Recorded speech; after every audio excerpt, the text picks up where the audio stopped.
What's up? What's up? Welcome back. It is day 2 of the High School Advantage. If you are here, you are a super rock. So give yourself a pat on the back. Welcome back. If you're here for the first time, you missed yesterday for whatever reason, welcome.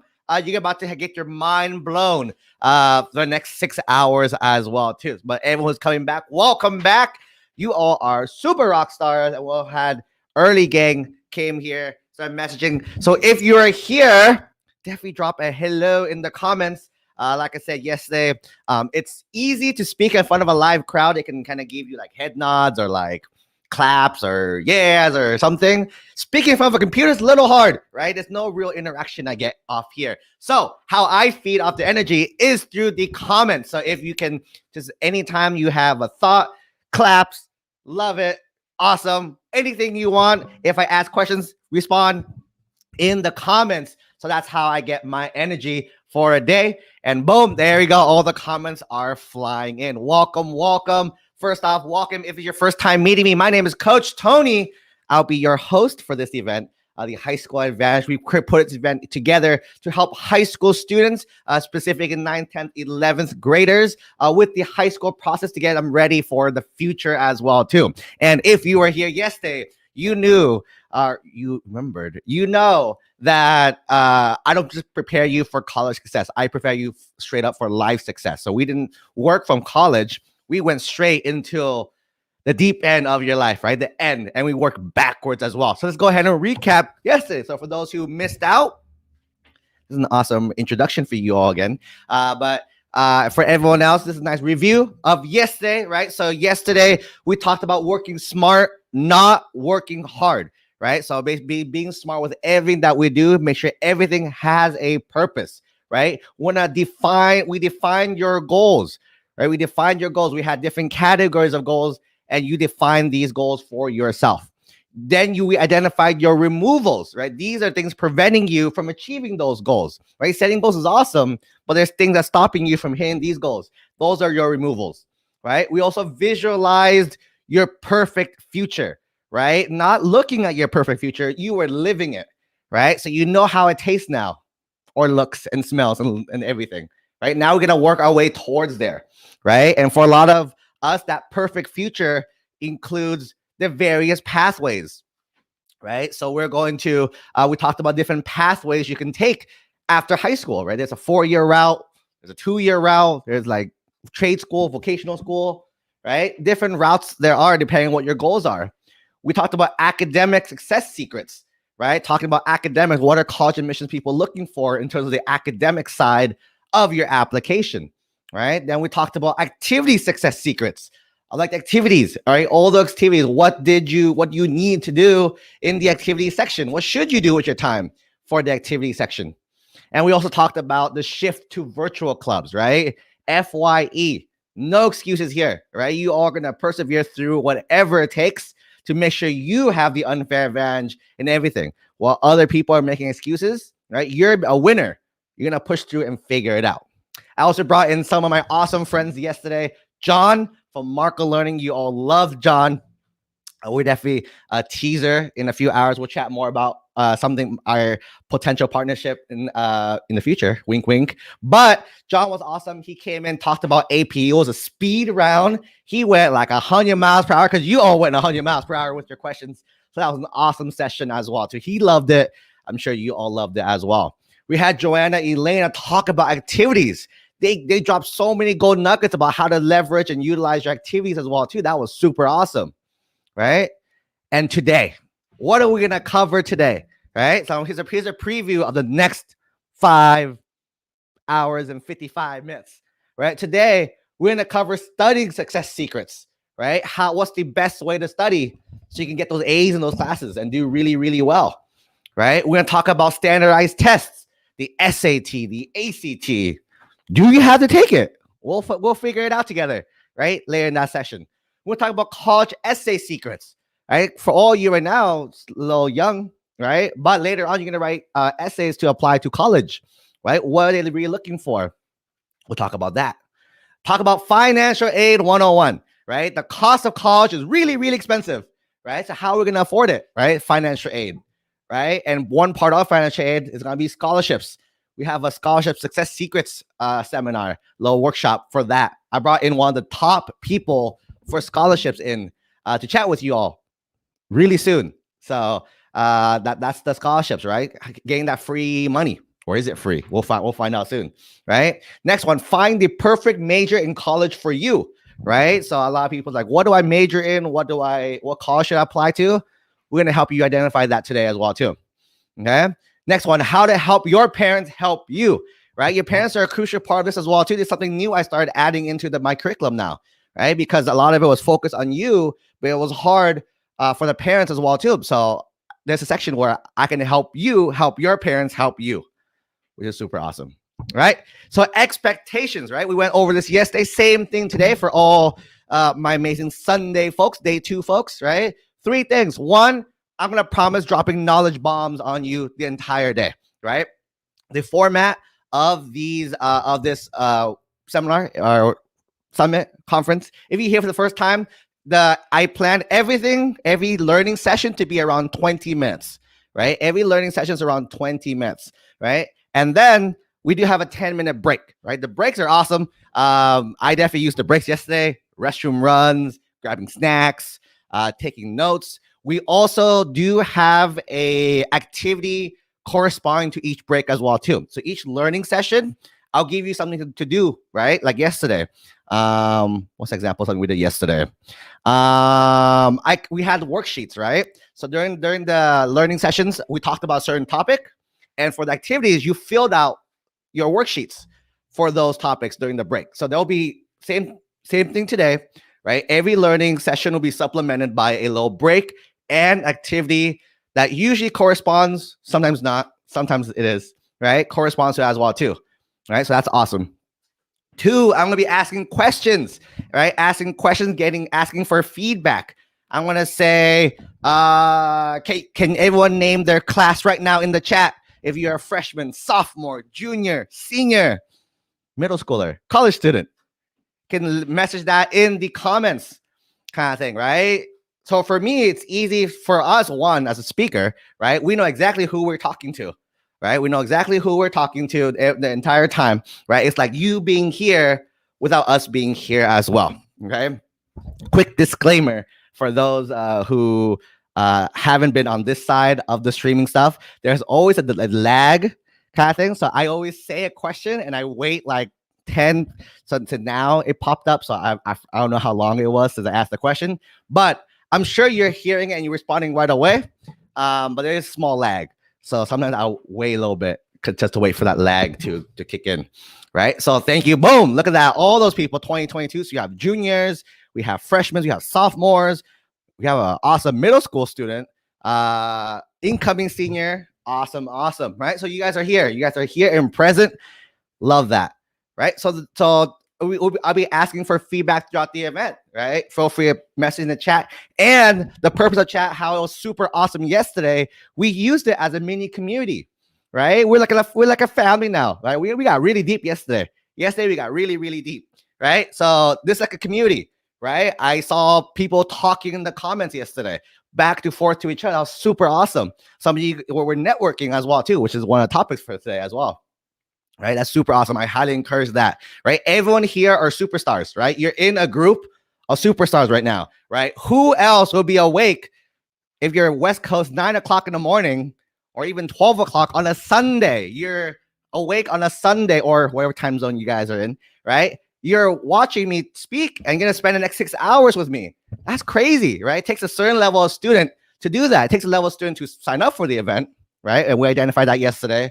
And now people who showed up and are participating, you are the elite top 1% of all students out there. So congratulations for that. And number 3, I'm going to ask for feedback as well too. Like I said yesterday, my goal is to try to help as many students as possible. So I'm going to ask for feedback, reviews, everything at the end of the event. And I want to do a quick shout late in this session to those who already have done it. As that, but just not expect that. I'm gonna give you a bunch of knowledge bombs. We're gonna get feedback to curate the data to make sure it's more interactive and applies to everyone. My goal is once you leave the event, any questions you have should be addressed inside this event. Okay. So today's schedule. What is today's schedule? Let's do a quick recap. Not recap, quick preview of the next few hours, right? Boom. 9:30, learning session number 9. 10 o'clock, learning session number 10. 10:30, 11, 11, 12. Oh, it's a little super off. 11:30, 13, right? Learning sessions. There's 5 learning sessions before lunchtime. If it's your first time here, you missed out day 1. Coach Tony, why aren't you label which activities what, right? Because I don't want you to pick and choose certain activities and leave and come back, kind of thing, right? Because everything stacks. If those were here yesterday, right? Every workshop stacked on each other. We aren't like the other conferences where like they bring random people together and each one has their own different topic, right? Everything is curated from the perspective of a roadmap to success, right? So each learning session builds on top of the last one throughout the whole event. So these are the first 5. At lunchtime, we do have lunch. So 12 to 1 is lunchtime. So you can definitely go enjoy lunch. Or all these times, by the way, are in Pacific time. I forgot I mentioned that yesterday. Pacific time. So my East Coast folks, add 3 hours to this. If you're in your time zone, you can adjust it based on your time zone, right? But 12 p.m. Pacific, we're having a lunchtime and a group coaching call. So during this time, for those who missed out as well too, from yesterday, right? We had a VIP experience, right? Where you do get 2 group coaching calls and their access to the replays, right? We had 178 students upgrade to that VIP package. Yesterday, I made a call to refund all those students and offering the VIP package free for every single student here, which means the students yesterday got their group coaching call. Today, we're going to have the second of the 2 group coaching calls as well. And after the event's over, my team's going to edit all the footage and send everything to you all completely free. It's our gift to everyone for being superstars for our first event of 2021, right? So 12 o'clock, we're going to have lunchtime and a group coaching call. Then 1:32, we're gonna have 3 more learning sessions, and 2:30, we're gonna have the recap, and then a powerful request. I actually have 3 powerful requests at the end at 2:30 for you. Okay, so that's that. Right, moving on real quick. The last learning session yesterday was virtual clubs. Right, so those who weren't here, or a quick refresher for everyone. Virtual clubs is a format I'm pushing, which is moving your club online, right? Moving your club online. So, or creating a club online, and the benefit of stuff like this, you have the attention of the world. So you can basically leverage that in terms of that admissions game, right? For me, I built this from the perspective of helping you achieve your goals, at the same time giving you the unfair advantage in the college admissions game as well, right? We have 3 students who took advantage of this, right? We're gonna open it for a limited amount of spots for students. I want to help grow these groups to make them huge, right? So the first 3 official ones is 1, there's a computer science club opening up this upcoming week. The whole goal is to explore the world of computer science, right? Next one is chess. Someone actually took my idea and ran with it, and I think she's actually like a national champion and stuff too. So super legit. She's gonna start a chess club on there, teaching chess to everyone, and it's a TED Ed club where they develop public speaking skills. Right, so those are our first 3 official clubs. If you're interested, let me know. I can send you a link so you can get started on that. All right, but before we finish up, we have a raffle. Right, so last night I didn't have time to check it, but I had time to refer to mark these all yesterday. We have a raffle, right? So we had a raffle yesterday. We're gonna have a raffle today as well too. So all I ask is, remember, I want to help as many students as possible. So I asked if you found value from this event. So if it's your first time here, don't write anything yet, right? You haven't learned anything yet. You haven't seen if I'm legit or not, right? But if you were here yesterday, right, I do open this up again for you all, right? Raffle, what you think of the event? Let me go ahead and do this bigger. Nice. Where is, right? And we got a bunch of like paragraphs, and these are like perfect. Right, these are perfect little paragraphs explaining. I ask them, like, how are you loving the event? Right? Do you love the event? Do you love Coach Tony?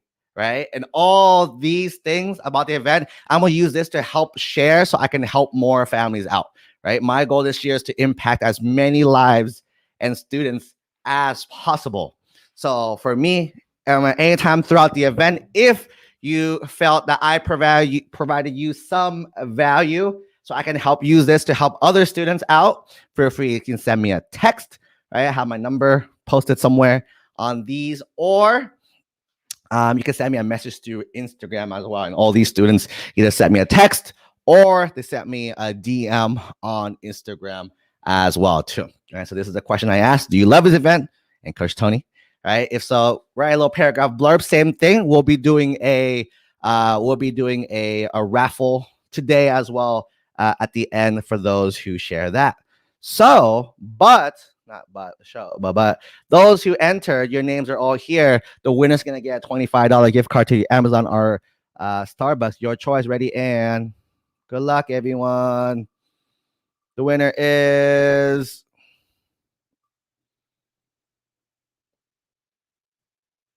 Lillian. Fantastic. Lillian, if you are here, reach out to me and then text me, and then we'll figure out your prize. How cool is that? How cool is that? All right.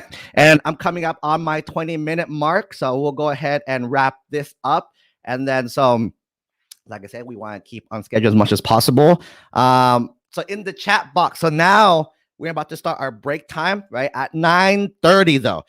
You don't want to miss out. Do not be late, right? So if you go on break, come back below before. We're going to have one of the best scholarship advisors come in and chat with you all about scholarships, right? How to get them, where to find them, and how to do it correctly to maximize as much as money as possible as well. So that's at 9:30. But in the chat box, right? This is a part of my asks for you. So in the chat box, can you write what is one thing you're hoping to learn or gain from day 2? What is one thing you're hoping to learn or gain from day 2? Right? And same thing throughout the whole day. If you have any questions, message it in the chat. Either I can go, I'm going to go and answer a few. I have my team. Also, quick shout out to my team of interns who helped me put this event on as well too. They're also in the chat. So if someone's sounding official to answer your questions, they're not a random person. They're part of my team as well too. They'll help you out with any questions as well. But besides that, that's basically it for now. We're going to start our next session, our session number 9 at 9:30 Pacific, 12:30 Eastern. So right now, leave your comments of what you hope to learn too. And when you come back, we're going to do scholarships. See you in a bit.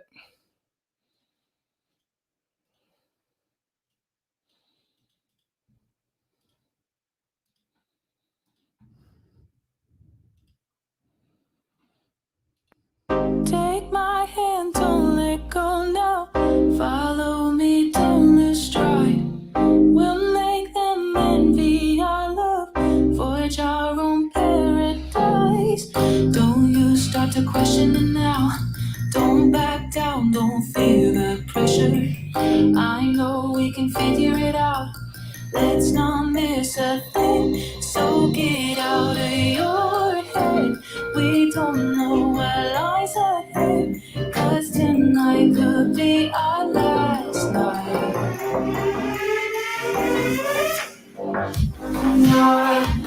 Night.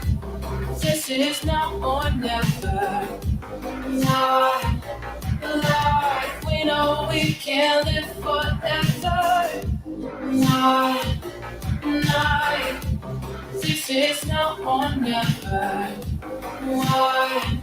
Life. We know we can't live forever. Our love won't lose its hunger. Let's feed its appetite. This world will push and pull us, try and steal our paradise. Don't you start to question it now. Don't back down, don't feel the pressure. I know we can figure it out.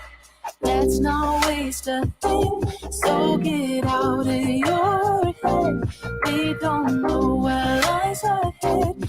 'Cause tonight could be our last night. So get out of your head. We don't know what lies ahead.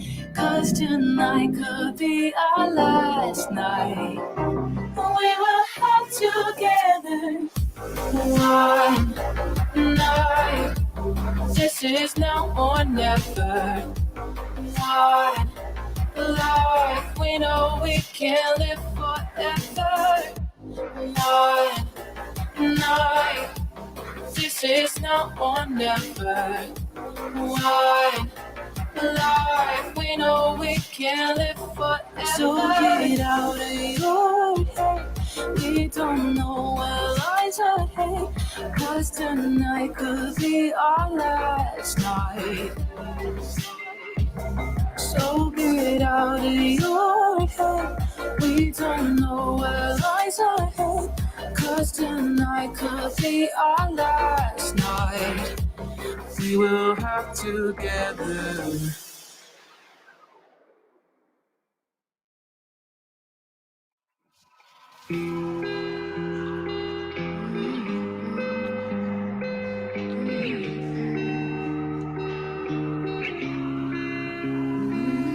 They always end up running and I don't mind. Say I'm too intense on all the time. I can see it growing fear in their eyes, but you look like a fighter.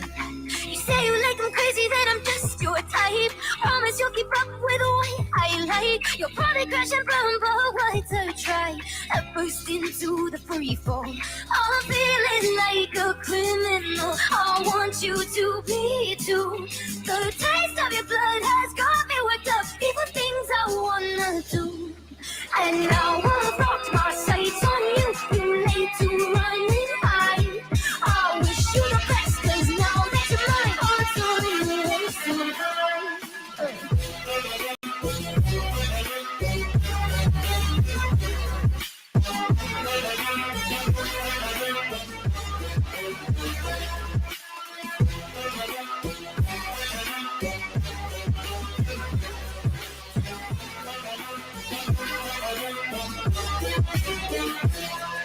You're rolling with the best, can you keep my pace? Greedy for your touch and I can't be tamed. There's a million reasons you should run away, but you look like a fighter. I'll show you the best views on reach your heights. Elevate the stakes to see if you will rise. Can you take that pressure when you like to fly? And burst into the free fall. I'm feeling like a criminal. I want you to be too. The taste of your blood has got me worked up. Even things I wanna do. And now I've locked my sights on you. You're late to run and hide. I wish you the best, 'cause now that you're mine, I'll tell you what's so high.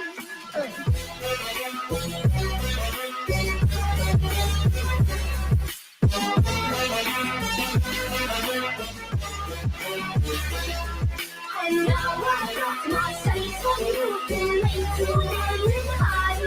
I wish you the best, 'cause now that you're mine, I'll tell you what's so high. Too late to wish you the best. I'll tell you what's so high.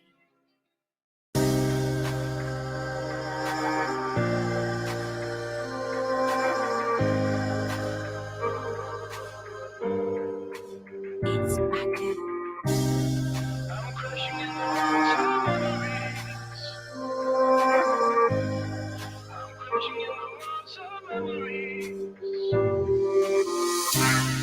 I'm crashing in the walls of memories. I wanna bathe in the sky of glory. Just return in the fall when the sun leaves. I've got the hunger for stories.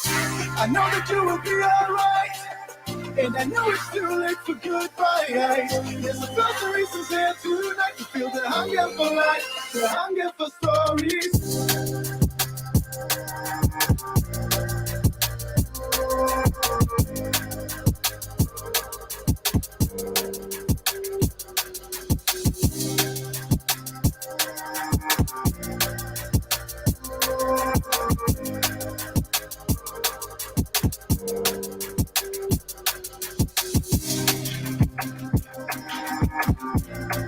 I don't wanna be enemies.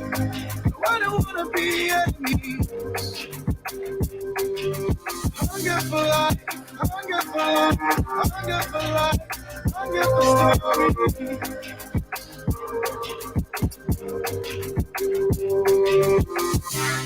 I was born in a world of tragedy. I will destroy the darkness you see in me. I will return from the depths of the dark seas. I've got the hunger for stories. I know that you will be alright, and I know it's too late for goodbye. There's a thousand reasons here tonight to feel the hunger for life, the hunger for stories.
A life wasted and your heart is gone. I know what you're fighting, but I can't take it anymore. You're addicted to the pain, madness slowly taking over.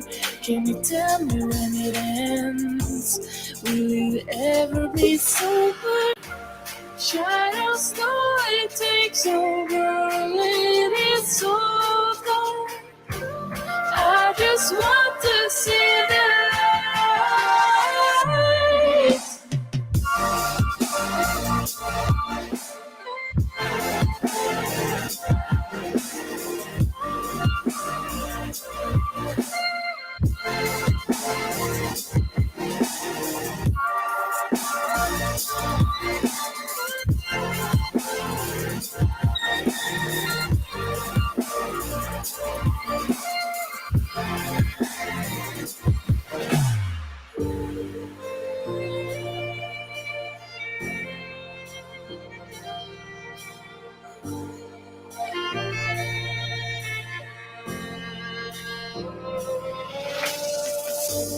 Can you tell me when it ends? Can you tell me when you see the light?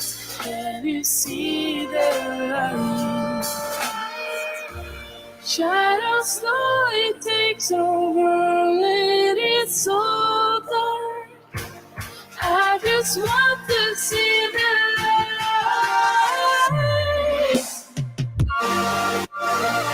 If you see the light, I will be there now. If you see the light, I will be there now. If you see the light, you know I'll be there now. If you see the light.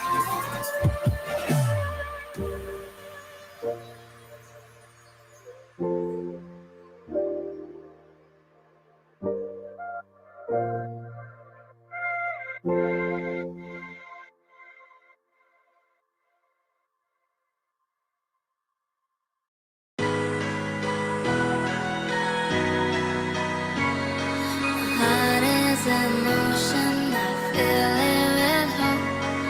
No, I can't find it, the feeling of home. The way I've been made is keeping me strong.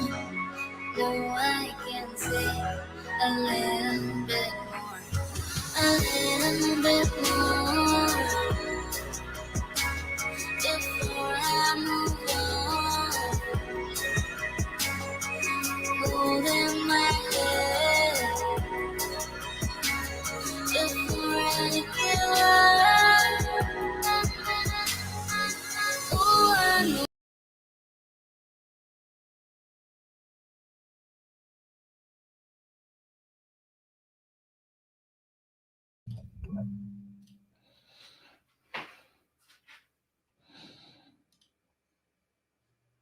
All right, all right, all right. Make your way back to your seats, or you're probably still in bed. Make your way back to your bed or your couch. Welcome back, everyone. Coach Tony, we're gonna start learning session number 9. Number 9. I am super, super pumped for this first session. You all, one of the most common requested things we asked. So before the event, we sent out a questionnaire, and one of the most common ones was scholarships. So I'm like, all right. So we found the top scholarship expert for you on all things scholarship. She is amazing.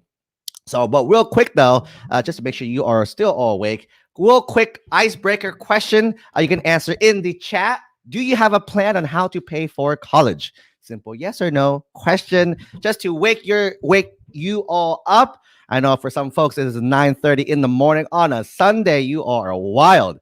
So 9:30 in the morning or 12:30. Still a little early for some of you folks on the East Coast.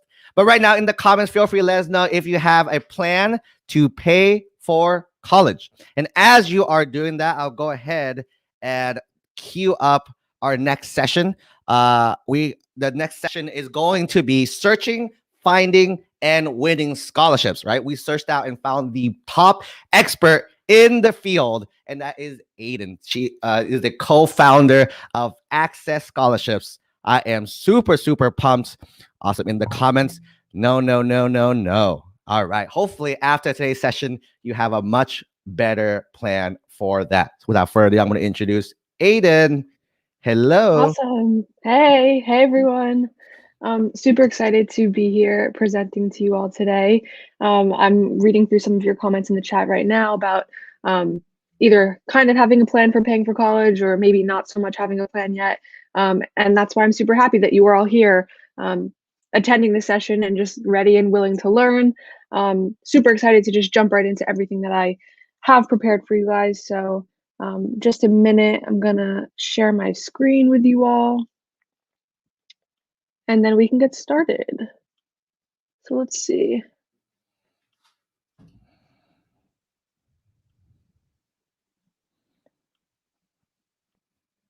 Okay. Tony, is my screen okay now? Can everyone see it? You're good. Okay, awesome. Perfect. And feel free, I guess, if any of you guys have questions on things that I'm covering throughout this little presentation, write them in the comments, and we can spend a few minutes or so at the end kind of going through all of those.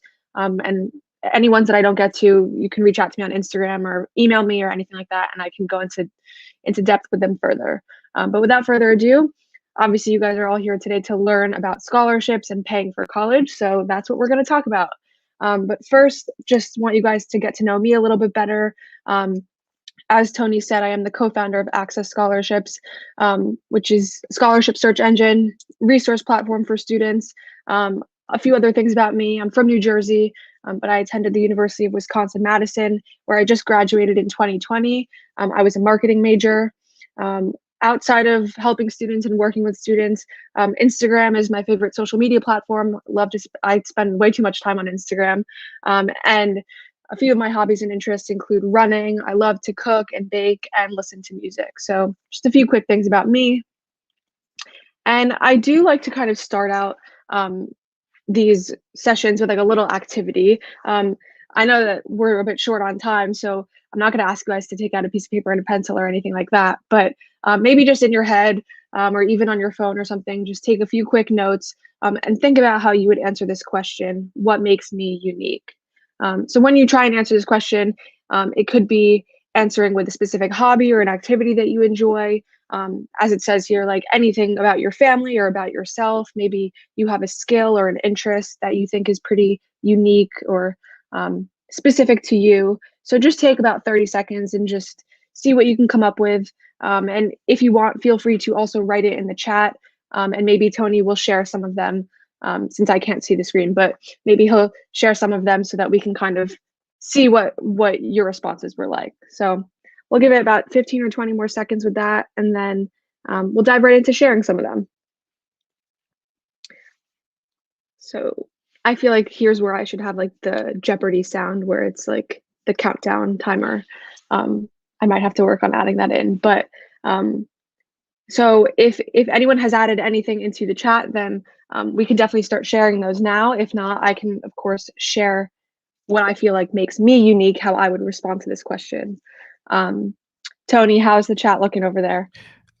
So the lag is still open. Oh, there you go. Perfect timing. That was a great segue. All right. So teaching, helping others is the first one that popped up for me. Awesome. Yeah, I think if you want to go ahead and share yours, I think by the time Yeah, you finish, definitely. it's probably popping up much more. Yeah, definitely. So a few things that come to mind for me. I'm a twin, which I feel like there aren't, I mean, there are twins out there, but not so many, right? I'm also left-handed. So those are just a few things about like me very personally, less so about my interests or my hobbies. But like, as I said, I love to bake and I love to cook. And that's something that I do spend like a lot of time on. I read all these blogs and I am always trying out new recipes and things like that. So just a few things about me that I think are unique and special, but yeah. So I know that there's a little bit of a lag, but you guys are all probably wondering, like, why am I starting out this session on scholarships with asking you this type of question? And the reason why I asked you this and kind of went into this activity is because a really common misconception about the scholarship space in general is that you have to be in a certain socioeconomic status or meet other very strict requirements, like be a star athlete or have really high grades in order to be eligible to apply for scholarships. And the reality is just that that's not the case. There are scholarships out there for just about everything and anything. And as I'll go into later, it's super important to be thinking outside the box as you're approaching the process of scholarships, and really thinking beyond your academic and merit potential. So, for example, because I thought that it would be helpful to just provide a few, there really are, just to kind of show you guys that there are scholarships out there that are really not merit-based. They may ask you to like write an essay or something, kind of talking about your passion in a certain area. So, for example, the Dog Lover Scholarship, one thing that I didn't mention about myself is that I'm obsessed with dogs. So if I was still in school right now, I would definitely be applying for that scholarship. If you're super into video games, and that's something that you feel like has had a really impactful or made a large impact on your life, then the Minecraft scholarship might be one that you'd be interested in applying for. Or if you consider yourself really artistic and creative, then the Create a Greeting Card scholarship is one that you might be interested in. Fun fact, it's also a $10,000 scholarship, that one, and the deadline is within the next week or so. So if you guys have any questions on that scholarship specifically, if you're artsy, then definitely reach out to me about it and I can tell you more. So now we're kind of going into ways to pay for college. And one way that I really thought would be helpful to kind of portray this information is through what I like to call an emoji hierarchy. So as you guys can see here on the left, we have the star face emoji. It's one of the best emojis in my opinion. And under there, we have scholarships and grants, which, as you guys probably know, is the main portion of what we're going to be discussing today. Super awesome ways to pay for college. And then other ways, right, we have like federal work study programs, of course, getting help from your parents and your family members, maybe even using your own income and savings if you've had a part-time job or held some internships and things like that. And then over here on the right-hand side, we have loans. And super important, what I want to point out is that loans are a very, very, very common way to pay for college. It's basically when you borrow money, either through a private entity or through, there are like federal loans through the government, which you can qualify for when you file the FAFSA. So lots of different types of loans. And essentially the reason why this option is over here on the right-hand side is just simply because when you do borrow money, you do have to eventually pay it back. And unlike loans, the money that you earn from scholarships never needs to be repaid, which is what makes it so great. So this is just a quick little outline of what I think are a few of the main ways that you can pay for college. And as I will go into later, super important to kind of sit down with your parents or kind of whoever else is involved in the college process for you, and just talk to them and kind of ask those questions like what are our options, and really exploring all of them before you kind of settle into just one specific option, right? So just an outline on a few quick ways to pay. And again, as I emphasized, I'm super happy that you guys are all here and ready to learn about scholarships and paying for college in general, because through my experiences with Access Scholarships and through my experience as a student, as a very recent graduate, what I found is that cost really is one of the biggest factors in determining where students end up going to school. So again, super grateful that you guys are here to learn about the process and get ahead. So with that, we'll dive right into my specialty, scholarships. And as I mentioned on the other slide, what makes a scholarship unique is that it does not ever need to be paid back. So the money that you earn from scholarships, whether it's directly from your school or through a private organization, that money is yours to put directly towards your education, makes it super great. And as I also mentioned, scholarships are made to support your education, but they can be awarded on the basis of so many things, right? So while a lot of scholarships award you for your academic achievements, you can also apply and win scholarships that are awarding you for your interest or your passion in a certain area. Maybe it's activism in terms of helping the environment, or just showing your interest in your love of video games, right? So lots of different options out there in terms of the types of scholarships that are available to you all. And one thing that I thought would just kind of be helpful in terms of, I guess, giving you guys the most basic and important information about the types of scholarships that are out there. So I did split it up into these 4 categories, but one thing that I want you guys to take note of is that the categories themselves do have a bit of overlap. So for example, lots of private scholarships are merit-based. And you can also have private scholarships that are need-based, right? So these different categories do have a bit of overlap, but I thought it would be helpful to just kind of give you guys some basic definitions here. So to start out, we have private scholarships. You guys have probably heard of really common companies, or really huge companies rather, like McDonald's, Taco Bell, Coca-Cola, Pepsi. Those companies are very large. They have scholarship programs, but even medium-sized and smaller companies and organizations also have scholarship opportunities that are available for students to apply for. So these private scholarships, while they're usually on the basis of your academic achievements, that's definitely not always the case. And then next here we have need-based scholarships. So as you might be able to interpret, these types of scholarships are awarded on the basis of your financial need. So depending on the scholarship, let's say you apply for one scholarship and they'll say that your family income needs to be under $50,000 a year. And then you'll apply for another scholarship that is need-based, and they'll say that your family income needs to be under $30,000 a year. And that's just a prerequisite that you need to meet in order to be eligible to apply. And then third here, we have merit-based scholarships, as I've mentioned a few times now. But these types of scholarships take into account any and all of your academic achievements. So you'll likely have to upload or submit things like your GPA, your school transcript. They may even want to know about like AP classes that you've taken, or if you're in dual enrollment or in IB classes, standardized test scores if you've had the chance to take them, and even any specific awards and honors that you've received throughout your high school career, whether that's specific to a class that you're taking, or maybe you're involved in academic decathlon or student government, and you've won awards through those extracurriculars. So all things related to that are under the category of merit-based scholarships. And then finally here, I think one of the other really common misconceptions about the scholarship space is that a lot of people say, oh, well, I'm in college now, like, are there even scholarships out there for me to apply for? And the reality, the truth, is that there will be many scholarships for you to apply for.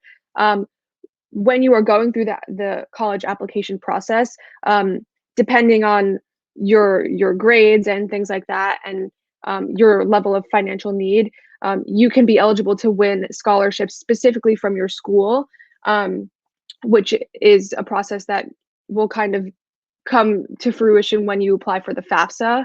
But in addition to that, once you get onto campus, like as a freshman, you'll find that there are like variety of other scholarships that will be available to you.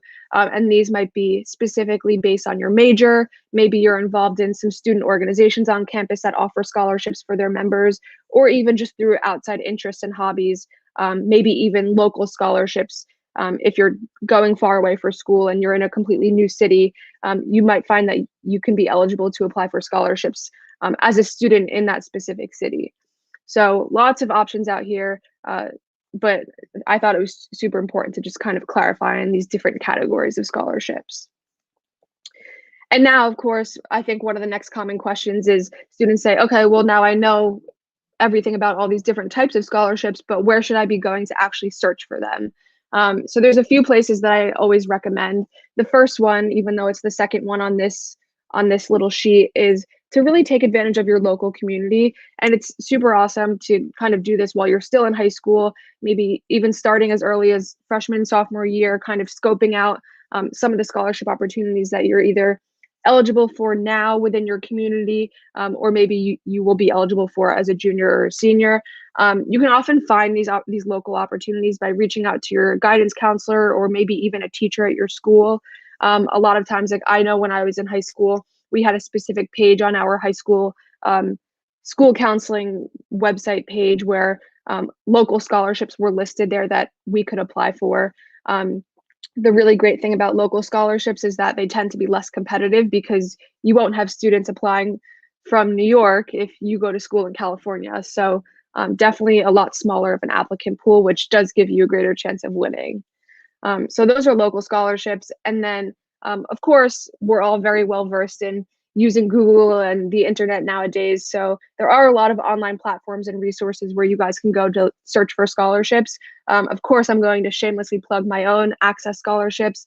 We have almost 6,000 scholarships in our database, and I'm posting weekly updates and blog posts on awesome scholarship opportunities for high school seniors, for high school juniors, for students who want to go into STEM majors, right? So all of these different categories. But of course, in addition to Access Scholarships, Sallie Mae is another really awesome website that I recommend. And you can, of course, even go looking onto the specific websites of private organizations. So for example, if you were to go onto coca-cola.com, you would probably find that they have a scholarship page where you can then maybe even bookmark that or just read it over and see if you want to apply. And then, of course, lastly, as I mentioned, you'll want to know where your resources are for when you actually get onto campus as a freshman, wherever that may be.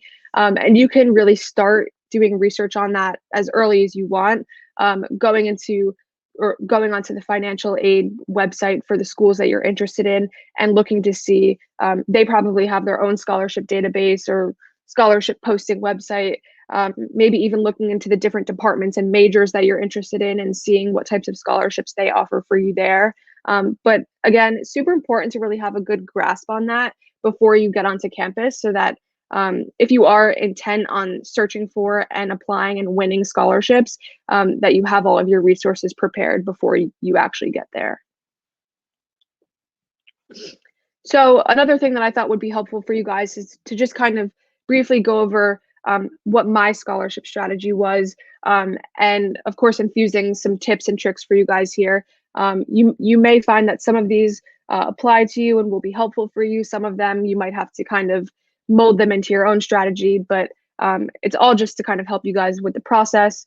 So the first part of what I think is any good strategy is just setting goals for yourself, right? So first of all, kind of identifying how much you ideally want to earn from scholarships, whether that means covering all of your textbooks for each semester, or are you looking for that full ride scholarship and you won't stop until you get one type thing. And along with that, really kind of determining how much time each week or each month you want to set aside towards searching and applying for scholarships. And the amount of time that you're willing to put into the process really should correspond to how much you ideally want and will expect to earn from it, because you can't expect to only put in 1 hour of searching and applying for scholarships and then win that full ride scholarship, right? So just being realistic there. I'm a super organized person, and when it comes to applying for scholarships, it was no different, right? So I created my own scholarship tracker, and I used this Excel sheet to keep note of the scholarships that I found, the specific application requirements for each one, and of course the deadlines for each one so that I didn't miss out. I also do have a scholarship tracker on the Access Scholarships website, so I can put a link into the chat or something for you guys to reference later on. Additionally, super important to be applying to a mix of different types of scholarships. So if you guys have done any research on the space yet, which not saying that you have had to by any means, but if you have, you'll probably have noticed that there are lots of different types of scholarships out there. Some of them have lots of requirements. Some of them don't have an essay. They don't require a minimum GPA, and you can just submit your information and go along with your day, right? So lots of different types of scholarships in terms of the number of requirements, in terms of the competitiveness, and of course, in terms of amount. So applying to a wide range of scholarships will help you to become more competitive overall, because you're not kind of putting all of your eggs into one basket. And then lastly here, the reason why I brought up that activity to begin with was just remembering, or the importance of thinking outside the box, rather. So when I was in school, I was searching for scholarships for left-handed students, scholarships for twins, and all of these other things that I thought made me unique, and trying to capitalize on those as I was going throughout the process. So I definitely encourage you guys to do the same. Go beyond your academic potential and think long and hard about your interests and what makes you unique and how you can apply that to the process. And then just a few quick tips here. When applying for any given scholarship, a few things that I think every student should do to have a strong application. Of course, double checking to make sure that you're fully eligible to apply for the scholarship before you actually start putting in the work. No one wants to waste their time, so this is super important. Using a scholarship tracker or some sort of, whether it's a physical folder or something virtual or online, to make yourself aware of all of these application requirements and keeping track of them so that you don't miss any deadlines. Super important, because you don't want to put in all the work and then miss those deadlines.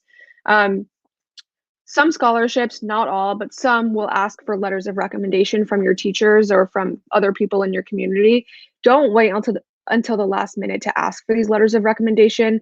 You definitely want to give your teachers a sufficient amount of time to be able to write something that is really great and indicative of who you are as a person and all of your potential and why you're deserving of the scholarship. So don't wait until the last minute to ask for those letters.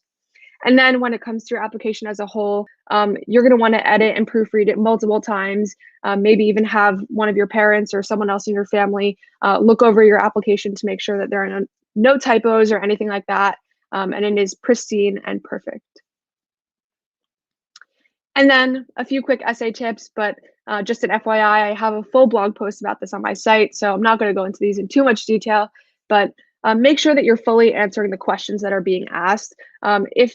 If the prompt has a few different questions embedded in it, then make sure that you are addressing all of them and not just answering the one that you feel like you can answer the best. Try and make your introduction as eye-catching and compelling as possible.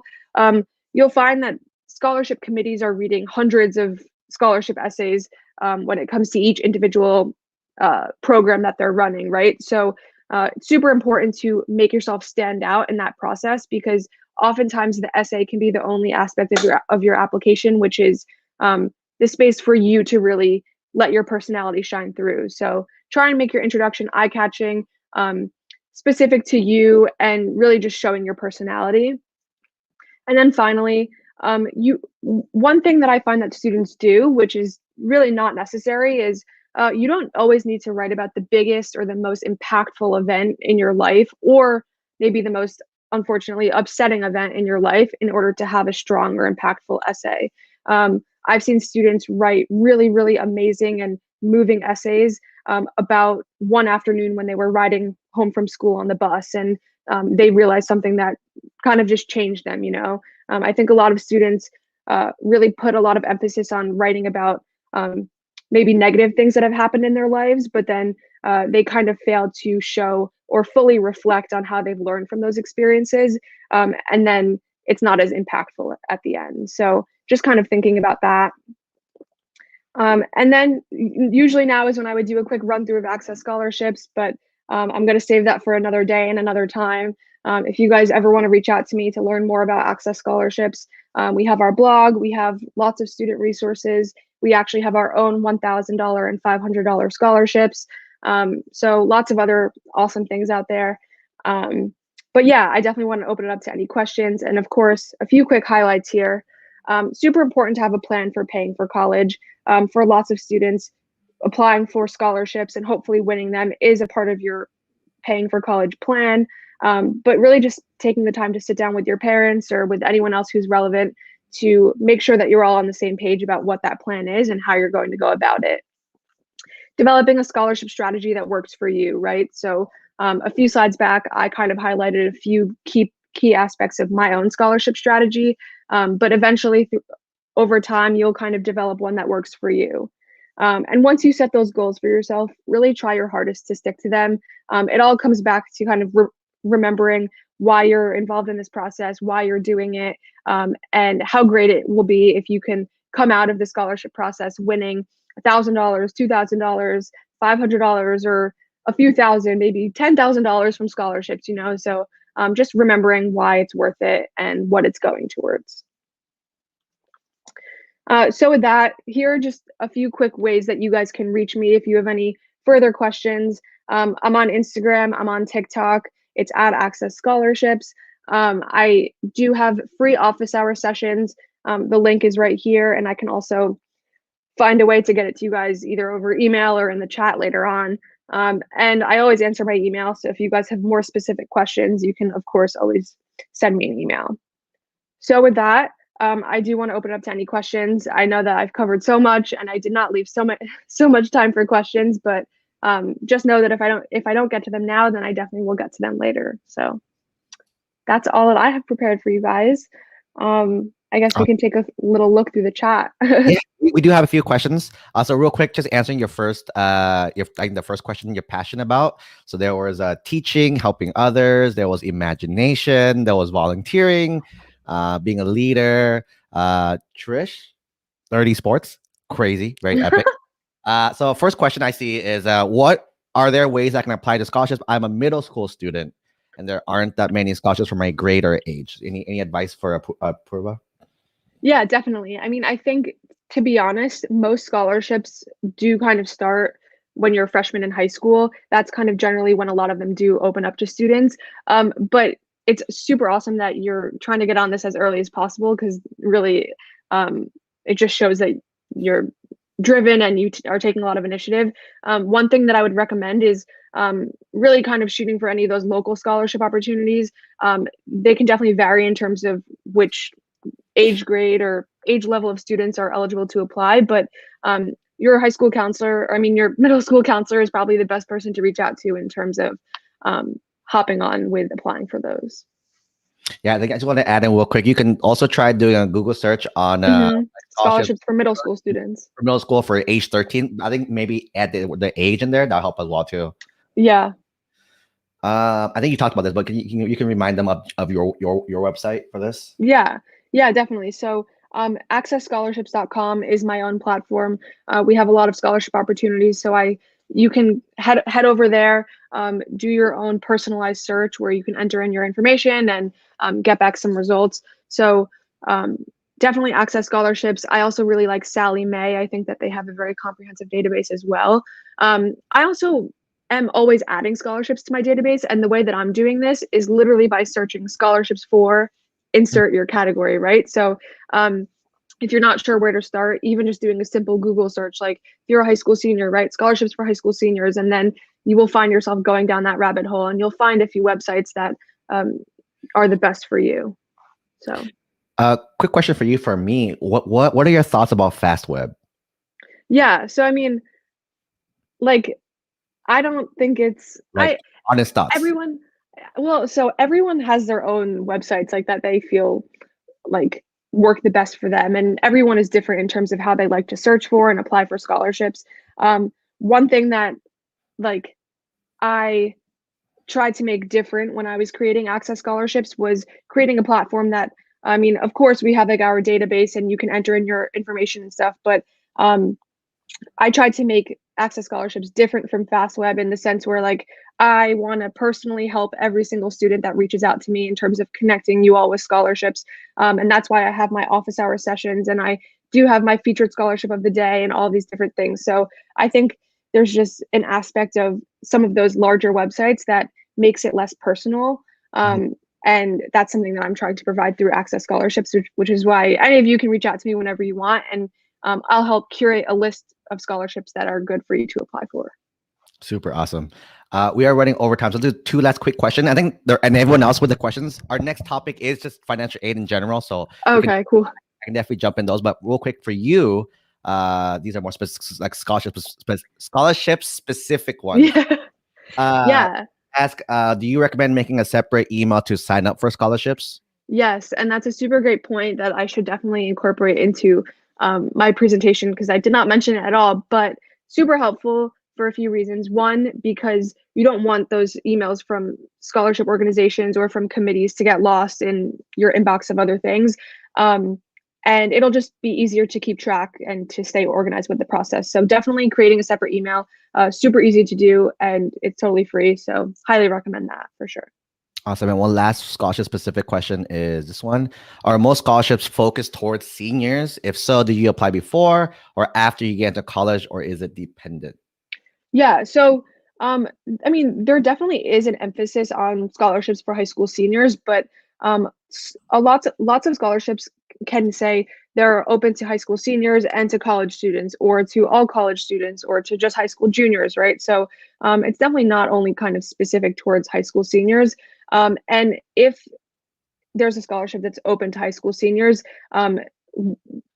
you'll find out if you won or not, and then anything that you win will get applied directly to your freshman year tuition. So that's just how that works.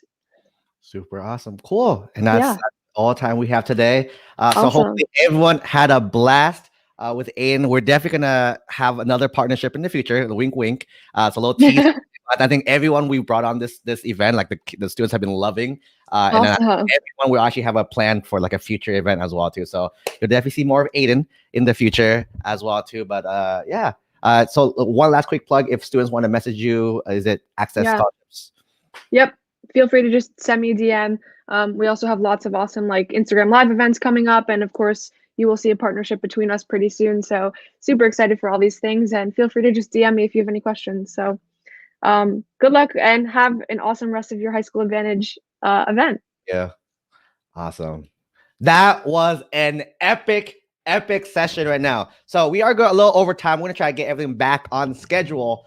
So we're still gonna take a little mini break. I know a few students messaged me, hey, I need to use the restroom. So we'll take a quick mini break. We'll resume at 10:05 Pacific, 3 hours, 1:05 Eastern for the next topic, which is financial aid. So any other financial aid questions, just drop them in the comments and we'll go over that in the next session. I'll see you all in like 2 minutes.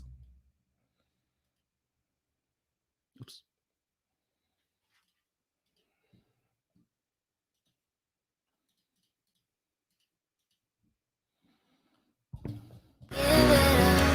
Never gonna give it up until I see enough. Yeah, I know that. Never gonna give it up.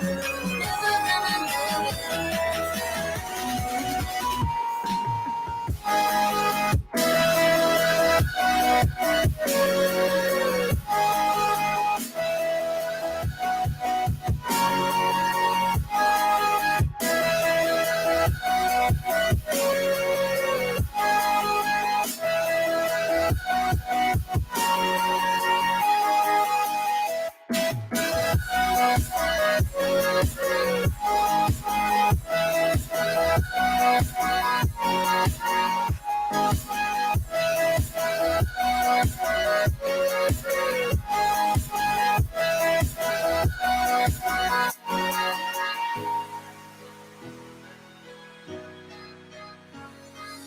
There's so much life left and make so much I can say. No more feelings that make me feel insane. And if these feelings come knocking, push them all away. Keeping myself hopeful, yeah, each time that I pray. little bit more. If I move on, holding my head. If I give up,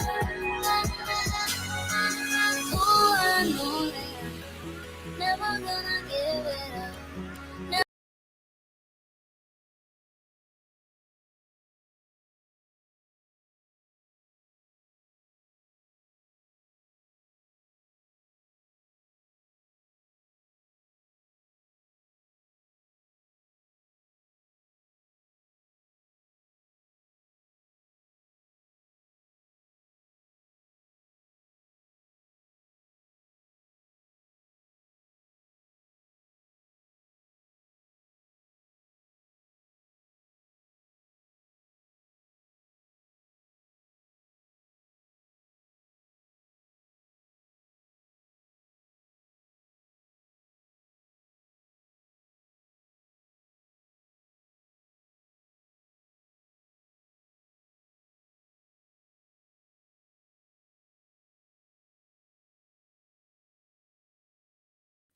Oh man, I spoke for like 5 minutes. Just kidding. Welcome back, everyone. Welcome back.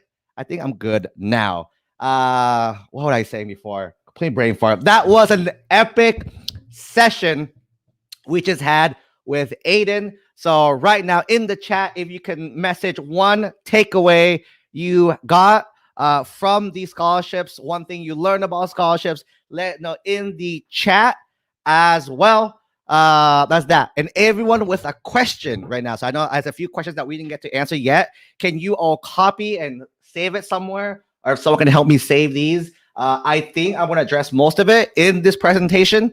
And if not, we can answer those at the end as well. Cool. All right, let's go ahead and get started. Same thing. As I'm starting, one takeaway you have about scholarships. But right now, we're going to talk about one of my favorite, let me make my face a little bigger. One of my favorite sessions is financial aid. How are you going to pay for this education, right? How are you going to pay for this education? So here's a series of true and false questions to see if you are all awake still, right? Question number 1, true or false? I can get financial aid if my family makes $10,000 a year. Let me know in the comments, true or false. True or false. If you can get financial aid if your family makes less than $10,000 a year. I see if your answer is true. Answer is true. Moving on, next one. I can get financial aid if my family makes less than $50,000 a year. Is this true or false? True, false. Yes, true. It is true. So this one is true as well. You can get financial aid if your family makes less than $50,000 a year or makes $50,000 a year. We're getting to interesting territory. I can get financial aid if my family makes $150,000 a year. This is true or false? True or false? Financial aid, $100,000 per year. Yes. The answer is yes. It's true. You can get financial aid. And here's the fun question. Let me see how you will get this one right. I cannot get financial aid if my family makes $1 million a year. True or false? I cannot get financial aid. So, okay, I should wrote can. I cannot means the opposite. So if your family does make, true means that's true. The answer is false. Even if you make $1 million a year, you do qualify for financial aid. Good job to the super rock stars in the comments. Cool. So before we get started, one thing I learned from yesterday, you all really love those printouts that I made. So printout for you again. So we have a printout for this activity. So you can go ahead, if you're on a computer, make another tab and add this in or download the file to you. If you're on your phone, Don't click it. You leave the chat. I'll show you what it looks like, and you can write it down on paper. But if you go to coachtonylee.co.com, co/financial aid, right? coachtonylee.co/financial aid. I'm gonna give you guys 2 more seconds to write that down, or take a screenshot real fast with your phone. Right? And it should look like this. Boom. Let me make it bigger. Oops. It's like this, right? So for those of you who just want to write out real fast, on your paper, you can create 4 boxes and write the 4 types of financial aid. And at the bottom right, or I'll come to it later. What's that? Cool.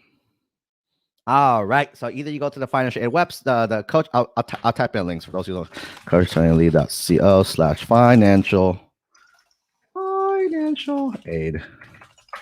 Fantastic. All right, let's go ahead and continue on. So this is a lot of stuff, so I'm gonna go really fast. So get ready to take a lot of notes really fast. Okay. So first off, what is financial aid? Right? Financial aid in general is just money for college. That's all it is. Right? Money for college. So any form of like support to pay for college is some form of financial aid. There are 4 main categories of financial aid, right? The 4 main categories. And in this, I have 10 minutes. I'm going to go through, try to go through all 4 of them, right? First one are grants, right? So the easiest way to think about grants is you put your hand out like this, right? The other hand, and you guys go, right? Free money, right? So grants are completely free money, either from your state or from the federal government, right? The federal government is called a Pell Grant, and your state is whatever state. So for California, it's Cal Grant. I'm sure the other states have New York Grant, Florida Grant as well too, right? So each state has their own grant, and the federal government has their own grant. The grants are typically need-based, right? Need-based meaning based on your income. So like I said, you get financial aid, you do get financial aid, but everyone gets it in different amounts. So a family that makes less per year will get more need-based grants. And for those making a lot more per year, you get less need-based grants, right? So that's all it is, but you get some form of it, right? So you get grants is completely free money. So there's also a part of it called, there's also merit-based as well too. So some of you might qualify. So you get both, right? You don't get one or the other. You get both. So the part of that money is going to be based on need. The other half is based on merit. So the better you do in high school, the more money you can get from grants. Grants is awesome. You never have to pay it back. So it's completely free money. Don't have to worry about it, right? So usually you'll see that, oh, you have grants this much. You know, automatically to cover that much of the tuition right away for you, right? Any questions on grants before we move on, right? The easiest way to think about grants equals free money. That's the best form of financial aid you get, right? Or in my opinion, the best form of financial aid you can get. Right, moving on. Second form of financial aid you can get are called work study. I saw in the comments someone asked about work study, so let me go ahead and chat a little bit about this topic. So work study is a topic where you're gonna be working at your university. So instead of getting a normal job at McDonald's or In-N-Out or anywhere else, you're gonna be working on a campus job most of the time, right? So for example, the most common work study job I know is like the library, which I think if you have the opportunity, definitely become work in the library at your school. It's probably the chillest job out of all of them, right? But you get paid as you work. So why do you want to do a work study job versus a normal job, right? So here's a few differences, right? One is that the work studies only offer for students who qualify for work study at that school, right? So a normal job, let's say you want to work at McDonald's, right? Technically, anyone who has access to the application can apply to that McDonald's. However, right, the work study positions are only open to students at that university who are eligible for work study, which means the group of students who apply is a lot smaller, right? So that's the one thing. So one is less competitive for these jobs. Number two, these jobs are more flexible with you being a college student, right? So the big thing to keep in mind is that maybe some of you who are working now, you might have learned this. Some of you have not learned this yet. But school gets hard, right? School gets hard. And you're like, you know what? I need to spend an extra few hours studying today to make sure I do well on my test tomorrow. Or I need a few hours working this project to do tomorrow. If you go to your boss, let's say you're working, say, hey, yo, I got a test tomorrow. I'm gonna take today off, and I'll be back after my test. What do you think the boss will say if you say, hey, I'm gonna take today off? Yes, you are gonna get fired, right? If you say, hey, I can't come in today, I have a test to study for. However, for a work study job, all the work study employers know that you are a student first. So if you need the time to take off to study, they're okay with that, and they know that they're planning for that as well, right? So that's the benefit of a work study job. They're much more flexible when it comes to like midterm season, when you have papers and all this stuff as well too. The third, and I think the best reason for work study jobs is that they pay a lot more than normal jobs as well too, right? So let's say a normal job is, let's say you get $10 per hour, but a work study job is probably like $15, even $20 per hour. The reason why for that is from the employer's point of view. So this is the opposite side of point of view, right? Work study jobs, the employer only has to pay for half of the wages. The government will pay for the other half.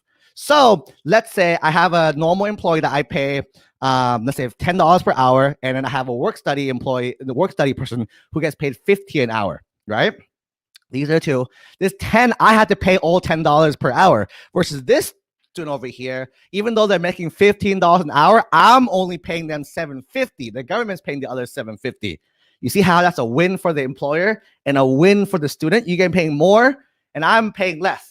So it's like, it's a win-win-win. It's basically what work study is. So work study is an awesome option. So I'm going to chat about later, but in the application to qualify for work study, you always say yes. Even if you don't get it, you can always have it there for a future topic that I'll talk about in a bit as well too. But always say yes. My rule of thumb, when you have the option, do you want to qualify for work study? Yes, all the time, right? That is work study, right? Moving on to the third option, scholarships. Ada did an amazing job of talking about scholarships. She said most of it. I'll just add a little few things, right? So the difference, I saw a question here. It's also the difference between a grant and a scholarship. A grant is given automatically. You get some version of it. Scholarships you have to work for, right? So even if it's an easy one, you have to work by entering your name and email in one of those like lottery scholarships, right? You still have to do something. Versus grants is you apply and you get some form of it. That's the biggest difference between the two. Grant is given, scholarship you have to work for, but they're both free money, right? They're both free money for you, so then you don't have to pay these back, grants or the scholarships, once you get them. Another question I saw earlier that I'm going to address now as well too. I saw the question like, how does the money work with scholarships, right? So there's a few ways money works with scholarships, right? The first one is, or the thing is you have to ask whoever the scholarship's for what they will do with the money. Commonly, what they will do is, let's say you get a scholarship, wherever you get it, right? Freshman year in high school, senior year in high school. Once you graduate, they're going to ask you, they're going to reach out and say, hey, what school are you going to go to in the fall of like in college? And you can say, I'm going to go to XYZ University. Then the scholarship will talk to that university and give them the money for you on behalf of you, kind of thing. So that's most of the time, right?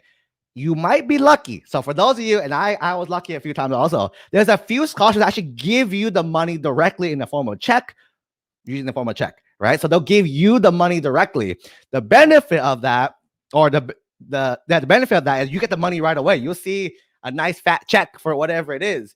The downside, they're expecting you to use it for college-related purposes. They're not going to check up on you on it, but it's your responsibility. You're basically an adult now. You got to be smart to make sure you put that money where it needs to be, right? That's basically it. I think Aiden covered majority of it. Tons of websites out there to search for scholarships. I recommend applying to a lot. The biggest thing she did talk about as well too is local, and that's the big push I'm pushing for all students now.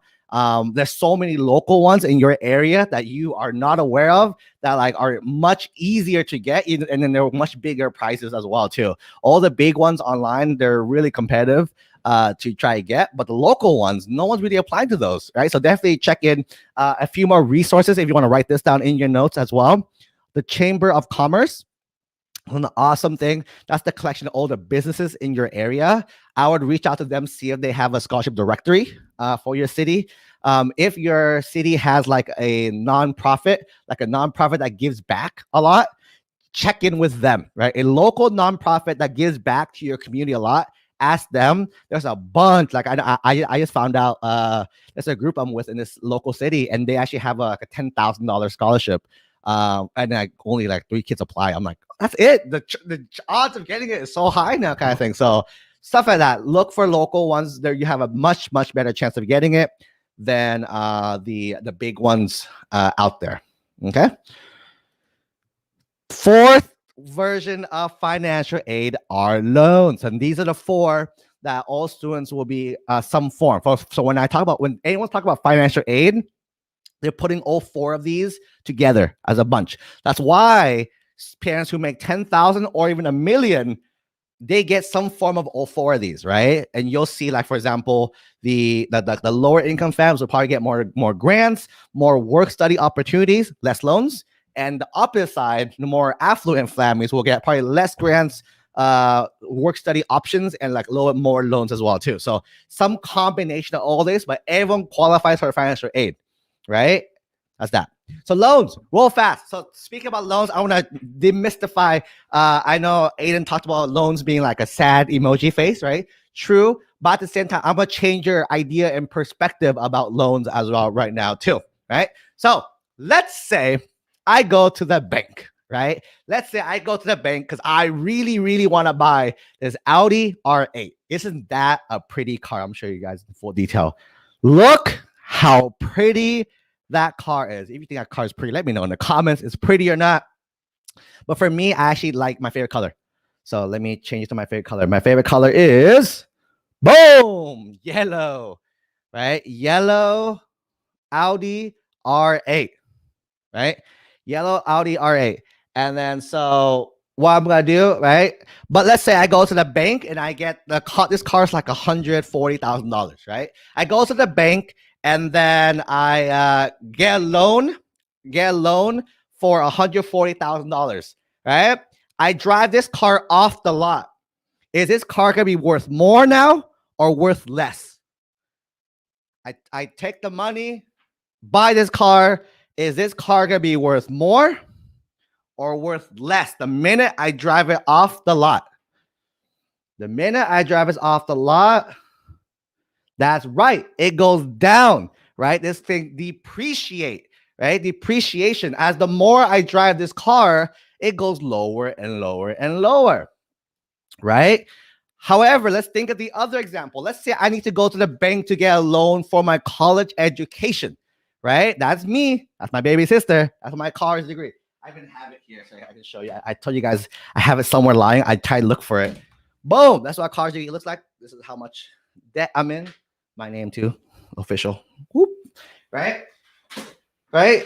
So me doing my college, right? That piece of paper I just showed you is worth $120,000, right? It was $30,000 per year. So 120 or probably more because of fees and stuff, but I just rounded off to make it easy. $120,000, right? So let's say even I took a big loan for that. The minute I got my college diploma, is my worth up or my worth down? My worth as a person. Am I up or down after I got my college degree? Yep. My worth as a college degree, my worth is up. I even brought data to back me up today, right? So in terms of data, right, if you don't have a college degree, on average, right, you're basically gonna make double per year. That's insane, right? So because let's say the average, let's say the median income is $65,000, and I make $65,000. I take like money because I'm worth more. I have more money to pay back my loans as well too. Does that make sense? Right? So if you don't think of loans as a purely bad thing, try not to have as much of it, right? Of course, but stop allowing us to just people think strictly that loans are bad, right? So they're not bad. They're definitely useful if you can see the return on investment. That's basically the business term of return on that as well too. Because I make more, I can pay off that loan much faster than that card. I'm not sure that card can get me or not, but that's that. All right. A few more concepts. So subsidized versus this is both loans as well too. This is like a very technical term. I'm short in time. Let me speak real fast. Subsidized versus unsubsidized. This is the one thing you do want to keep in mind when you're looking at your loan options, right? Does anyone know what interest is? Interest. So interest is money that gets added on top of it when you borrow money. So if you borrow like $100, when you return it, you have to return it 100 and something, right? It's not just 100 anymore, right? So that's the money you have for borrowing that money, right? So let's say I borrowed $120,000 for my college degree, right? I won't just pay back 120. I pay 120 plus something, right? That's what interest, that little something is interest. So that's the biggest difference between these two types of loans, right? So the minute you borrow money, your interest starts right away, right? Right away, right? But most college loans, something to keep in mind as well too, you do not have to pay it back until 6 months after you graduate from college. So if you right now, my juniors in the room, you're gonna graduate 2022, which means you'll graduate college in 2026, right? So in June 2026, you'll walk with your diploma. All good. You don't have to pay back the loans until December of 2026 or even January 2027. That's how college loans work. Okay. Going back to subsidized versus unsubsidized ones, the minute you borrow the loan, interest starts adding on to that. So if you borrow like 10,000, by the time you return it, it should be like 10,500, 11,000 a lot, but 11,000, right? The difference between these two, subsidized is one that when you're in college until your grace period of the 6 months, the government's gonna pay the interest for you, which means if you actually just borrow 10,000 and 6 months after graduation, you only owe 10,000 in that moment. Then if you pay it off, then you're good. If not, then interest starts adding. Unsubsidized though, it starts right away, right? So between the two, subsidized is a much better option than the unsubsidized. But same thing as well too. It all depends on the percentage interest rates. We're gonna have a whole day talk about this, but that's the big takeaway from subsidized versus unsubsidized. Subsidized is the way to go, right? Real quick, financial aid are all four of these, right? Senior year, right? Senior year, you're gonna fill out something called the FAFSA, free application for federal student aid. FAFSA, free application is free, right? It opens October of your senior year. And each state has their own deadline on when you have to complete it. If you're in California, the date's March 2nd. Every state's different. It's not the same. So just Google FAFSA deadline state. It'll tell you what date to do it. It's very simple. It's based off your parents' tax records from 2 years ago, 2 years back, right? So just ask them to pull it out, enter numbers in, and you're good to go. That's basically my financial aid presentation. I went a little overtime. So we're going to take a 2-minute break. We're going to jump into our next session. If I didn't answer any questions, leave it in the chat now, and I'll answer that during the break. But your invitation, finish the financial aid worksheet. If you need it, you can do coachtonyle.co/financial aid. If you have any questions, same thing, leave in the chat box and comments. I'll see everyone back for session number 9, 10, 11 in 2 minutes. See you soon, everyone.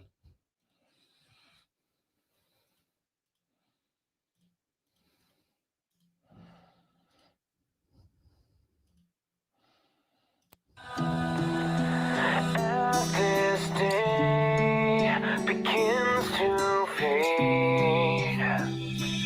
This is not the end. Love portrayed in this place makes the stars descend full of grace. They light the way as these hearts ascend into blaze as one array. We know it's right.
And we are back.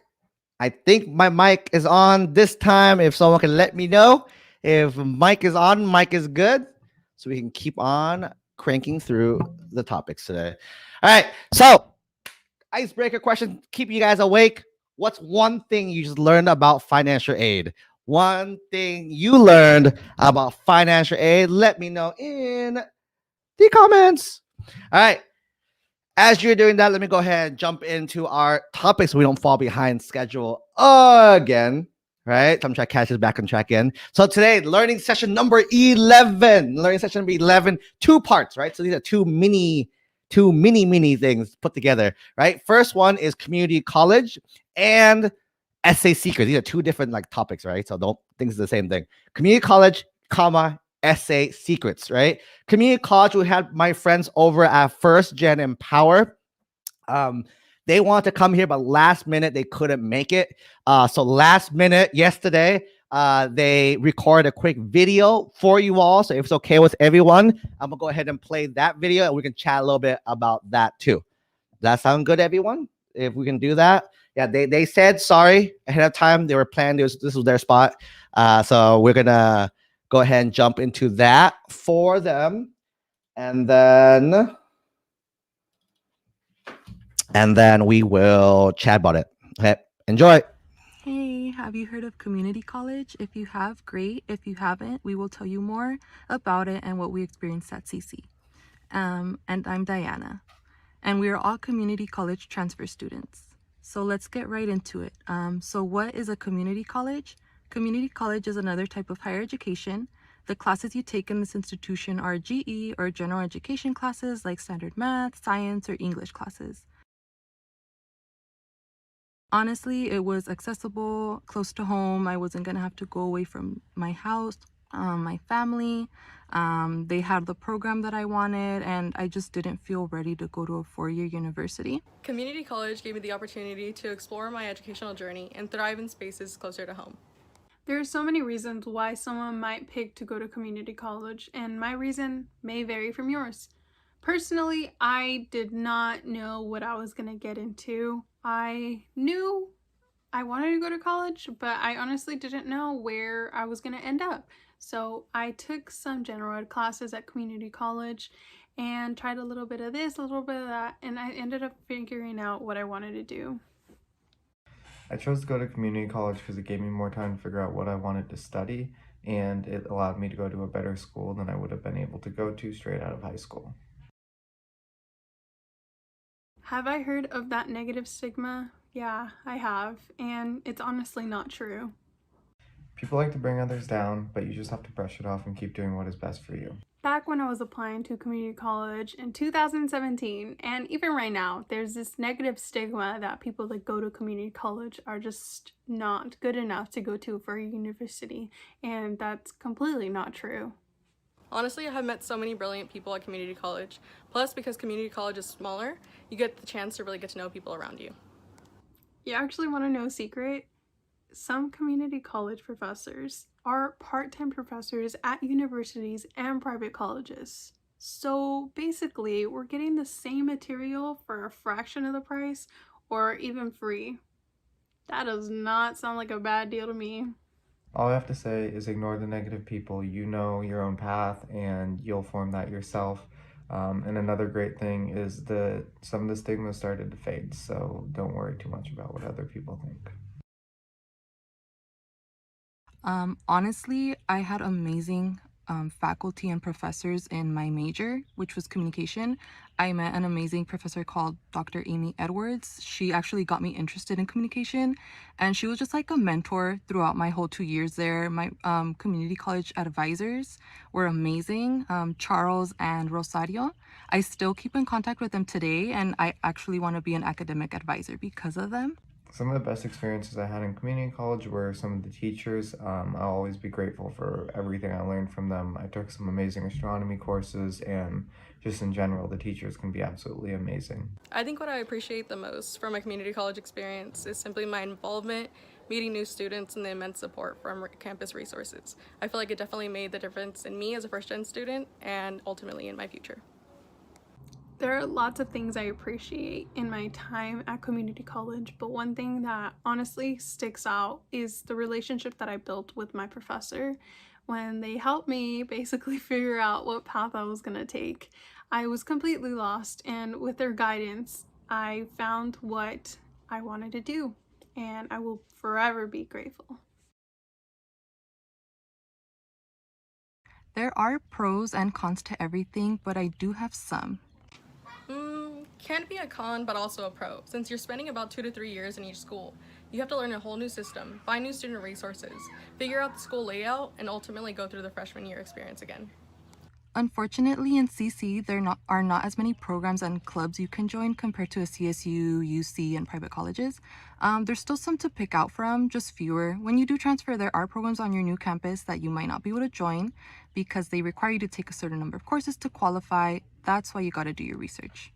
Honestly, if you want to live alone or away from home, you'll probably have to live off campus because most community colleges don't provide dorms or on-campus housing for students. Some do, but most don't. However, most universities now are providing transfer housing. So once you transfer, it's totally possible for you to live in a dorm, and it's also a great way to build community with other transfer students.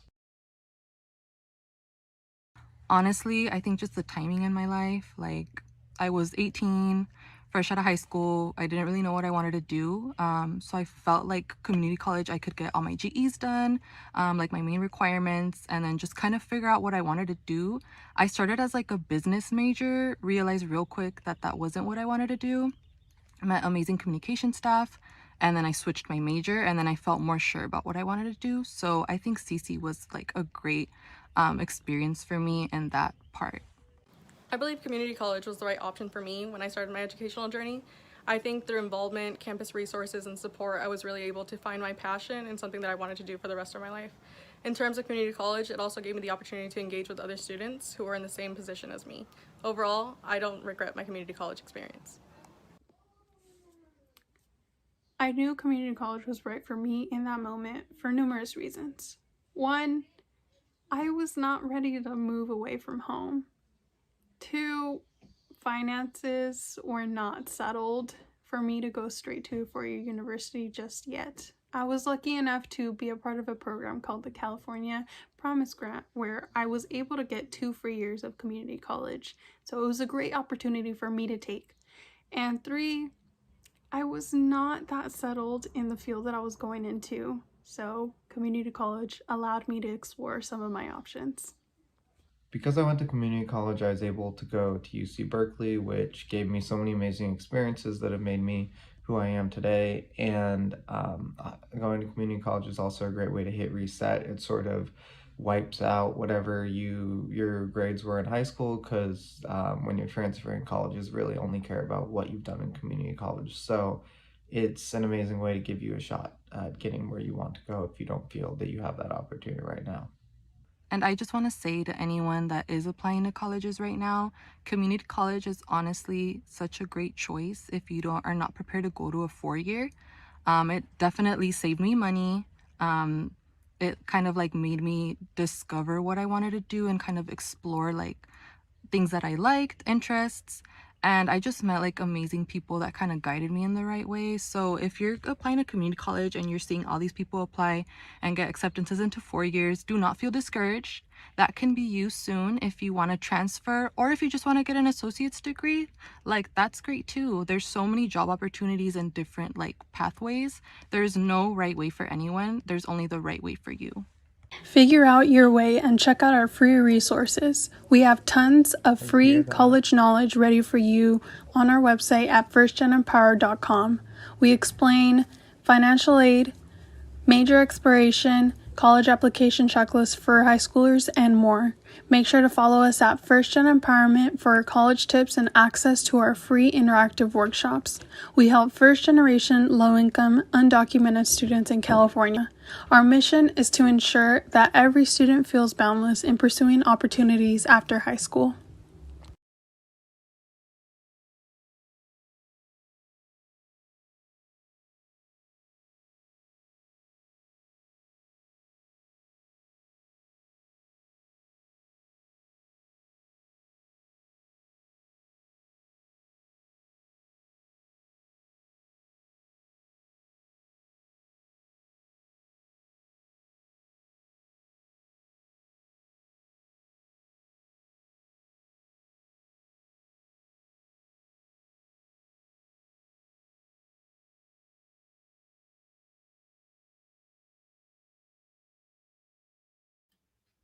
Oh man, I got sentimental in front of everyone, and then y'all didn't. Oh, terrible.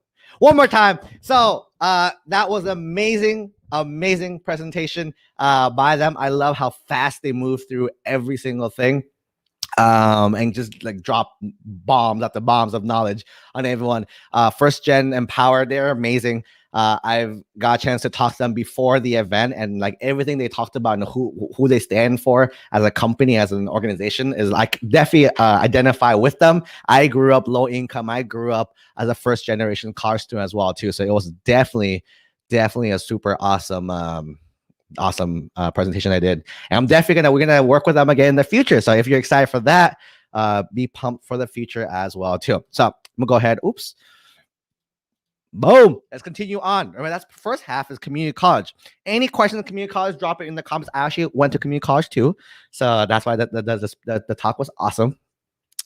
But let's go ahead and part two. We'll fast is a 2-part mini class, right? Second one is essay success secrets. Essay success secrets, right? So with this one, here's a few tips. So no matter where you go, I know every school has their own form of like their essay, their prompts, right? A few common ones for those to look out for. Those who are applying to state schools, your state's gonna have like a general prompt for you to do. Those applying to the private schools, Common App is a big one. There's a Coalition app. That's another one as well too. And some schools have their own specific one as well too. So there's tons and tons of ones. We don't have time to go through every single topic. Now we'll probably do that in a future event. But just for today, I'm gonna share like general feedback and tips for all these separate areas. Okay. So first one, the biggest thing you want to do is show a well-rounded version of you. Right? Show a well-rounded version of you. That's what I was talking about. I think someone asked a talk yesterday, what should I talk about, right? The application is you in a nutshell. So think about this way. If your high school teacher was looking at you and to say yes or no to college, they'll say yes. They know who you are. They've seen you grow over 4 years, right? And some of you have seen you grow much longer as well too, right? If I hung out with everyone here, right? Like we hung out for like 2 days, right? A lot of us here, we're hanging out for 2 days. And even just to chats, I know you a lot more than I knew you like a few days ago, right? Which is awesome, right? The issue is readers only have such a short number of time to learn about you through these applications, which means everything has to matter. You're sharing 4 years or 18 years of your life into a few pages of paper. Right. So the essay has to be amazing by far. By the way, this is the most important section of the entire application there. All right. So make sure this essay part or this prompt part is the most important one. Another second big takeaway for this, answer the prompt. This is the one thing as a reader, bugs me so much that law students lose. It's called neutral value or missed opportunities, right? Students miss the opportunity because you don't even answer the prompt, right? Some prompts have 2-3 questions. Answer every single question. If you miss 1 or 2 questions, that's not complete. What does it say about you as a student? If you're incomplete in the application, you're probably incomplete as once you get there as well too, right? So demonstrate you're actually can answer the questions. Very simple, right? And just whatever, if it asks for tell me this, say this. That's all it is, right? Another ninja hack as well too is try to stay near the word limit. If they gave you 350 words, use 350 words. If they gave you 650 words or 600 words, try stay near the end, the 580, 590, or even 630, 640. You want to stay near the end. Those who don't get even halfway or more, it shows that like you don't care, right? It shows you don't care, and like I'm sure there's more you can talk about. That's the big one. All right, so let's try to stay near the word limit, right? And here are my 2 success hacks for when you're done writing, who you ask for help, right? I would ask your STEM teachers, your science and math teachers to read it for content. Here's the big difference between college essays and like high school essays and stuff, right? High school essays, you have to make it sound good, sound pretty. For college essays or prompts, right, you have to just answer the question. They try and learn about you, right? So you have to be very succinct, and very straight to the point, right? Versus, and always have word limits, right? Of short word limits. Science teachers and math teachers are very good at getting straight to the point and just telling exactly what you need, right? So for content, for college essays, ask your math or science teacher for that. But you do want to ask your English teacher to check for grammar, right? And they don't need to be perfect grammar as well too.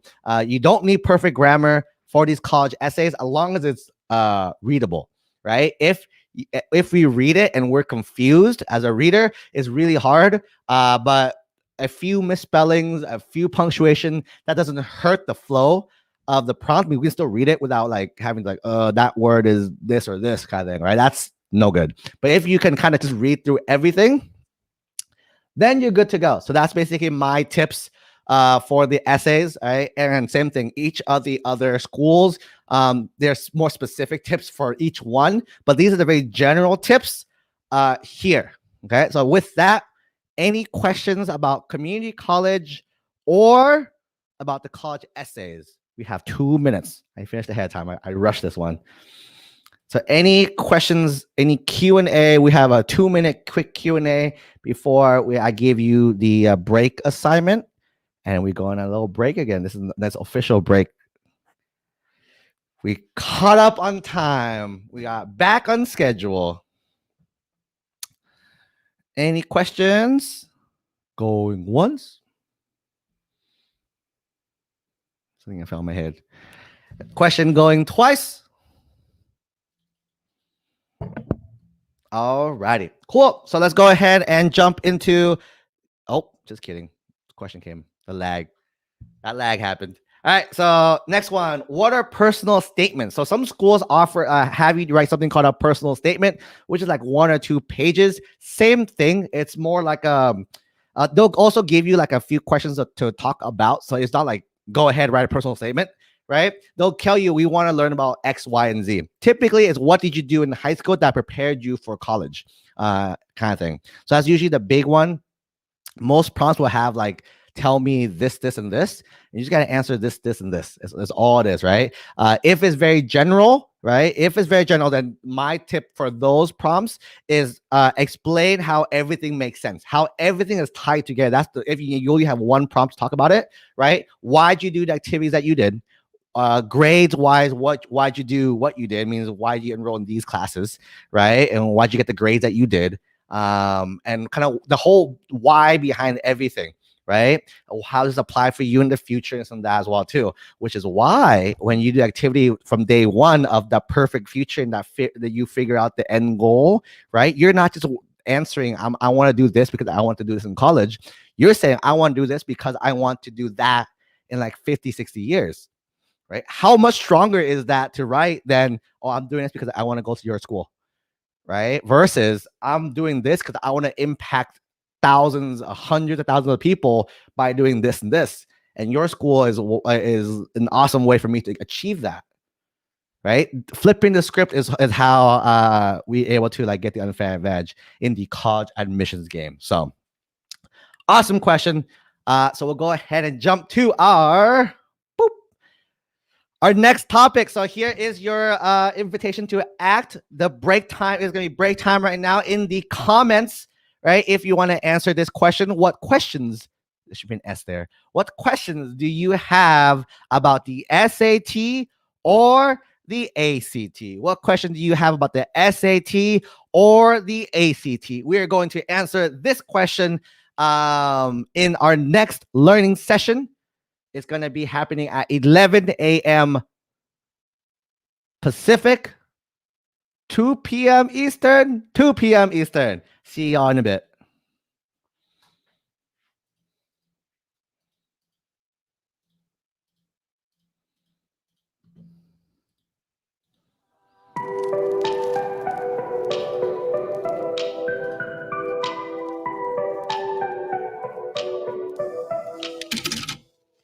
You are what I waited for. Oh, you make me touch the sky when I'm down. 'Cause when I'm with you, I'm fine. When you go, I'm sad. I like my life with you. Oh, 'cause you're my one love, one love. And I'm not saying lies, you're the one in my heart. You make me feel alive, I feel crazy when you make me smile, smile. Feel like I can't fly, one love. And I'm not saying lies, I feel crazy. Come on.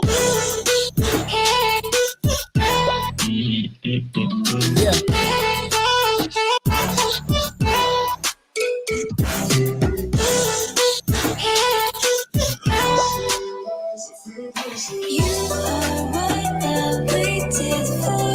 Oh, you make me touch the sky when I'm down. 'Cause when I'm with you, I'm fine. When you go, I'm sad. I like my life with you. Oh, 'cause you are my one love. And I'm not saying lies, you're the one in my heart.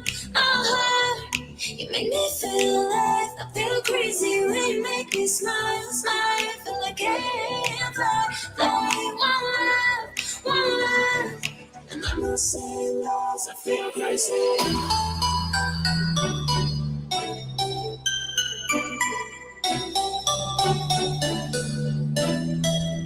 I feel crazy when you make me smile, smile. Feel like I can't fly, one love. And I'm not saying lies, I feel crazy.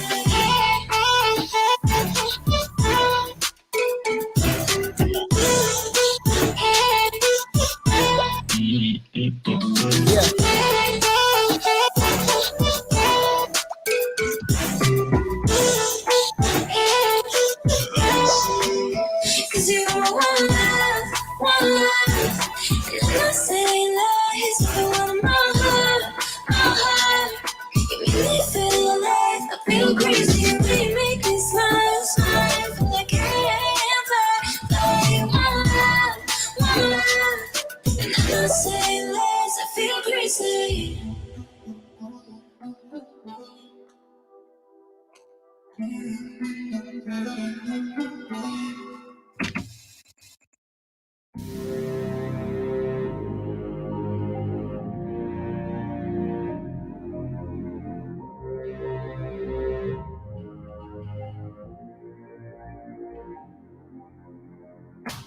You were the one that took me higher and above.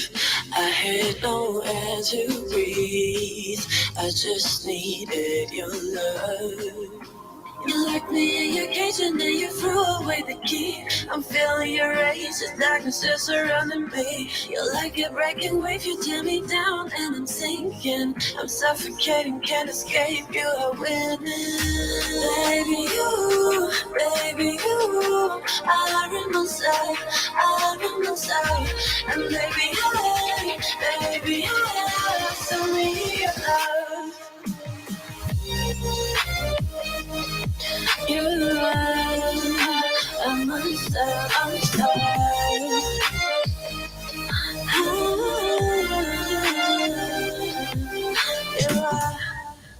You are.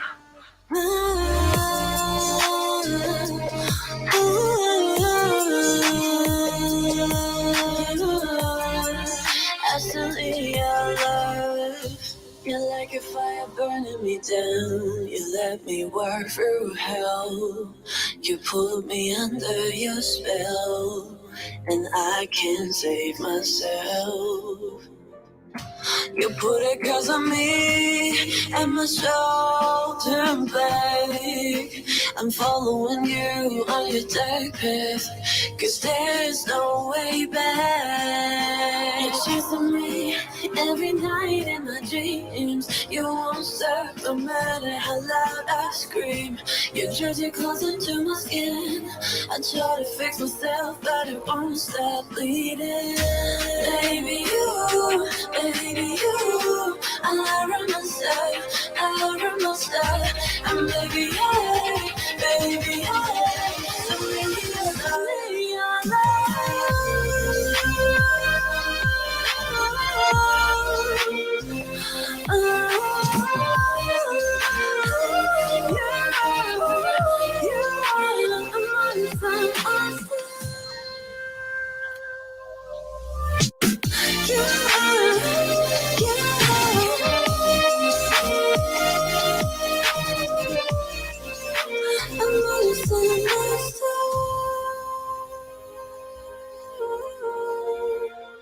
so really your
I caught myself.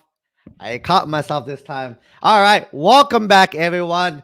Man, we are breezing through the day. It's amazing. Thank you, Evan, for always being here on time.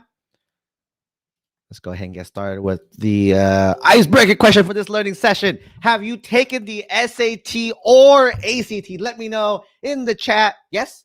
No. All right. Have you taken it before? So before today, have you taken the SAT or the ACT before? Right. So this session, learning session number 12, is going to be test prep success secrets. Right. Test prep success secrets.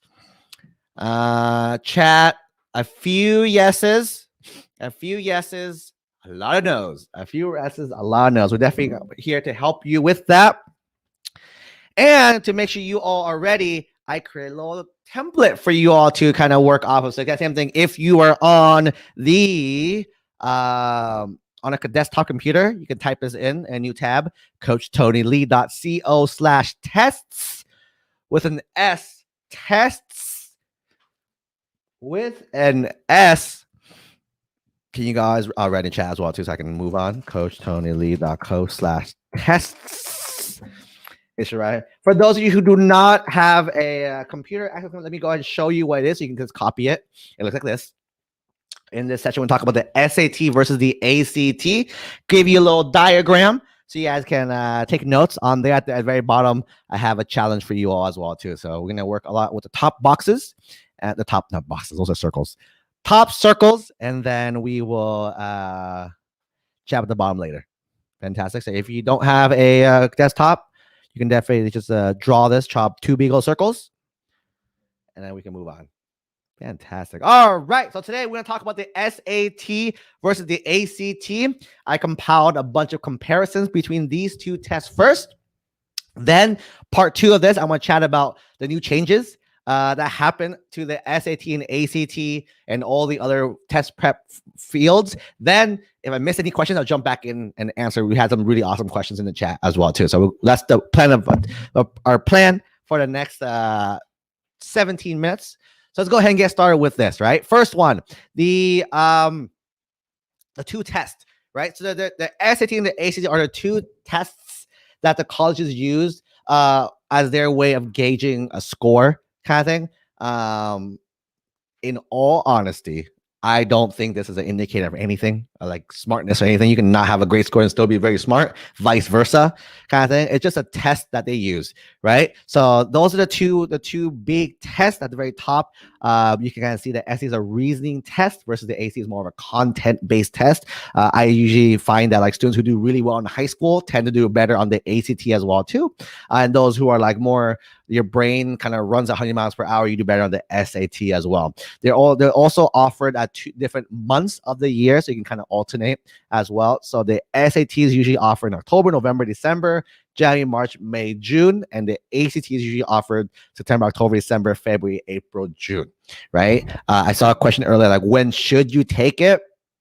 My advice for students to take it under normal situations, right? You want to take it your junior year. So during your junior year, the spring of your junior year is when you want to take it. My personal recommendation, you should take both tests, right? I'm gonna talk about the optional in a bit, but for now, assuming everything is normal, right? I would recommend my students take the SAT one time, take the ACT one time. I would take them, the first one in March. So I'll take the SAT in March, for example, then take the ACT in June, for example, or you can flip it, do ACT in April, May or June, take the SAT, right? Then you have both scores.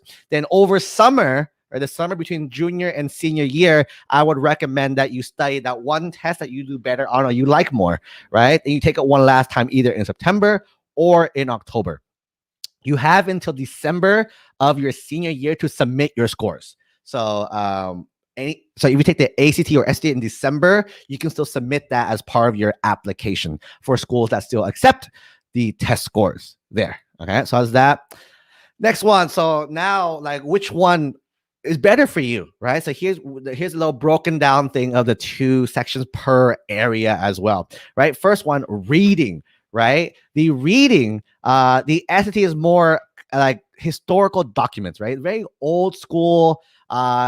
Those who are really good in English do much better in the SAT in this section. The ACT moves really fast, right? It moves really, really fast. So if you are a fast reader, right, but you can still catch the details still, right, the ACT is better there.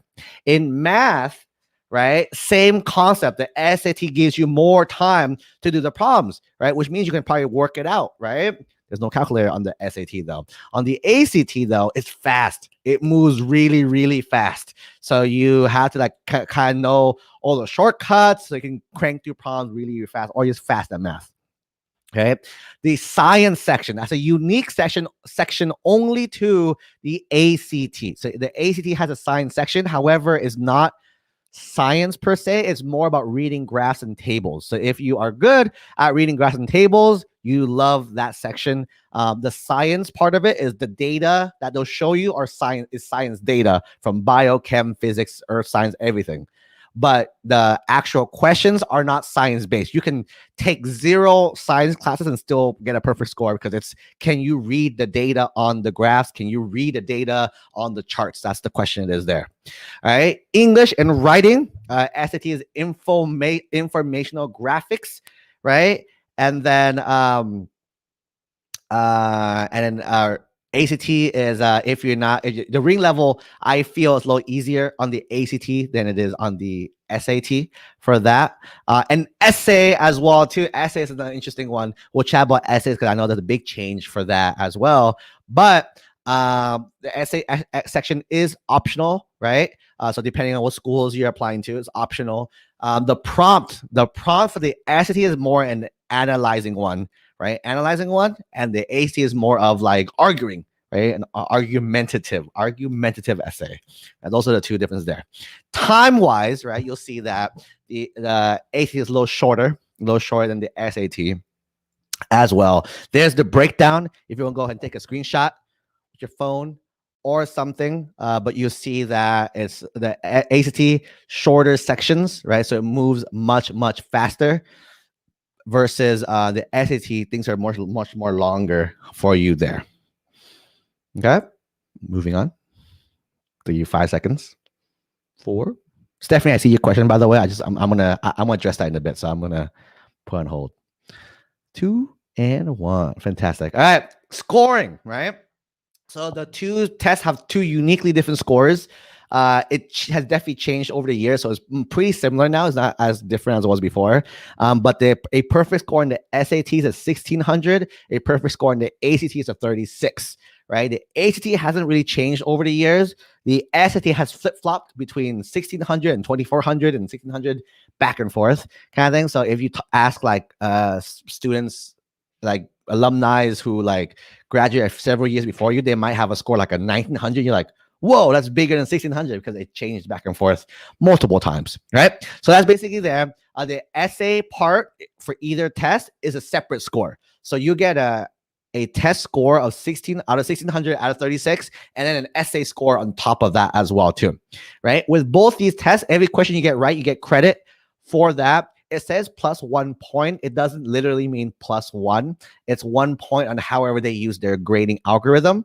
So you get 1 point towards that score, right? If you get a problem wrong or you leave a problem blank, you get no points deducted. For a lot of you, this means nothing. But for those of you who like know how it was in the past, the SAT, if you answered a question wrong, you lost points, right? So in the old SAT, it was easier the strategy is to leave questions blank, because leaving questions blank you don't lose points. But if you're not sure at all and you get a problem wrong, you actually get negative points there as well too. It was crazy. It was wild back then. Now you can, it is to your advantage to guess at the very end. If you have a minute left and you have no clue, you just plug everything in. You have a 25% chance or 20% chance, I forgot how many points question they have, to get the question right as well too. Right? So definitely answer every question. Leave nothing blank on the test moving forward. Okay. Essay. So this is the question that a few of you have been asking, right? In terms of the essays, what do we do, right? Because I know it's going away and all this stuff as well too. The best answer for this is it's school specific, right? It's school specific if you should do the essays or not. I know the SAT is taking out the essay for sure after June. So if you take it before, the college may or may not know. So later today, we're going to talk about which college and which major should you pick, right? And with that, you kind of figure out what colleges you want to talk to. I'd ask them, hey, if I took the test this month or next month, should I plan to take the essay? Because if all the schools say no, then you don't, right? But if one school says, yes, we will consider that score, then I will take the test just for that one school as well too, right? That's usually how admissions works with things, right? If one school says they need it, you guys just do it just for that one school as well. But if all the schools say, no, we don't need X, Y, and Z, right? Then don't waste your time. Don't waste your time and effort and just take the normal test itself, right? And that goes to the next section of should I take it? Because the new trend, if you have been following the test prep field for this past year, has been wild as well too, right? A lot of schools are going to keep the test optional part, right? Test optional. So what does that mean? Test optional, right? Test optional means you have a choice to take it or not take it. Right. So, but if you do take it, they might consider, or some schools will, some schools might, right? They will or might consider it in the realm of admissions, right? So same thing, going back to the last answer, is all school dependent, right? So there's no one answer that fits everyone. It's what schools are you going to apply to, right? Ask them, what are they planning to do? Because if all the schools, let's say you want to go to one of these 4 schools and you ask those 4 schools and they say, nope, you don't, we're not going to look at the test score, right? Then there's no even need to even take it, right? But one thing you do want to keep in mind though, there's a difference between schools using it for admission and schools using it for scholarship, right? Some schools right now are allowing students to take, some schools are doing test blind, means they're not even looking at it for admissions, but they might consider it for the scholarship. If that's the case, I would still take it if they're going to consider it for the scholarship. So you have a chance of getting that scholarship as well too, right? You spend a little time to prep and take the test and you can get a few more thousand for your education. I think that's worth that return on investment is super worth it. Right. But if like, for example, throwing it out there for those applying to the UCs, right? Any of the UCs in California, UC Berkeley, UCLA, UC Irvine, all the UCs is test blind for both admissions and for for scholarship, which means there's no need to take it anymore, right? If you took it, you can say it in your application somewhere, but there won't even be an option for you to upload your scores, kind of thing, which means there's no point at all to do it, right? So going back to this, right? Optional. If the school is optional, it goes back to the school. Hey, should I take it? Are you guys gonna consider it? And they say maybe it might have a chance. You take it, right? Because in my head, optional equals required. Anything that's optional that you can do, I would do it. So then, because a lot of students, when they hear it's optional, they're not gonna do it, right? And this is the one thing you gotta do to help you stand out a little more from the group. Okay.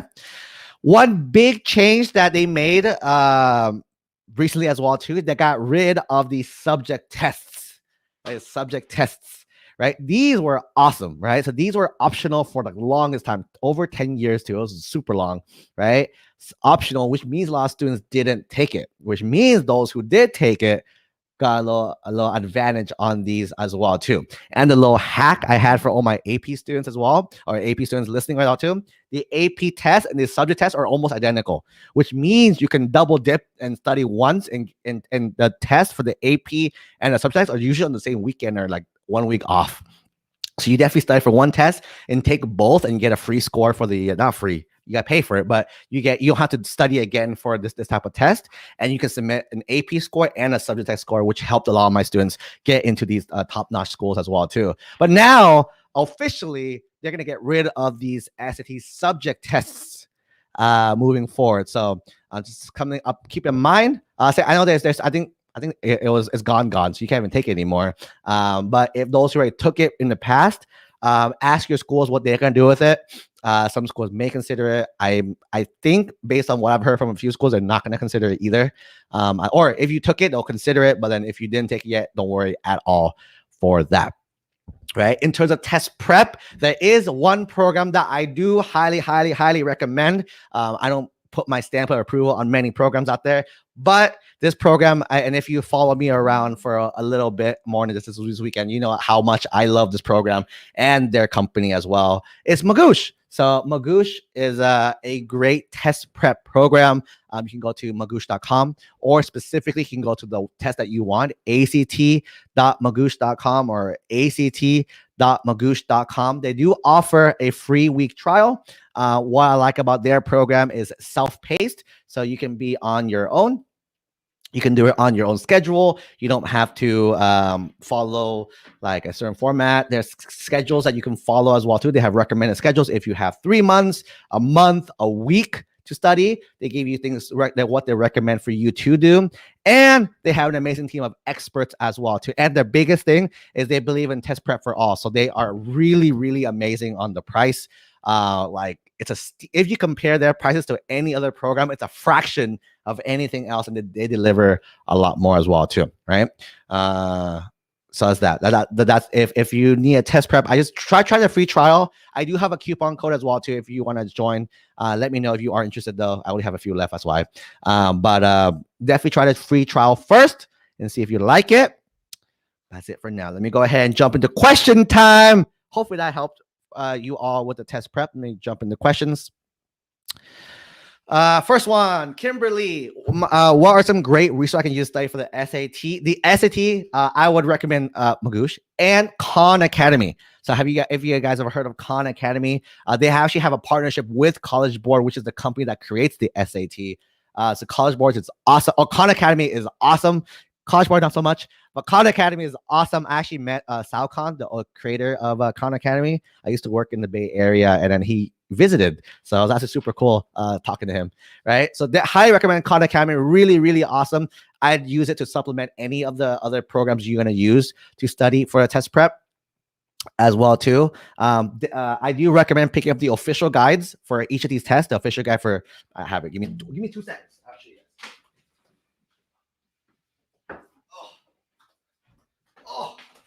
So that's the official guide. So if you guys want the official guide to SAT, boom, the official guide SAT written by College Board, which is the people who created the SAT, and then the ACT official guide. Boop, recommend that as well too for the ACT as well. So that's another awesome resource. I know Magoosh recommends it. Khan Academy recommends it. I recommend it as well too. That's the most accurate it is to the test. I know there's a few test people out there that like it's harder. So people like studying the harder versions. So when it comes to test time, it's super simple. So up to you. Those are my advice there. Apurva asks, can I take both in high school? Yes. So my recommendation is taking both junior year, and then, or first make sure you need to do it, or you should do it first. So there's no point if like for example, if you want to go to only UCLA or Berkeley and they're both not gonna take it, there's no time wasting your time. I focus the time and effort in other areas also. But make sure at least one of the schools that you're looking at will consider it, then follow the schedule. I'll take everything 3 times. Or 3 total. SAT, ACT, then the best one a 3rd time. For test optional schools, what range of scores do you recommend sending in? That's an awesome question as well too. So for me, personally, what I recommend setting any score, right? Any score is better than no score is my rule of thumb, right? But I would ask the school. So I would ask the school to be, because this is also very school specific of like, would they even care if you submit, let's say, I don't know, if you got like a 2 out of 36 on the AC, is it even worth it sending it? But I would ask the school. Worst comes to worst, right? A policy that most schools offer, they have an added value, neutral value kind of system, which means nothing can hurt you. They'll just kind of overlook it. I mean, they'll kind of just ignore it as the recommendation in terms of the recommendation for you. So that's that. Okay. Is there benefit to submitting both scores to SAT, ACT? Yes, you submit both scores. As a reader, for me, it shows that you're trying both tests out. And then they'll only consider the better score. So whatever the better score is from the two of them, they'll only look at that score. How do you advise studying for tests if there's only 1 week? Magoosh has a really awesome schedule for this. If you Google Magoosh, the ACT or SAT 1 week schedule, they actually have a 1 week schedule where you can cram for this. Highly not recommended. They also not recommend this, but life happens, right? And you just completely forget and like, oh shoot, next week is my test. You gotta figure it out. Ivy, how many times is too many times to redo the test?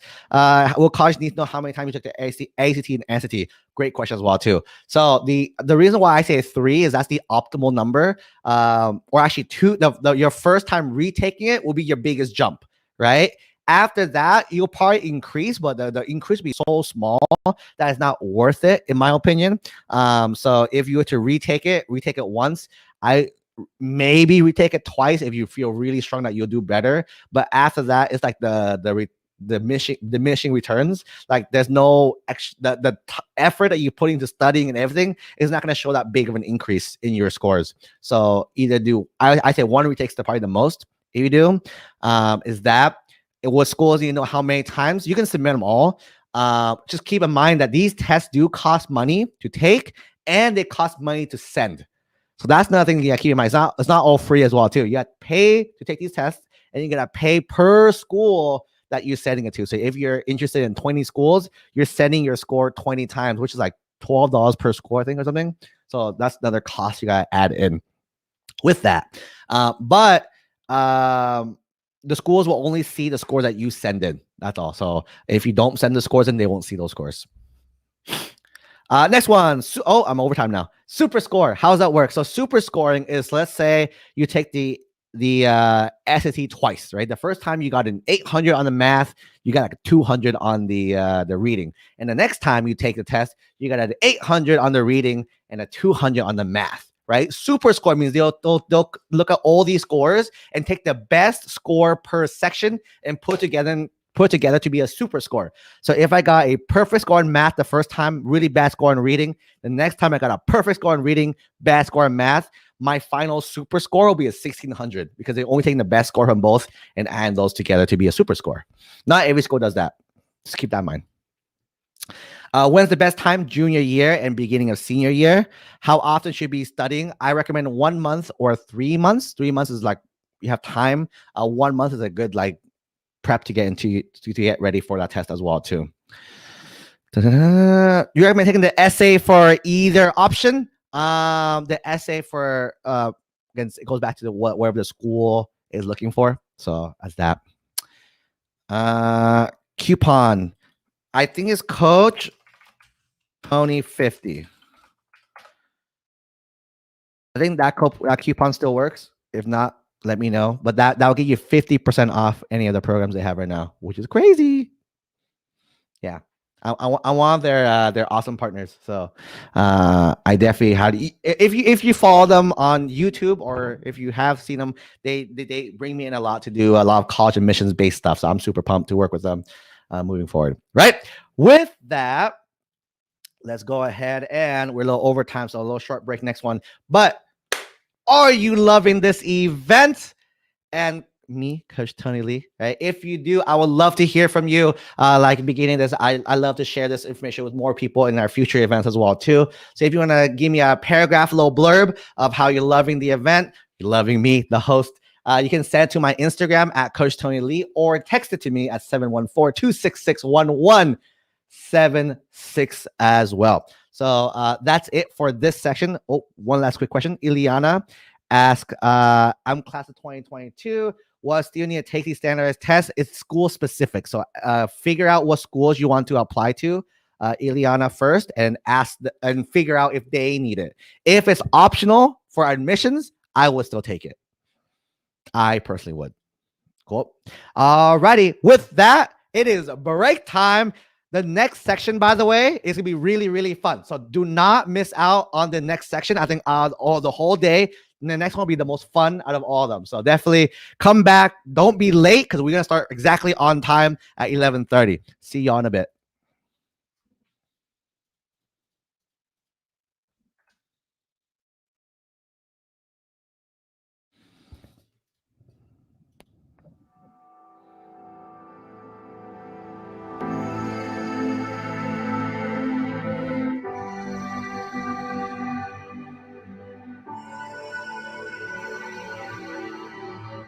So print out for you again.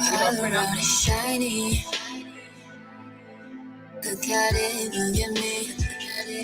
Something disconnected. I'm not the same anymore. Turn me on, turn me up. I know this life has made me be the girl I wanna be today. And the wish I was made of skin. Why do I feel my body caging me? I can only try to self-destruct, but I won't let self-fear. But no, I can't seem to get out this place. I'm totally lost in empty space. Is this the only place?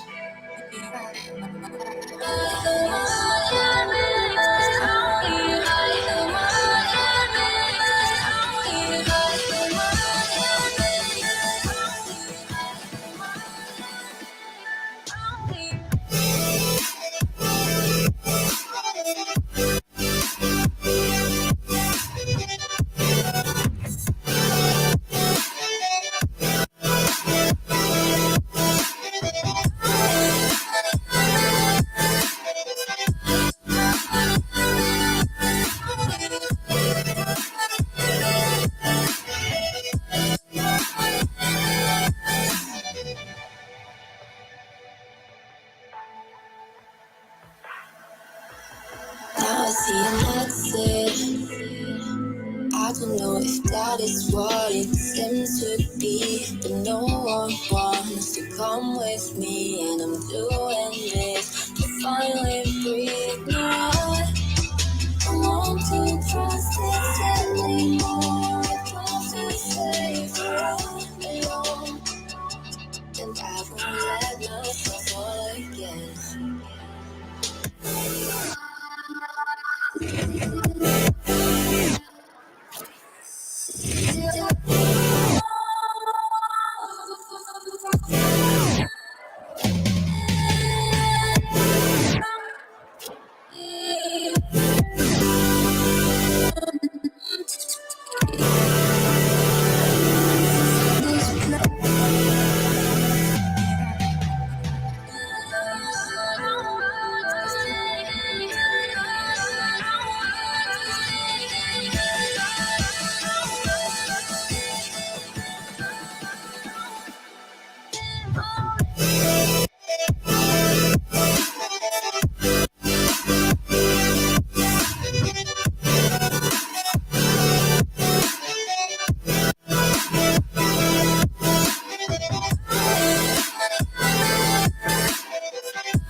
live against under SOS. I'm crashed London, falling from the high, feelings on the ground.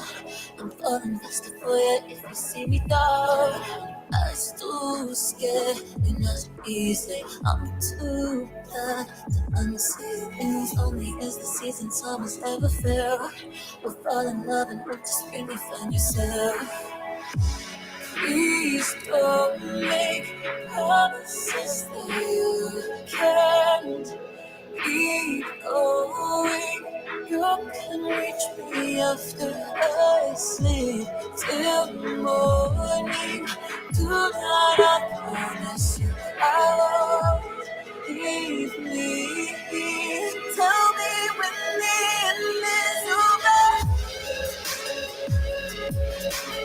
Tell me when the end is over.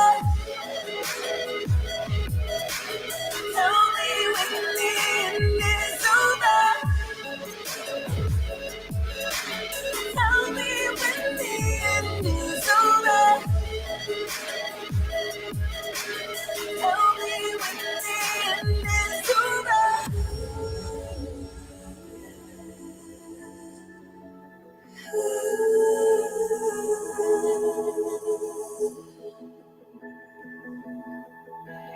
Am I out of my mind?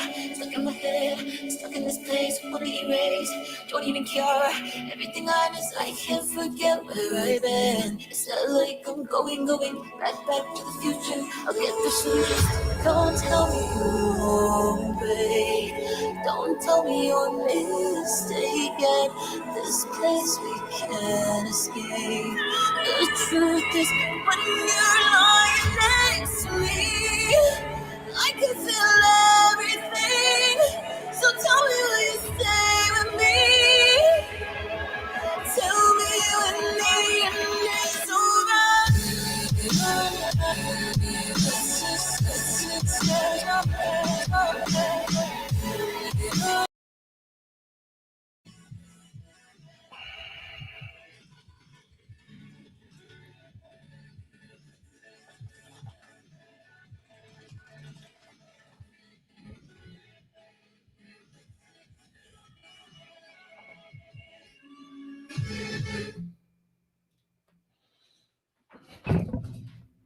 What's up? Welcome back, everyone. You all are amazing.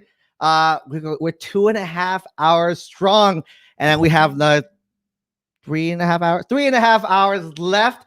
I'm super pumped. We have another guest, actually guest speakers, here with us today. I want to let them introduce themselves. They have an amazing chat with you all. I'm gonna bring them on. And then if you have any questions at all for them, feel free to leave it in the comments as well. So without further ado, I'm going to introduce my friends. And they're on. Hello. Hello. Hi. Hello, everyone. If y'all want to introduce yourselves a little bit, and then we can get started. Just FYI for you, there is going to be a 10-15 second lag between us talking and the chat. So if you ask for this group is amazing, by the way. They definitely respond when you ask questions. Just know there's a 15-second lag, so it's not they're not responding. They will respond. You'll see the chat pop up as well too. That's good to hear. No, that's very helpful. Thank you. Well, hey, everyone. My name is Arabi Hassan, and I am the founder and co-director of First Gen Empower, which is a nonprofit based in California that helps high school students with figuring out how to get to college, how to get financial aid, and just provide them support and advising along the way. And today, for this session, Irlanda and I are talking about kind of going to college and getting financial aid for undocumented students specifically, but we can also answer really any general questions about college that you might have. A bit of background on me. I am from Los Angeles. I'm an immigrant and I'm a first generation student. I went to community college for 2 years, transferred to UC Berkeley, studied sociology, graduated from Berkeley in 2019, and I'm currently a law student at Harvard Law School. Yeah, Irlanda, do you want to introduce yourself?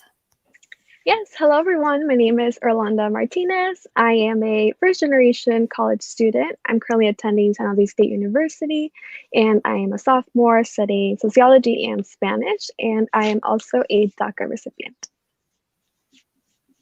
Great. Okay, so yeah, like I mentioned earlier, we are talking about supporting undocumented students. So personally, I'm not a DACA recipient, but my family moved to the United States when we were, or in 2008, when I was about 10 years old, and they applied for asylum. And so effectively, that just means that like you have kind of pending legal status. And so the process for, you know, immigrant students and undocumented students can be very different and very challenging and complicated, just because this, you know, higher education was not built for people like us. And so we wanted to share our advice on how we got through the whole process with you all. Irlanda, do you want to talk a bit about how you got through college and some of the challenges that you faced? Yeah, so as an undocumented student, I never thought that college was an attainable goal for me just because there was a lot of kind of like stigma around going to college as an undocumented student. So I never thought I could actually go. So it was very difficult for me to also navigate the educational system, not knowing any English. I had a very difficult time in school trying to do homework, participating in class because I didn't know any English. I am a native Spanish speaker, so it was difficult for me to learn English as a second language. But definitely through a lot of hard work and with the help of my parents, my teachers, and friends, I got through it. And now I'm going to college here in San Jose. And I'm currently pursuing my first bachelor's degree, and I'm planning on pursuing a educational career later on. Thank you. I mean, your story is so inspiring, and I hope it really does inspire other folks from all sorts of first-generation low-income backgrounds to realize, despite the challenges that you might face, there is a way, right? We live in a time where education is more accessible for communities like ours than ever before, and that I hope you continue going. And yeah, actually, I have sort of a similar experience when I was in high school. Although I had learned to kind of, you know, I was a fluent English speaker by then, a lot of the challenges I faced was just not knowing how to get to college. Like my teachers and counselors weren't really able to help me. In California, if you're undocumented, you can qualify for financial aid through an application called the California Dream Act, which we will talk about later, but no one told me about the California Dream Act. And so I thought I couldn't afford to go to college at all. I ended up going to community college for the first 2 years, just hoping to continue my education and hoping that something was going to come along my way later on. And I was so happy that I did that. Community college was truly the best decision I have ever made in my life, because once I got there, I was able to access advising from counselors who explained to me how to get financial aid, how to apply for scholarships and things like that. And so I transferred to UC Berkeley on a full financial aid package. So I didn't have to take out loans, didn't have to, didn't have to really pay anything. So I was very fortunate, and that only happened because I went to community college first. So a quick plug for anyone who is considering community college. I do think it's a great option if you're not sure about going to a 4-year university first, or you're worried about being able to afford it. So we are kind of going to break down our presentation into parts and talk about different parts. So our first part is just making the point that undocumented students can go to college in most states. Irlanda, do you know what the exceptions are, like where people can't go to college? Yeah, so after a couple of research, we did find out that students in Alabama and South Carolina actually are not allowed to enroll into a public university.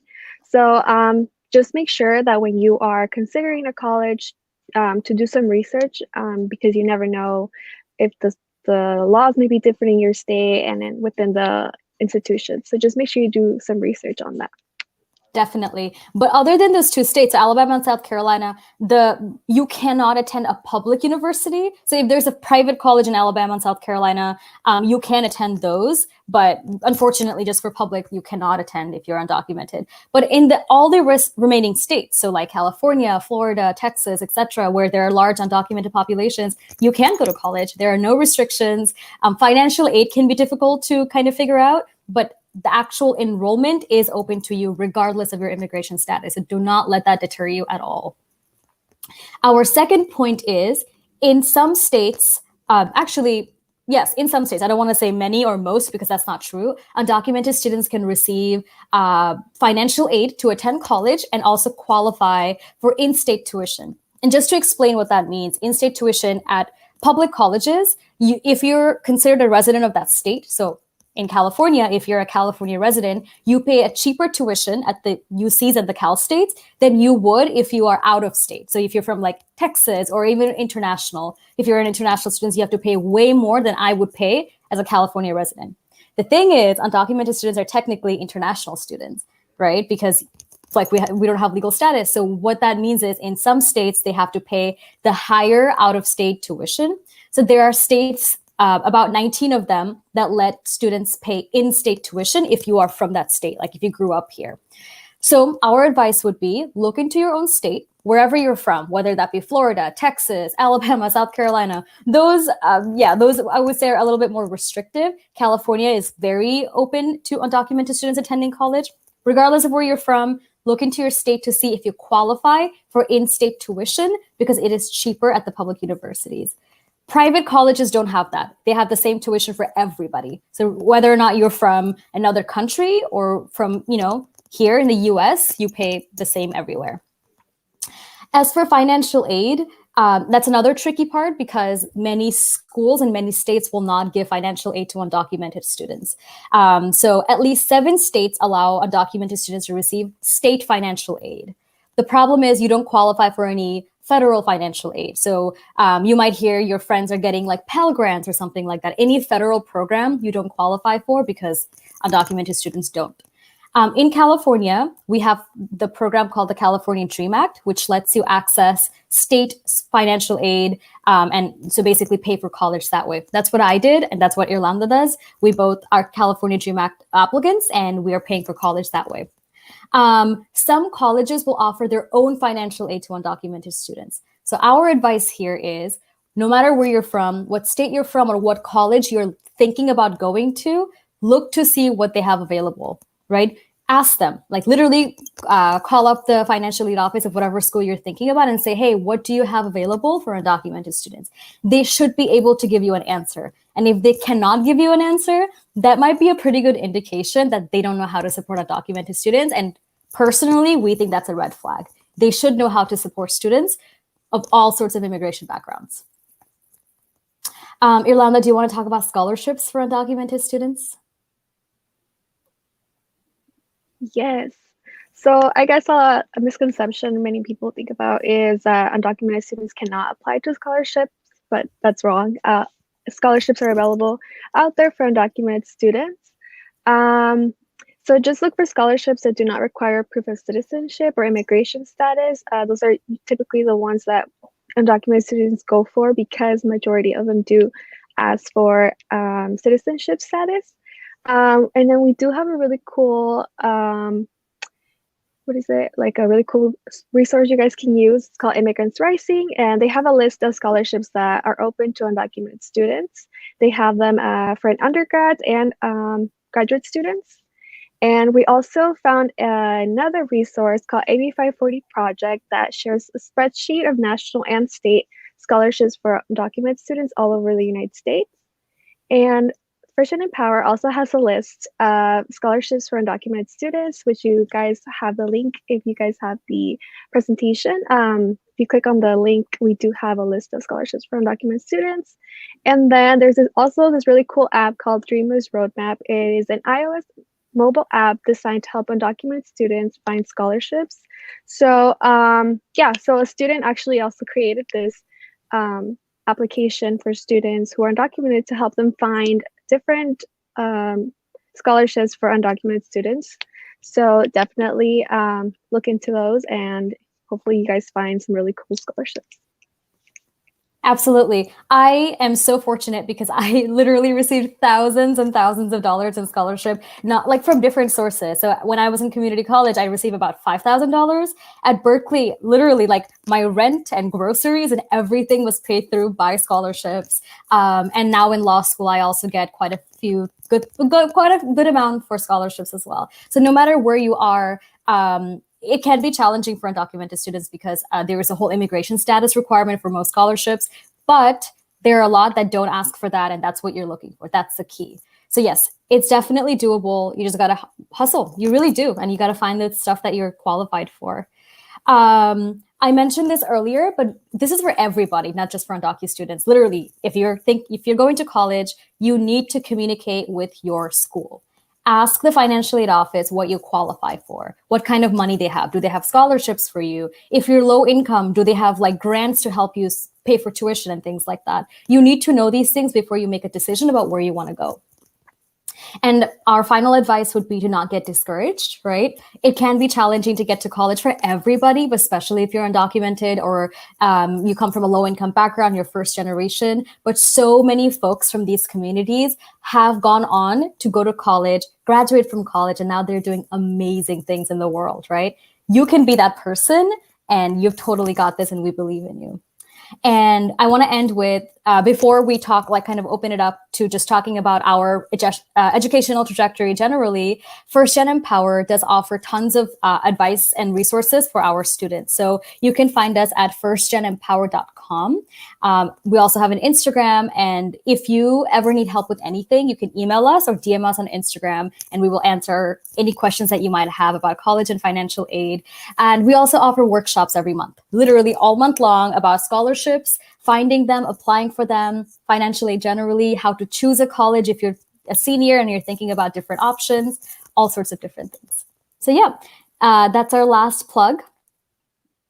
If folks have any questions, or Coach Tony, if you have any questions for us. Yeah, can you repeat that Instagram one more time? I'm gonna post it. I think with this type of topic, I know sometimes it might be a little tricky to like ask questions on like publicly with this type of topic. That's what I've learned over the past few years. So definitely, I think if we can get like your Instagram, we can actually, I think students will feel much more comfortable like DMing straight to experts for that. So can you read me your Instagram one more time? Yes, it's First Gen Empowerment. Yes. And perfect. You can, they can find us there. Yep, that's perfect. And our website is First Gen Empower, as you already have there. Yeah. So I understand like something like this, you don't want to put it on a public platform. Please do message us if you ever need help with anything. And this isn't not just for undocumented students, literally for everybody. We do help students regardless of their background. Perfect. Cool. Yeah, I think my experience working with topics like this is definitely, I know the students who can relate a lot with this, like they're loving this as much as possible, but I think it's still a little hard to like share it publicly as well. I think it's because like the whole situation behind it, but I'm sure like your DM's gonna blow up with more information soon as well too. So thank you so much for that. I think since you have both of you here, we have like a minute left. I'll ask you one fun question. So the event is the High Score Advantage. What's one piece of advice, like a nice closing note? What's one piece of advice you can offer for all students that will give them an advantage in high school? Ooh, that's a really good question. Don't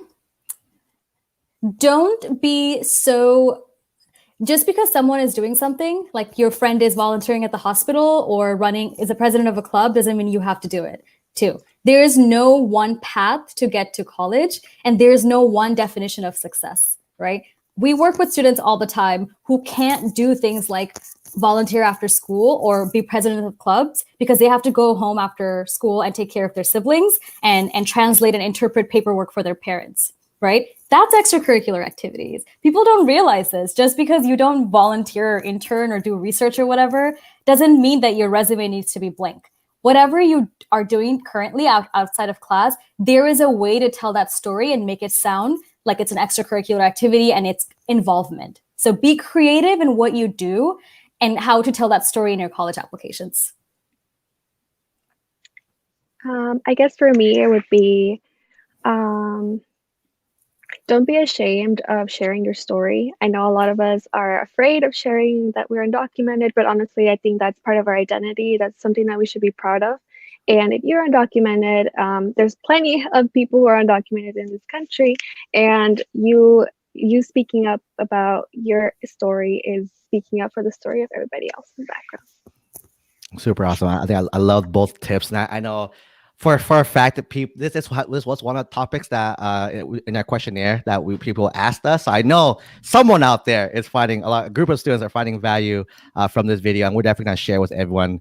I know a few students couldn't make it today because Sunday, but I'll definitely send the replay. I think they're definitely gonna love this. So thank you so much, both of you, for your time here today as well.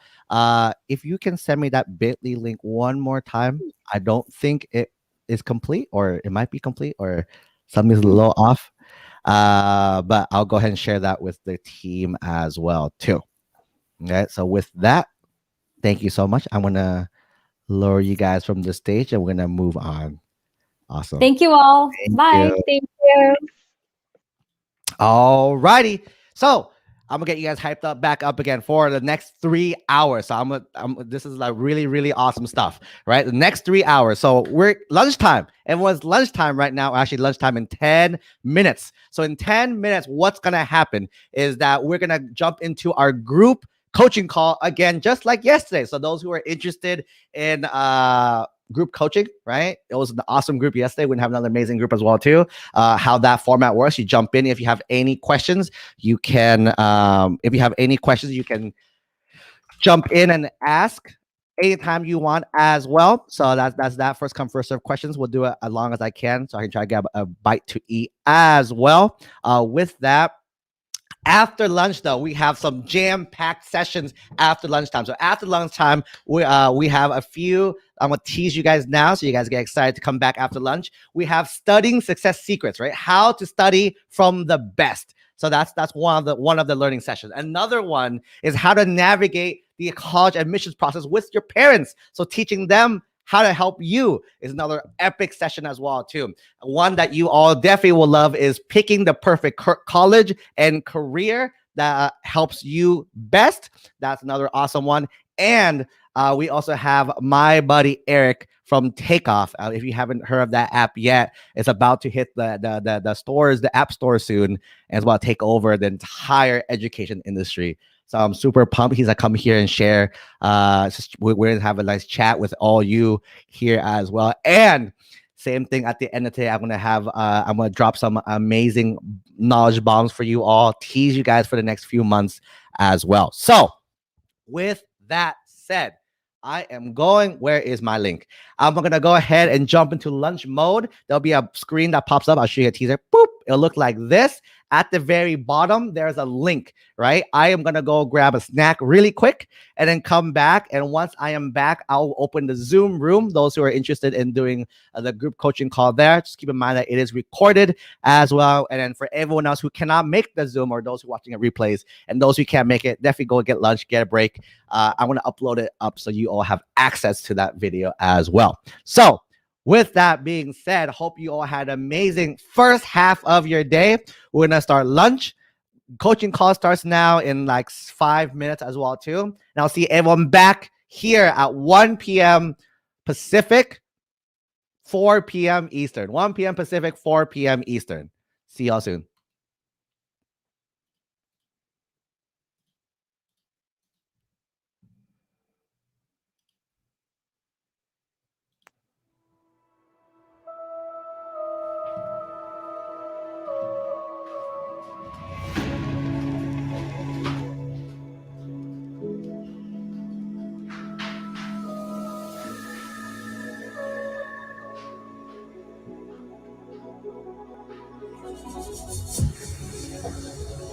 Take me down, let me fall back into your arms. Take me now, get my all, and just to feel your heart. And I could never run, but now I need you. And I could never love, but now I need to. Whenever we start to play, whenever we fight away, you lead me home. Whenever we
Oh, I can fall apart, and I could never run, but now I need you. And I could never love, but now I need to. Whenever it's time to play, whenever we fade away, you lead me home. Whenever we can't escape, forever we'll find a way. You lead me home. Lead me home.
You lead me home.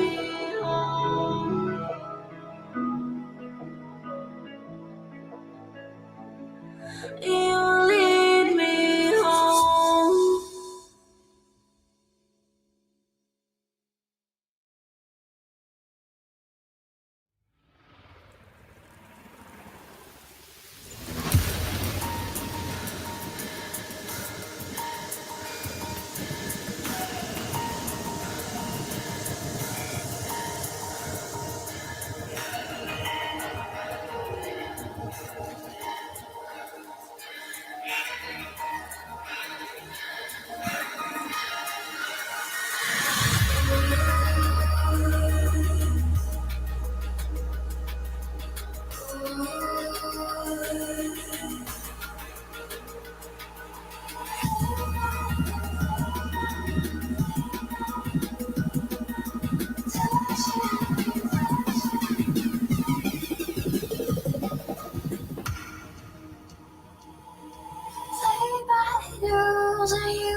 I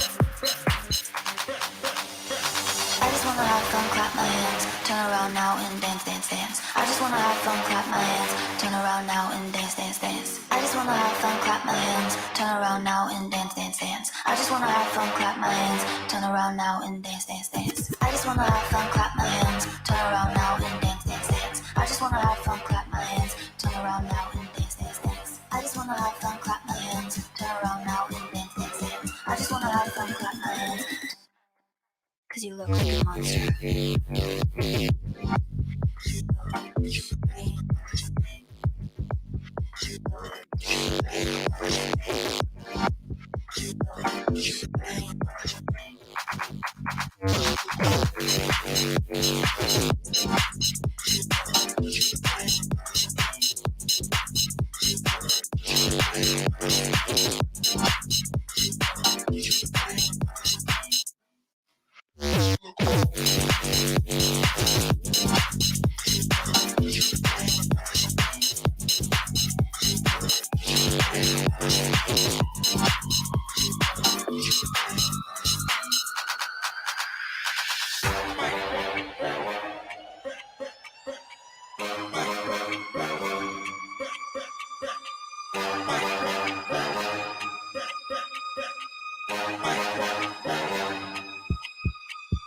I just wanna have fun, clap my hands, turn around now and dance, dance, dance. I just wanna have fun, clap my hands, turn around now and dance, dance, dance. I just wanna have fun, clap my hands, turn around now and dance, dance, dance. I just wanna have fun, clap my hands. Cause you look like a monster.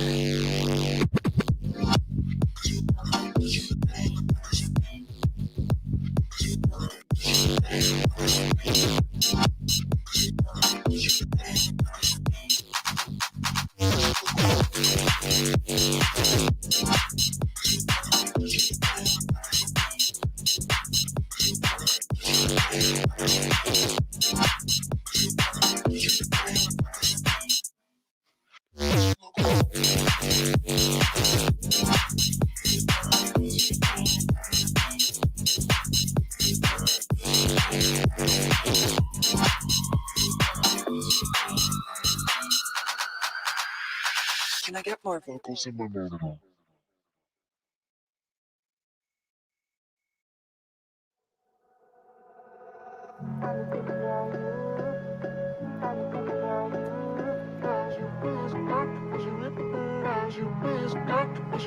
We couldn't love right. We had enough and we've given up on you, you and I. But you got this new guy, and when he's around you, it's got me thinking about you, you and I. I don't want you to be fine, but I still lie awake at night. I don't want it to go right. Save your face when you come by.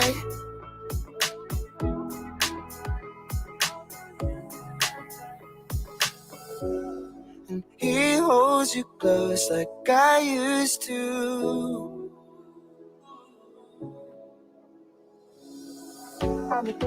He holds you close like I used to. Like I used to, yeah. I've been thinking about you. I've been thinking about you. I've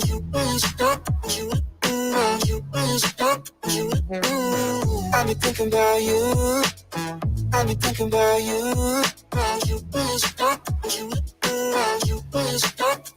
We can love right. We had enough and we've given up on you, you and I. But you got this new guy, and when he's around you, it's got me thinking about you, you and I. I don't want you to be fine, but I still lie awake at night. I don't want it to go right. Save your face when you come by.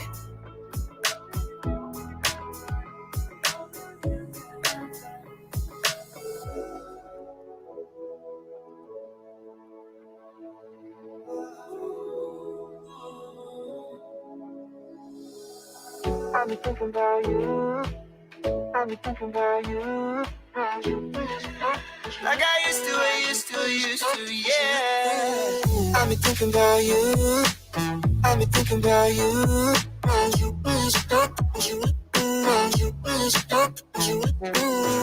been thinking about you. I've been thinking about you. I don't want you to be fine, but I still lie awake at night. I don't want it to go right. Save your face when you come by.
I remember that night when I last saw you.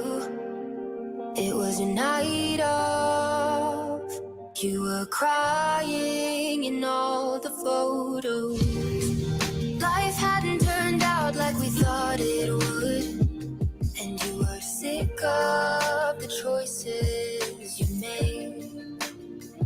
I was hoping that you might change your mind, that time away would bring us back to life. but now we're living in a different shadow. Trying to make it back home. I still feel it. Your heart close to mine. I still need it. Your hands wrapped in mine. I still miss you. I think of you all the time. I search for this day and night, but a love like yours is hard to find.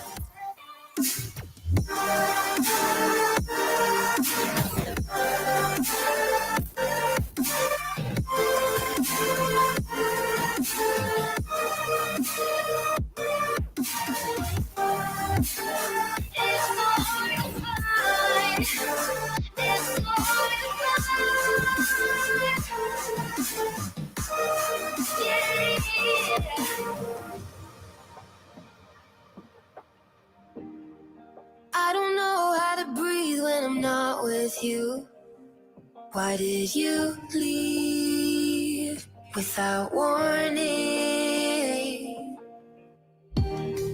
From the second you were gone, I was just old news. Like we were nothing, just an excuse. I was hoping that you might change your mind. The time away would paint it in a better light. But now we're living under different shadows, missing every phone call. But I still feel it. Your heart close to mine. I still need this. Your hands wrapped in mine. I still miss you. I think of you all the time. I search for this day and night, but a love like yours is hard to find.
Stay with me another night. I wanna make it right out. Oh, I do. Saving me until you find it. Broken by design. Come loose. So into every moment. You're all better know. Let me into your past like I'm letting you grow. Taking me into your light. Towing every light I ever knew. I hear you when I go. You wanna know my mind.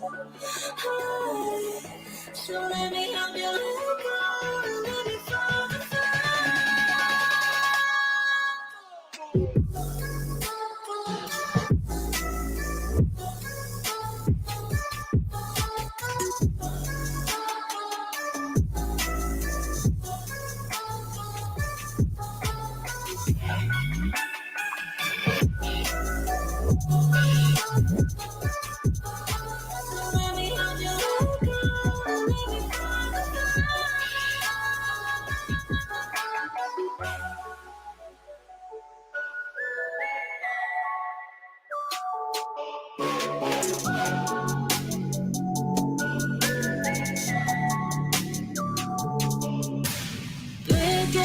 till we be live, living till we die. Tell the truth. till another time. So sever every time, every news. So into every moment, you all better know. Let me into your past like I'm letting you grow. Taking me into your life, towing every line. I never know. I'll be when the outcomes you running around my mind. So let me help you let go and let me fall the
Welcome back.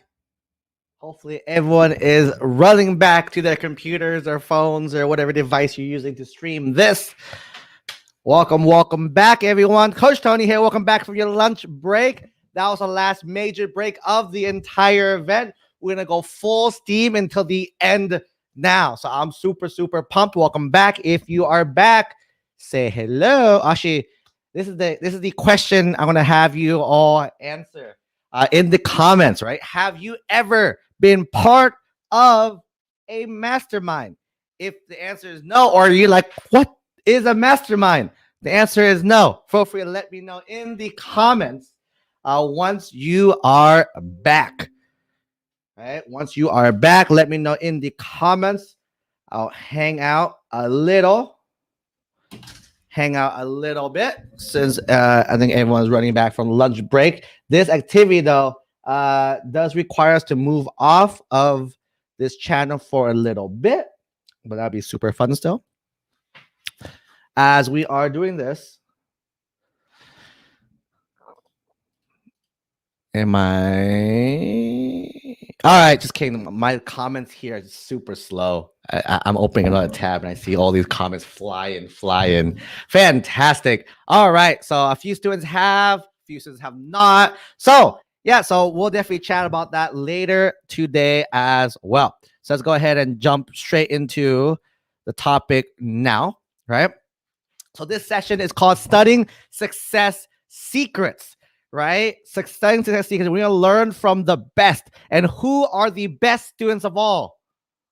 You all are the best students of all. So we're going to learn from each other. So that is, I want to chat about the power of a mastermind, right? So what a mastermind is you put a bunch of people together and you share ideas, right? You share ideas, you talk, you solve problems, you discuss possible solutions as well, right? And then because you see things one way, but someone else in the room might see something another way. You might not agree with, you might not, right? Doesn't matter. But when you put all these super houses, these powerhouses all in one room and they chat about a certain topic, that's when magic happens. That's when everyone learns from each other and rises up to the next level, right? Just letting FYI for everyone here as well too.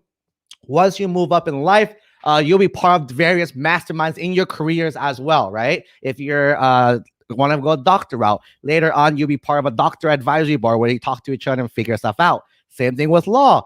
Bunch of the top lawyers are going to talk and figure things out as well too. If you're in business, this is very common in business, right? You have different owners coming across to just chat about stuff. Right now, I pay 5 figures, right, to be part of a mastermind right now with the top school owners in the world, kind of thing. So it's basically the power, and you're like, whoa, it's a lot of money. It's a lot of money there, right? But everyone has ideas. I share what's working for me. They share what's working for them. I'm like, oh, I never thought of that, right? And you try it yourself, and it may work, may not work, but if it works, completely worth it.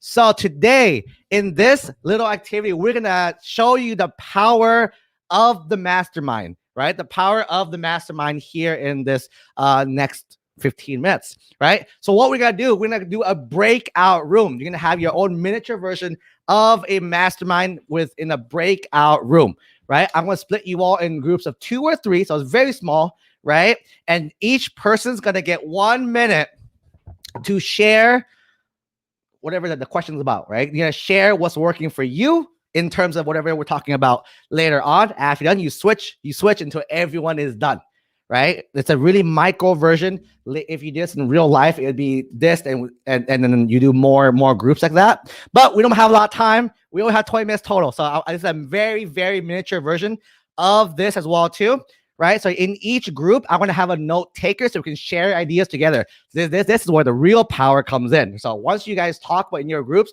we're going to share so everyone can learn from each other, right? The note taker is whoever in your group has the shortest name. If you have the shortest name in your group, you are the note taker for this activity, right? And the question we're going to ask, how do you study? That's it. Simple question, right? I'm gonna go ahead and type the link to the Zoom room in the chat. It is coachtonylee.co/study. coachtonylee.co. Let me go first so no one. All right, I'm in. coachtonylee.co/study, right? Join. I'll give everyone 1 minute to join, and I'll break everyone to breakout rooms right after, right? So once you are in, give it like a minute. I'm gonna also do breakout rooms. Fun fact, it's my first time ever hosting a breakout room. Also, I've never done a breakout room before. Well, I've always been part of them, but I've never done it before. Coach Tony Lee, join the mastermind session, the mastermind group study sessions. Coach Tony Lee. /study. All right. Anyone else? Give another 30 seconds. Does anyone know if I can add people to the Zoom breakout rooms after they join late? Is that doable? No? Yes? I think you can. Fantastic. Cool. All righty. So if you're here watching live, some people probably on both. Hello. All right, so I'm gonna go ahead and Zoom people over here. You on this side of my screen over here. So Zoom folks, right? Once you're in your group, identify who has the shortest name. You are the note taker, right? And then 1 minute per person. The only question you're gonna talk about, or the talking question for today, how do you study? Breakout rooms. Let's create. Let's create. Yeah, I should do. Yeah, create. Oh, it happened. I clicked something.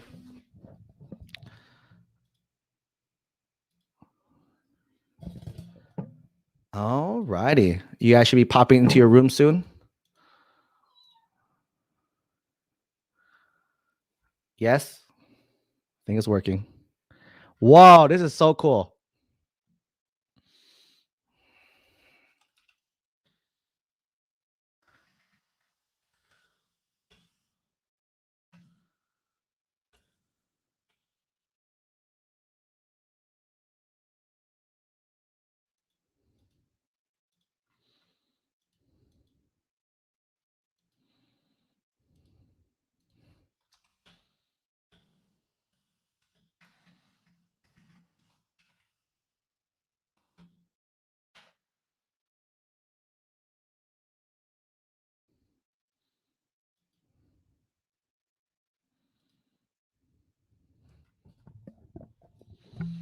All right. And if you are here in the YouTube room, what's up? I'm going to go ahead and just play music for you all. And then we're going to wait for everyone to finish up and we're going to jump back here. Actually, let's play music. No, I can't play music. Dun, dun, dun.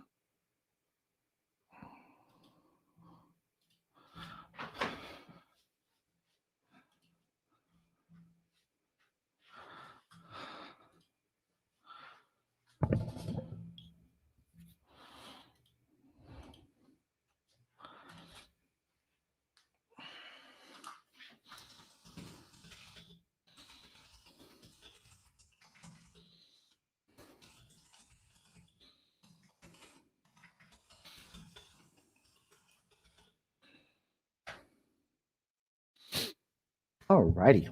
Cool, cool.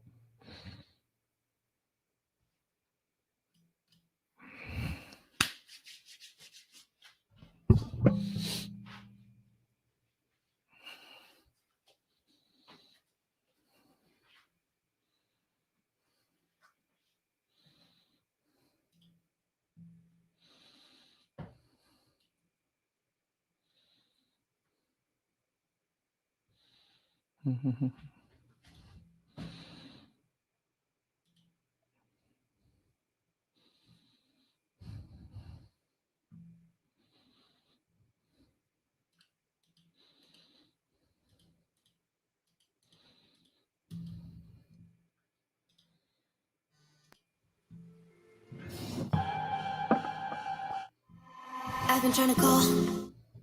No pulse and no alone. Time's not kind and it won't let go. No thoughts left in my head. My mind's not mine and it won't forget. But you bring me back from my darkness black. It's the soul in me and the heart I have for you. It beats for you, it beats again. Oh, you bring me to life. Oh, you bring me to life. Oh, you bring me to life. Oh, you bring me to life. Bring me to life.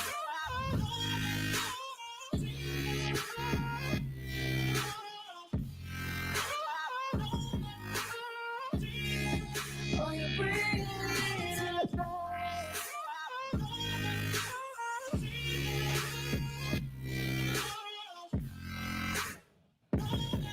Now you bring me back to life.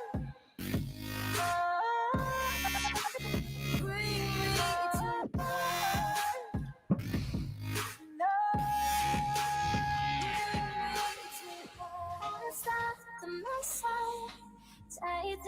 Oh no, we already finished discussing our study habits. Even though we burn from the light I bleed, does she bring me back like a heart attack? It takes away all the love I had for you. It bleeds for you, it bleeds again. Oh, you bring me to life. Oh, you bring me to life. Oh, you bring me to life. Oh, you bring me to life. Oh, you bring me to life.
too scared of the dark. You are so damn bright, but it's burning up my heart. Yeah, it's heaven and it's hell in your arms. Yeah, we. Alrighty. Oh, my voice is on. All right, everyone, I'm gonna close the Zoom. Meet everyone back on the High School Advantage page. We're gonna share over there. All right, bye everyone. Bye byes. Oh, where's my screen? Oh, I overlay. What's up, everyone? Hopefully, people are joining back. Folks are jumping back into the room.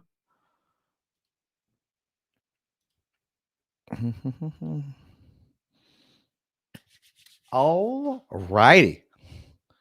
That was awesome.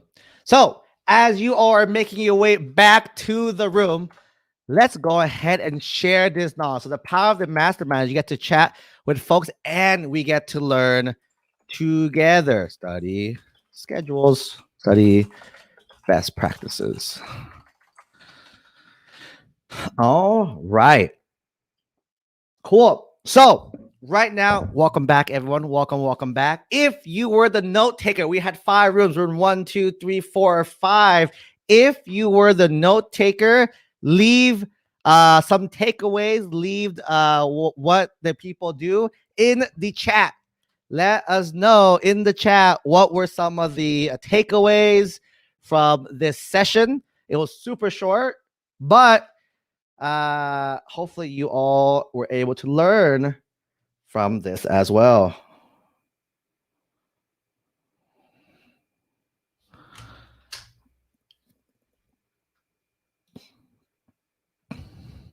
People are coming back now.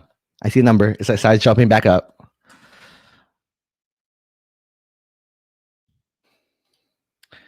Sure.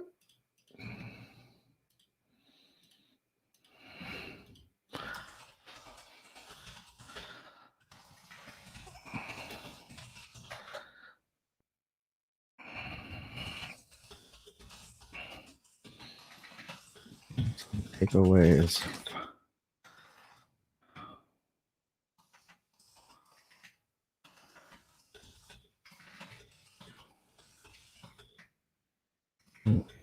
Team study.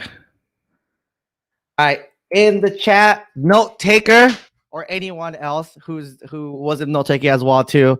Let me know, how did you and your team study? Let's create a resource for everyone around this as well. So feel free. I am waiting for you all. I'll go ahead and share one as we're waiting for more people. Right, one of my ways is study groups. Right, this worked super well for me. Study groups for me, basically having a few friends and then just working through problems together, working through topics that we are not super sure about. That's an awesome way to do as well too, especially with Zoom. Now you can create Zoom rooms and do that as well. All right, so back over here, what ways do you have you studied? Maybe, hold on. You might have responded. I just haven't seen. Boom. I was right. So just my screen is slow, but the YouTube one is fast. All right. Here's one I see.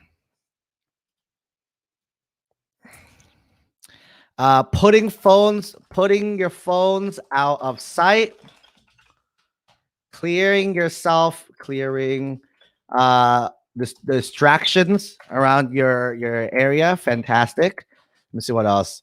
Removing distractions. That's another one as well. Removing. I think that makes more sense. Removing distractions. Keeping track of assignments. Awesome. Taking notes on important topics. Reviewing your notes. Getting help from tutors and teachers. Making study guides for each topic or unit for review. That's an awesome one. Set a timer for yourself. That's another amazing one as well too. So you know exactly when to move on and stuff, right? Reviewing notes. We said that. Quizlet. Look at that. Quizlet's an awesome one. Flashcards. recalling what happened in class, right? Taking notes. I think we talked about taking notes, right? Taking notes on topics you can study for, redoing the homework applicable to the test. That's an awesome one. Group study session, study groups, fantastic. In my group, some study strategy was writing notes. I think we have writing notes, taking notes, reflecting after, recall what happened in class, recalling / reflecting, right? What happened in class, going over old problems, Quizlet, another one for Quizlet, +1 for that Quizlet right there. I started by doing it creatively, creative ways like alphabet. Creative example is alphabet of the amendments. Quizzes, Kahoot, super awesome. Taking short breaks. It's my name, my thing. Boom, taking short breaks, fantastic. Awesome. That was super awesome. So here's some awesome techniques, right? And does one work for the other or not, right? You wouldn't know until you actually try this. So here's using the power of the mastermind. I came up with one idea, study groups, right? And then from different people, different groups, we have all of these as well. Today there's even more. There's rereading chapters. There are making your own quizzes, right? Right? So many. So the power of the mastermind is really, really powerful. I'm gonna go ahead and share this document. Singing your notes. Fantastic. All right. So what we're gonna do, I'm gonna go ahead and share that document out so we can add more as well too. But I think the biggest thing from that activity, not only the study sessions, right, is networking, right? The people in your group, I heard right away, yeah, dude, my group was awesome. My group was the best. They were super awesome, right? One practical tip for you with this activity, for anything else as well too, networking is really, really big, right? So think about this way. Your network is your net worth, right? Meaning the more people you know, the richer you'll be, not just financially, but everything else as well too. Right. So with that, right, I think it's perfect timing again. You are super rock stars, right? Your action item, if I invite you, if you like to do it, is drop your social media handles in the chat, connect with one another, network, right? We had a bunch of ideas to how to study, especially some of the other ones like study groups, getting help from other people. All this, you can definitely help each other. Everyone in here are super rock stars, as well as the community that's around here, this event as well. So that is that. That's it. Questions, call. Boom. So let me go ahead. So that is your assignment. If you choose to do so, drop your social media handles in the comments. We're going to go on break time. And once we come back, we're going to do 3 topics in one session. So it'll be super, super like fast paced. See you all in 8 minutes.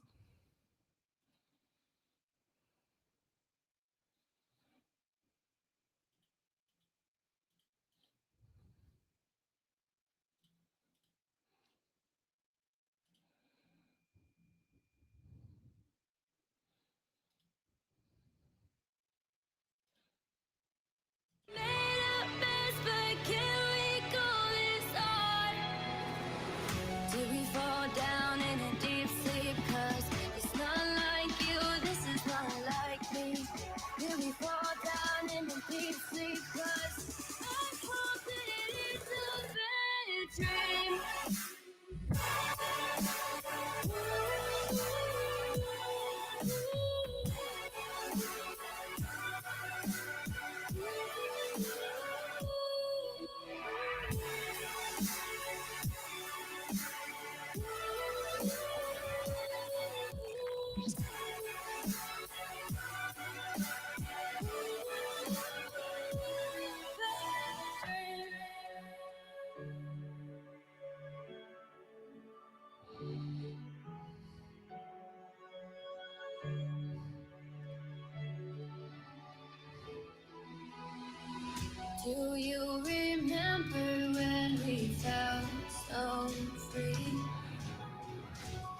Now we're paralyzed and I can't overthink. Staying up late in a dark room. I don't know when, but I lost you. This used to be a fantasy. I think it's just a bad dream.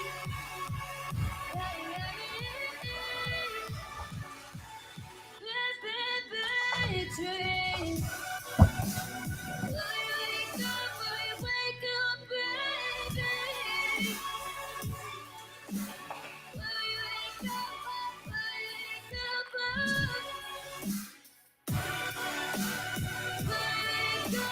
from this bad dream?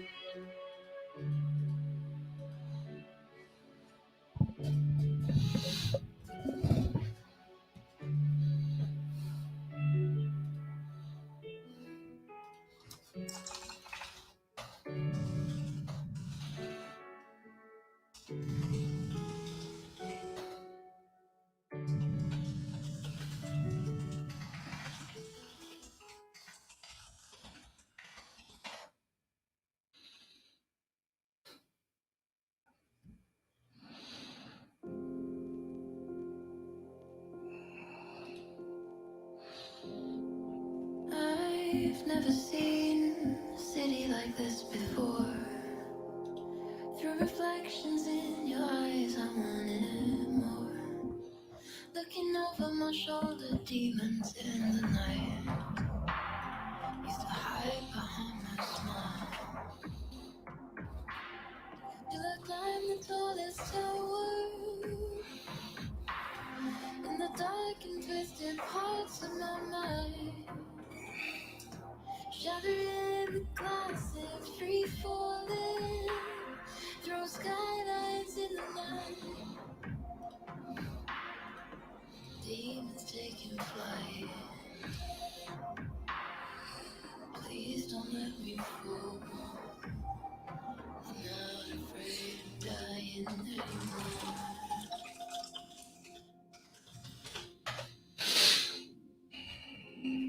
But please, please, don't let me fall.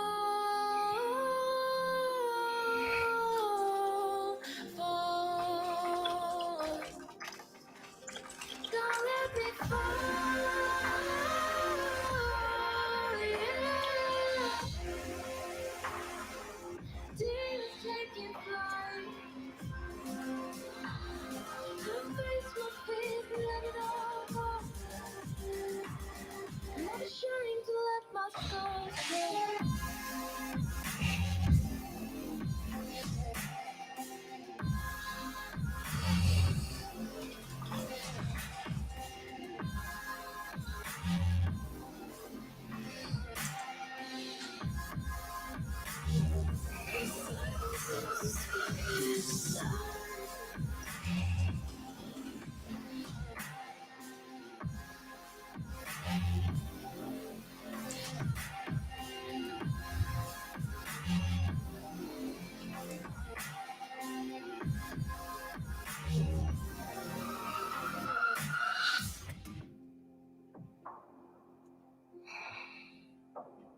Demons taking flight.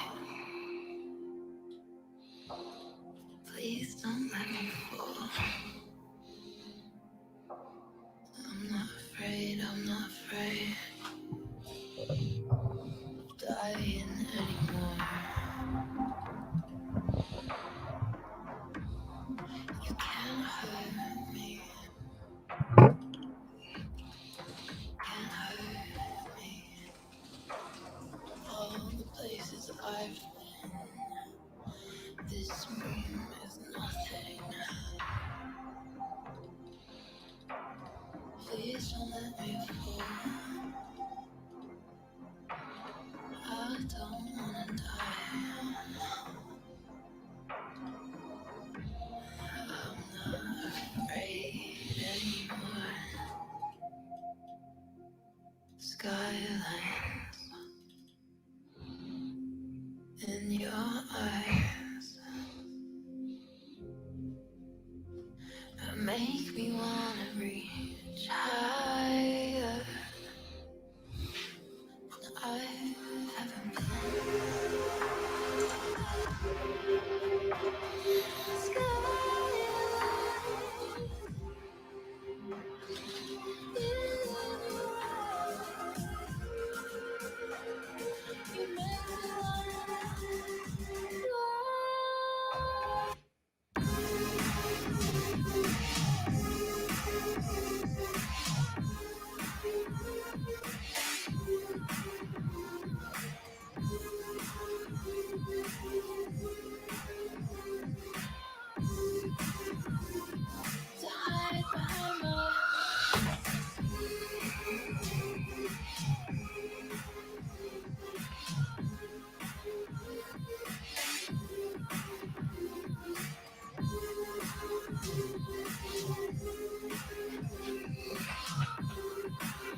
All right, welcome back, everyone. We're at the 4.5 hour mark. We are breezing through. Great job, everyone, for sticking through this whole long. You just have a pat on the back. And for some of you, this is the 10.5 hour mark. You guys are wild, right? I don't think there's anything like this has ever been done before. So we're making history, everyone. We're making history. All right, so this upcoming section is gonna be a lot. I squeezed in. I needed more sessions, but we didn't have more sessions. So I squeezed 3 topics in one session. So we're gonna go fast, super fast. So be ready is all I'm gonna say. So real quick, warm-up question for you. Name a college major off the top of your head in the comments. College major, any major at the top of your head. Ready? This is learning session number 15. So 3 different topics. Picking the perfect college major. Picking the perfect college, picking the perfect major, and parent involvement. So 3 topics squeezed into one. Let's go ahead and get started right away. Boom. Tons of answers already to the questions. Computer science, business administration, political science, electrical, engineering, marketing, math, communication, computer science, education, journalism. Fantastic. I'm willing to bet whatever one you wrote is probably the one that you're aiming at. Am I right? Am I wrong? All right, Kimberly, nursing as well. Fantastic. All right, first off, let's go ahead. How do you know which college do you want to pick? Right? Keep in mind that the advice I'm gonna give you is be different. All the other advice you've heard probably in life. So you can listen to everyone else and then listen to me afterwards, or vice versa, right? But my thing is very practical, right? My advice, remember, I don't care. It doesn't really matter where you go to school. It's everything after, right? We don't care about this first step, right? I care about you at your 50 or 60, enjoying everything that you're doing. You're really happy. I'm chasing that right now. This is just one step of the process. So what factors do I consider for the first process of college? Number one, most important thing, location, right? Location by far is number one. I don't care about majors. I don't care about anything else, right? Location by far is the number one reason. If people say no, they're wrong, right? So first off, think about this way. Where do you want to go to school, right? Think of, so let's say if you have to stay in your home, and let's say you're from you're from where I'm at, right? Orange County, California, Southern California. Let's say my parents need me at home, right? I can't even think about East Coast, right? I can't even go to Northern California. I have to stay local, right? And my choices are limited by there. This is the most important factor, because anything else people think is major, doesn't matter. I'll talk about major in a bit, but doesn't matter at all, right? Location by far is the biggest factor. How close, how far do you want to stay from home? Some of you want to go far away, like me. I want to go far away from home as possible. Not super far though. East Coast was super far for me. Like north, for me, 500 miles was good enough for me. That's a 6-7 hour drive right there, right? That's one. How close, how far? Do you want somewhere cold or do you want somewhere hot or warm? One of those as well. Let's say you hate snow, and I do not recommend going to the East Coast, Northern East Coast. Harvard snows all the time, kind of thing. I definitely did not like that. So now that I know that, right? So stuff like that. So location is huge, right? With everything, location is the biggest factor. Start there. If you have no clue where to go, start there. Ask yourself, do I want to stay near home, far away from home? If that doesn't matter, cool. What type of climate do I want? What do you want to wear every day? I love hoodies and shorts. Literally all day, every day, I wear hoodies and shorts. So I need somewhere I can be where I can wear hoodies and shorts all day, right? So East Coast was completely out of the picture for me, right? West Coast was where I'm going to stay, no matter what. Right? Location number one. Number two, interaction. What does this mean? I wrote it. I don't remember what I wrote for this one. Interaction. Oh, I get it now. Interaction, basically, what type of college environment do you want, right? Interaction in terms of like you and your professor, right? Let's say you want that one-on-one attention, right? You want that one-on-one attention. You're looking at smaller schools then. You're looking at those private schools. You're looking at those liberal arts colleges, smaller campuses. If you don't want your teacher to ever call your name, right? You don't want to call your name. Why are you going to go to one of those little schools, right? That's completely opposite. You're going to make you miserable. You're going to hate it. What's the point of going to school to hate it, right? You want to enjoy it. For me, I knew that I did not want to get called. I want to sit in the back of the classroom. That's the student I am. I'm the kid who sits in the back of the classroom, just does my own thing and passes the class, right? So for me, I want big public universities, right? But I do want to interact with the people I do want to interact with, right? So professors wise, right? I know that in whatever I want to do, these people have done it, right? I'm thinking about future now, going back to yesterday, right? Thinking about perfect future. If you know someone has already done it, just ask them. Speed up your process by like several years, if not decades, right? If you want to work, for example, in Google, right? Then talk to people who has worked in Google. Hey, what'd you all do? Maybe they help you get there faster as well too, right? So that interaction is big. And number 3 is the college, city, or town, right? A lot of people don't believe this either, but the town where you're going to be staying at literally the next 4 years plays a huge role, right? Every city, college town feels different. There's no town that feels the same, right? And they all each have their own different vibe, right? Like at Berkeley, it's very... hippie's the wrong word. It's very open, right? It's very open. Everything's very casual. It's very dirty. Very chill environment. You flash forward to UCLA.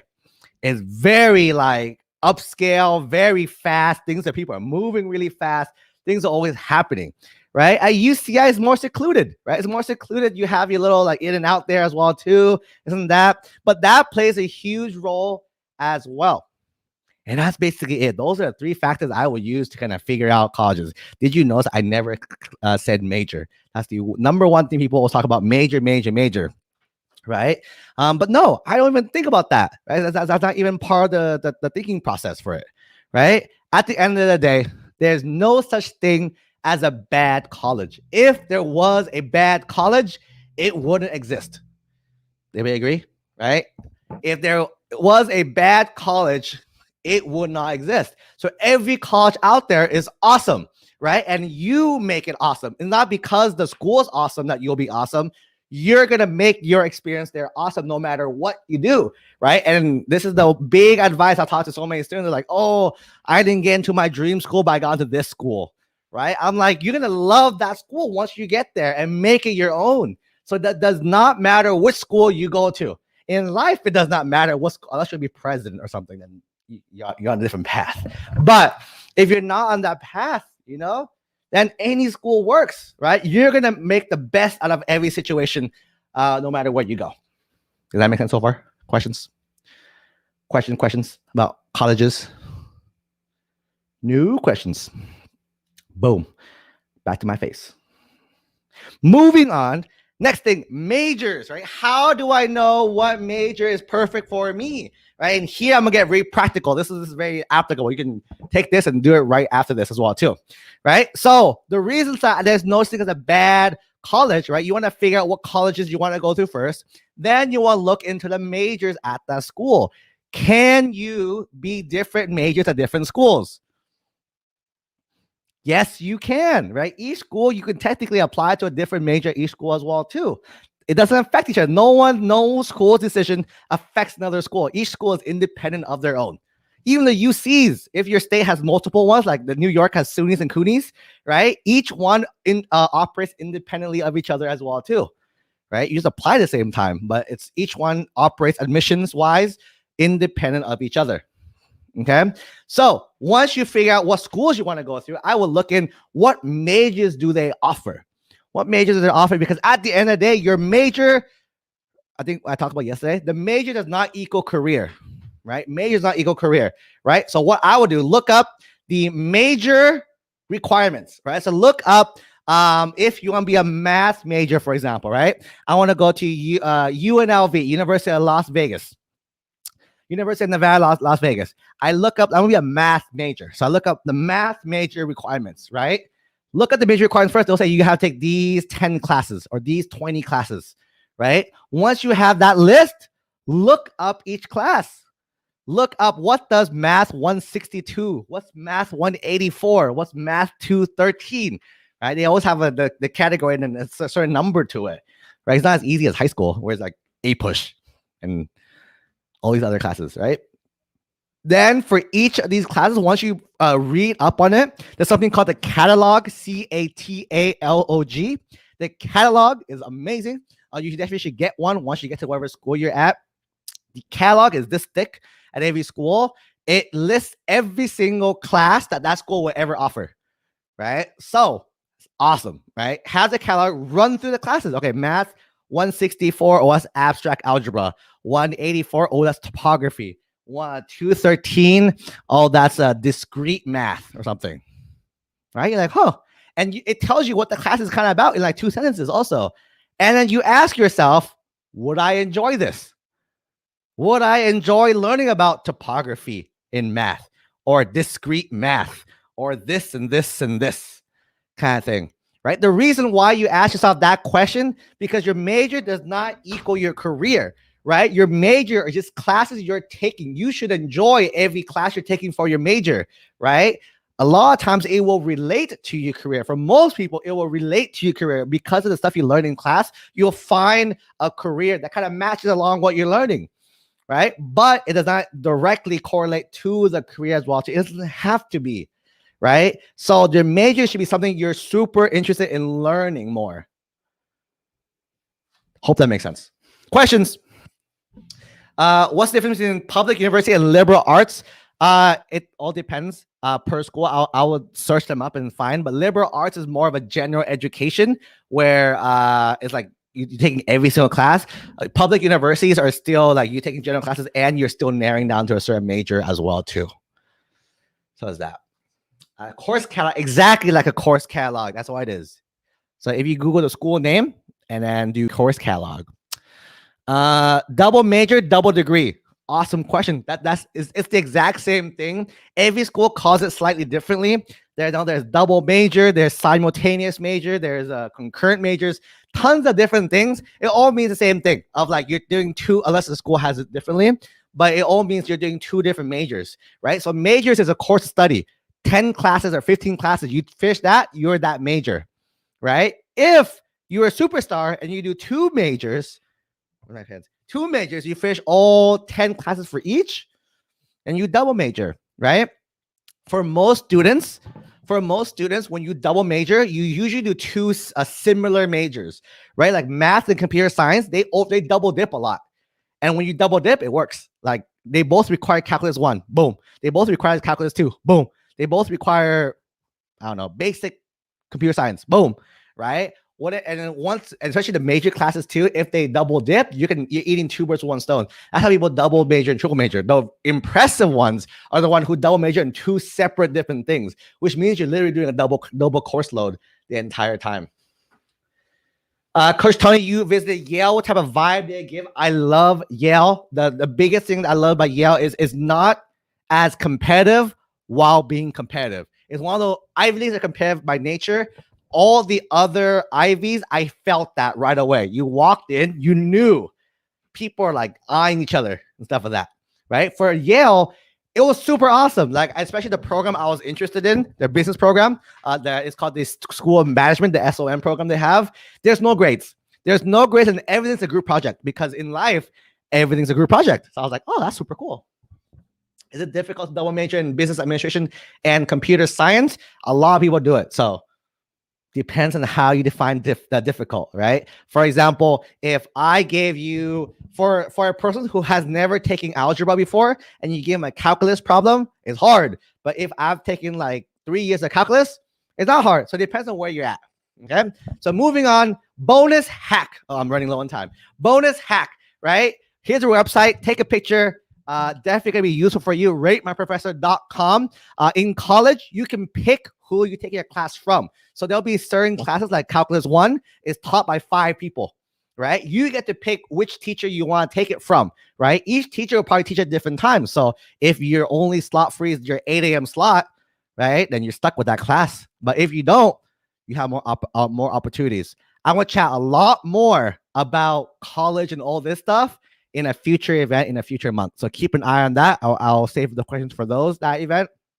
But that's that part. Part 2, real quick, navigating college admissions with your parents. This is a new topic that I have learned is a big thing as well too, right? The struggle is real. I know the big thing is that as really rock star students you're doing everything. You're doing school, you're doing activities, you're doing all this stuff. And some parents just don't get it. They're like, just focus on school. There's no need to do that club. There's no need to do this activity. Just focus on school, right? But you all know that it's not the same anymore. It's not just grades. Back in the day, you had good grades. You're good no matter where you go. Now grades is just one small factor.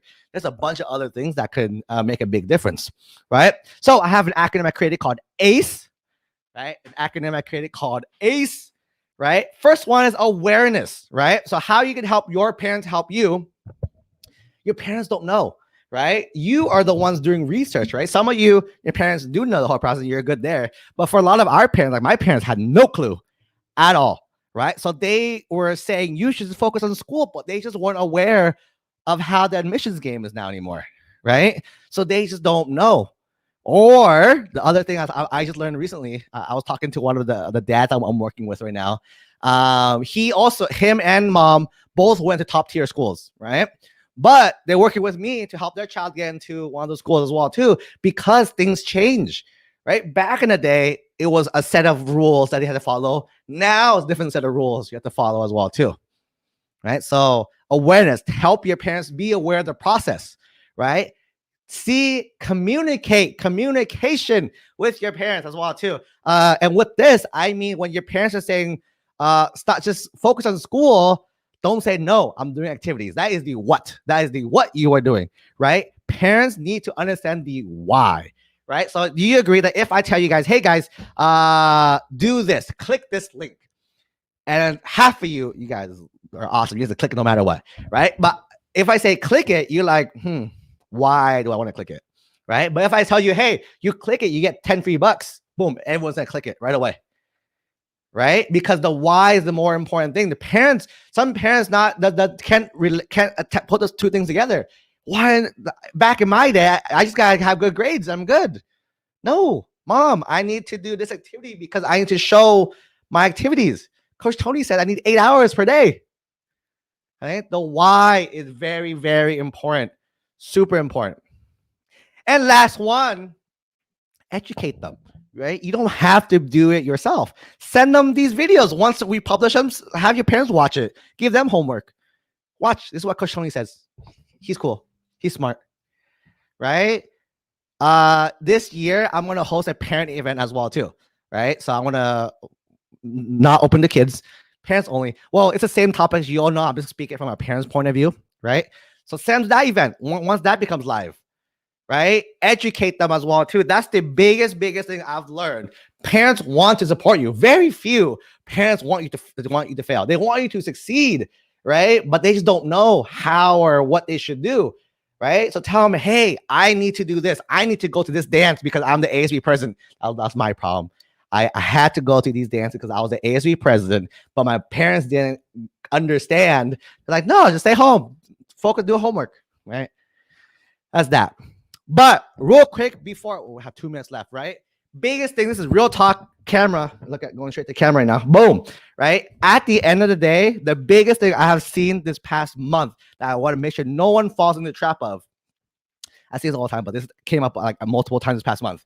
The biggest thing you need to do, not want to do, you need to do is you need to follow your dreams.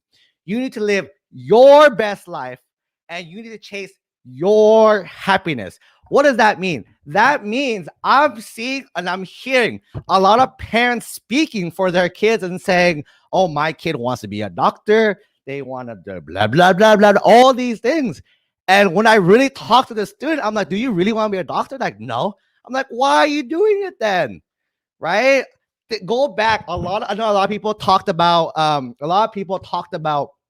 wanting to be these certain fields, right? I challenge you again. This is getting real again.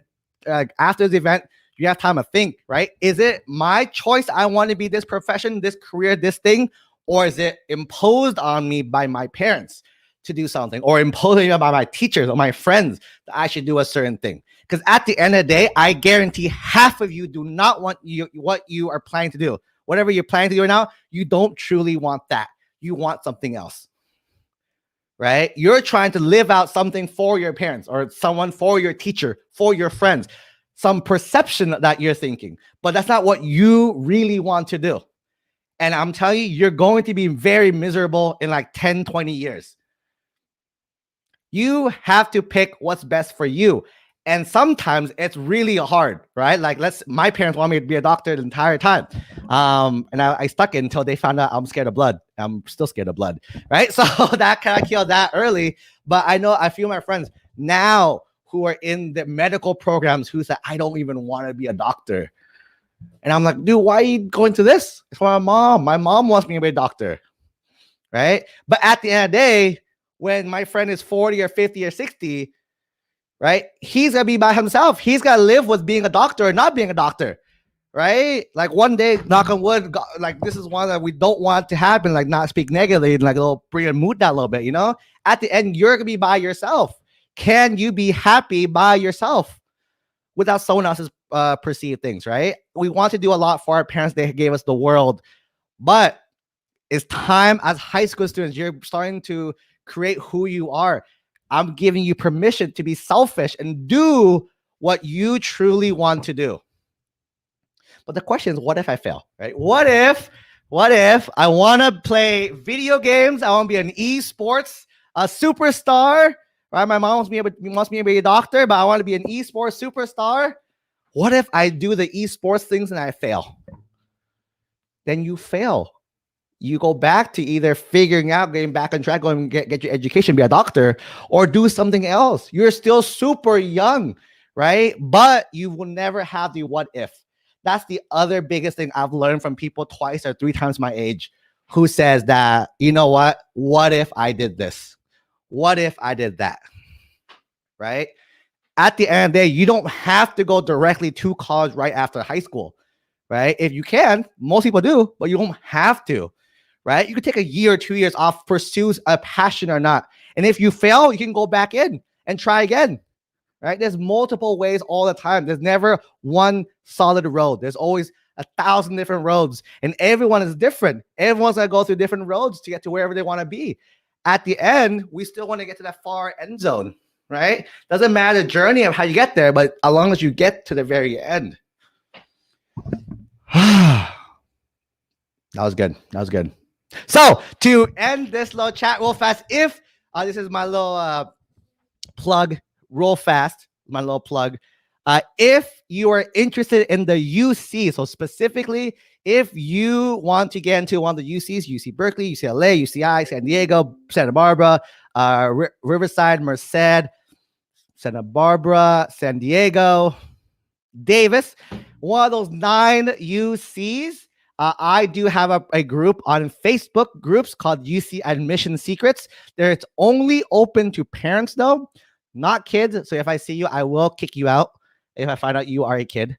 So join that. And that's my way of educating the parents. So if you are interested in going to a UC school, feel free to invite your parents, not you, your parents, to join this group after this event. It's called UC Admission Secrets. It's geared for high school parents of students who want to go to one of the UC schools afterwards as well. And that's it for this section. So hopefully you had an awesome time. I squeezed 3 topics in one. That was wild. And if you are ready, we're going to start our last learning session in 6 minutes. This is your second to final break. I'll see you in 5 minutes.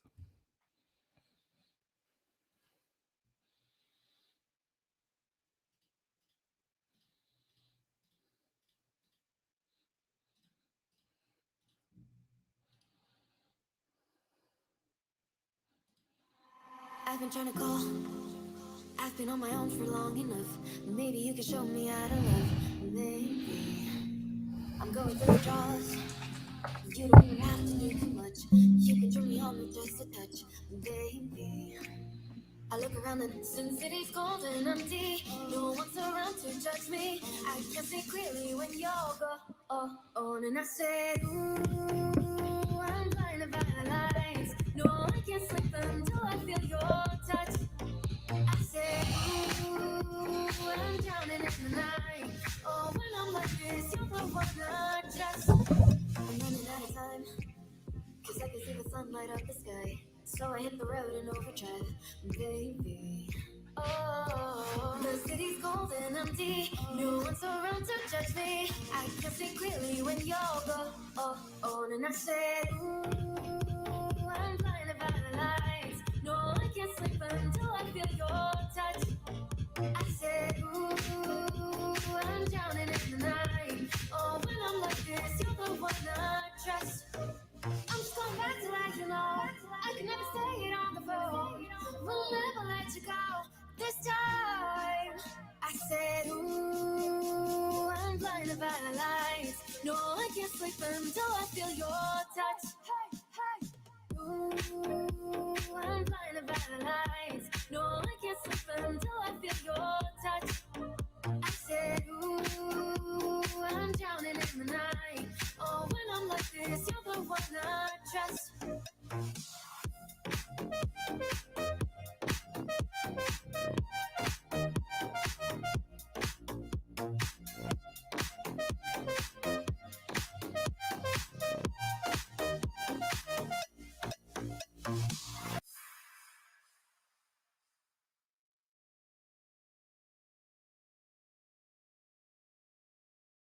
No pulse and all alone. Time's not kind and it won't let go. No thoughts left in my head. My mind's not mine and it won't.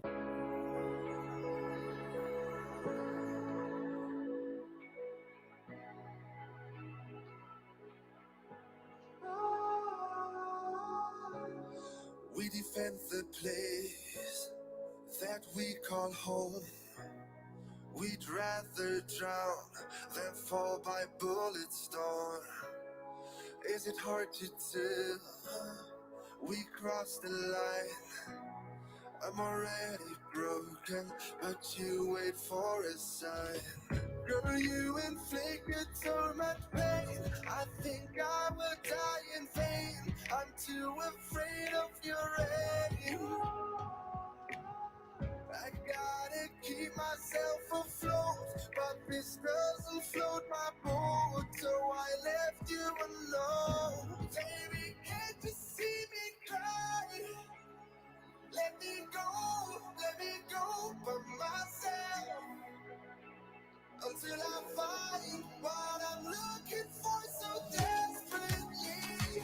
Would it kill you to let go of your loaded poetry?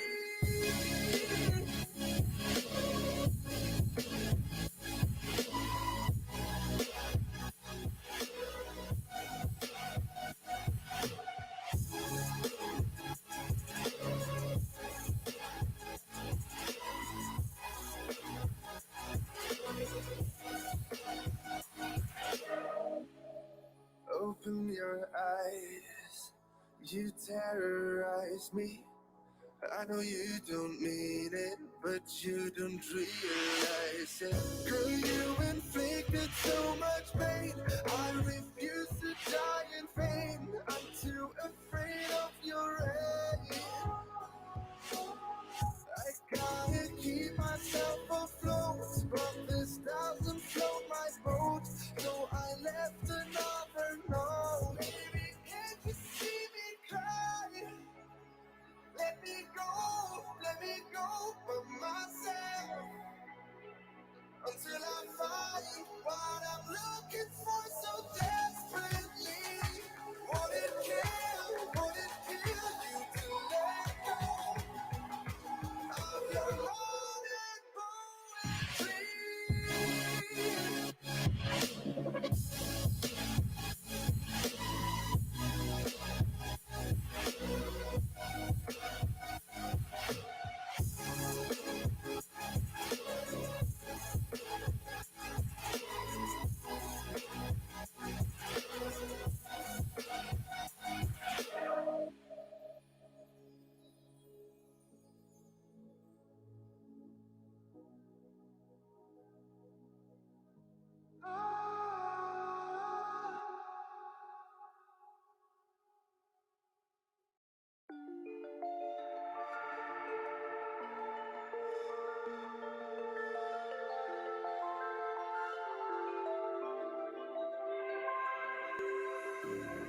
like a ghost out of sight. Woke me from dreaming, pulling the scene away. Calling me into the night, slowly revealing all that I've kept at bay. Just as a vision takes hold, hinting at flickering gold, shines a light that's here to stay. Somewhere hidden deep in the unseen, hear the voice that is calling, past the doubt and the confusion. Would you leave for a feeling? No, not sure if it's only just a beautiful illusion.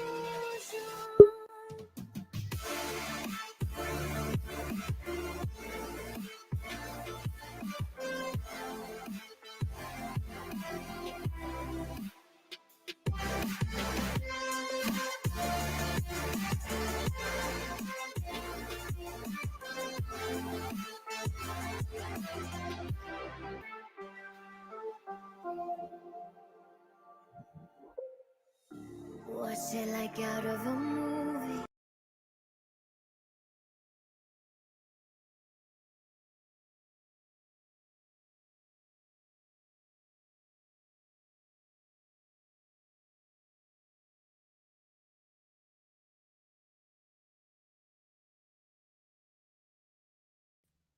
All right. I think I'm live now. Welcome back, everyone. Hope you had an awesome break. That last session was epic. 3 topics in 20 minutes. Oh, that was wild. We squeezed 3 different topics in a short period of time. So as you're coming back, here's your icebreaker question of the day or of the next 30 minutes. What are top 3 apps you use on your phone? So once you're back, you can answer what are the top 3 apps you use on your phone. All right. And then so as we're waiting for you to enter that into the chat, I'm gonna go ahead and introduce our next session, which is actually one of a speaker, which we do a fun Q&A session out of. So this is super fun. So session number 16 is actually titled Behind the Scenes with Takeoff. So for those who don't know, I've been plugging them the whole weekend. Takeoff is a really amazing app that's set to launch really, really soon. It's about to disrupt the entire test prep market. So I'm letting you all now to be the early adopter before you get left behind as well too. My buddy Eric, we've been good friends for a while now. And then he has idea for Takeoff. I thought it was genius. And I have worked with many, many, many test prep companies, and nothing came even close to what this idea is. So I was on board as fast as possible. And then I'm super pumped for you to meet him. This upcoming session will be super fun. Eric is a really awesome guy. So this next 20 minutes is more of an open Q&A. He's going to share a little bit of his story. I think this will be more for those who are more entrepreneurial or more business minded. We have a few of you folks or those interested in the computer science field as well too. Anyone interested in making their own app one day. Eric's the guy to go to for all this stuff. He has a wealth of knowledge on all this stuff. I'm gonna go ahead and bring him on, and we're gonna go ahead and kick us off. What's up? Oh, what's up, Tony? Thanks for the intro, man. I'm doing good. How are you? I've been going live today for 5 hours. The whole event is I've been going live for 11 hours so far. You're our basically ending a session, so I'm super pumped as well to save the best for last, you know. Appreciate that. Well, hey everybody, excited to talk to you guys. I've been knowing Tony for a minute now, and he's been really cool, really supportive about this whole thing. Just a little background on myself. So I'm initially from Canada, and then I went to USC for college, where I studied international relations and business. And then after that, I went up to San Francisco, did like tech banking for a couple of years, and then didn't like that very much. So, quit and started my own company. And we're about to launch this week, actually. So it's super exciting. Super awesome. So this session is super informal as well too. We have people tagging in their favorite apps. Looks like it's TikTok, Instagram, iMessages. There's an app called Chalk, Slack. Super awesome. I think you have a lot of those like a mobile integration. So I think first question for you is like, what gave you the idea of Takeoff? I think we were talking before, like you didn't have much of like a test preppy, like education-y background. So what kind of gave you the idea for Takeoff? Yeah, well, it's funny. So, at the beginning of the pandemic, I was talking to my cousin who was studying for the SAT, and I was like talking to him about, what he was doing to study. And he was like, well, I just went on Amazon. I bought a big stack of books to do with test prep and practice tests and all that stuff. And, I was thinking, I was like, that's literally the exact same thing that I did, 8 years ago or however long it was. I thought it was a little crazy that, people were still doing the same thing. And on top of that, he was telling me how like tough it is to get motivated to study for the SAT because, it's so far away. In his case, it was like 6 months away. He was starting to study. And how hard it was to stay motivated to study throughout that whole time. Especially since, he has this phone with like, as you guys mentioned, TikTok, Snapchat, Instagram, whatever, like all these apps that are so fun, like so, compelling and engaging. And, meanwhile, you have that on one side, and then on the other side, you have like a stack of books. So what are you going to choose? And so we made Takeoff to, help make studying suck a little bit less for these things. So, what we do is we have these daily games. It's kind of like this app called HQ Trivia. I don't know if you guys remember that one. And we have these daily games. They're live. And, you join the game, you answer 12 questions. If you get them all right, you win real cash prizes. And it's super fun. It's like you could play with your friends, and it's just like a really fun experience. The whole idea is like, could we make something that helps you study that's actually more fun than, being on another TikTok doom scroll at, 8 p.m. in your bed. And, I think with that, we've done that, and, would love for you guys to check it out and let me know what you think. But we think it's really fun and helps you just get motivated to study just a little bit every day. And right now we're just doing SATs, but we're going to do ACTs soon, APs, and a bunch of other topics too. Super awesome. Yeah, we had a question from a student. I think I wondered this as well too. So, because I think we have a few students already on a Takeoff right now on the app. And so a student asked, I've always had this question, how do you have so much money to give out every day? Because I think you give out like $25 or something every day, right? Yeah. Well, but if this is someone who uses the app, well, like, thanks for using the app. Hope you like it. So, after college, I was in banking, and banking is not very fun, but like they do pay a lot, and I was pretty smart about saving my money. So I just had a lot of money, left over, ready for like this next project. But that being said, like, this can't go on forever, so we do need to monetize at some point. And we are talking to investors right now that are going to fund the company for us as well. But I'm just getting it to the point where we can kind of let that take over. Super awesome. I think that's a great talking point as well too. If you can chat a little bit about like kind of when because you went to college, did you know what you wanted to do in the future? Because everyone watching here, like high school students, I feel that they feel they need to know what exactly they need to do in the future as well. So if you want to chat a little bit about like you as a college student, like did you know, or even like a high school student, did you know exactly what you want to do? And kind of like, you definitely evolved as time went on, but you can chat a little bit about that experience. Yeah. I had no idea. So, I started out college as a philosophy major. So definitely not like businessy. And then, after a year, I switched to international relations, which I thought was more my speed. And then at the end, I decided to pick up the business major on top of that because it became interesting to me. But, it's okay to like not know what you want to do. It's almost silly to think that you will know what you want to do at this age. There's so many things you should try out and experience first, but it's totally okay. I mean, I had literally no clue. I just went to USC because I thought it'd be fun. For sure. USC is definitely a really fun school. I went there a few times just to hang out with friends, but it's a really, really awesome school. How did, in terms of like going to like, how'd you go from banking right after college? Like how did you get that job? Was it networking? Was it like you knew somebody? How'd you get that position? I did a couple internships in school, so that definitely helped. One of them was a banking internship at Wells Fargo.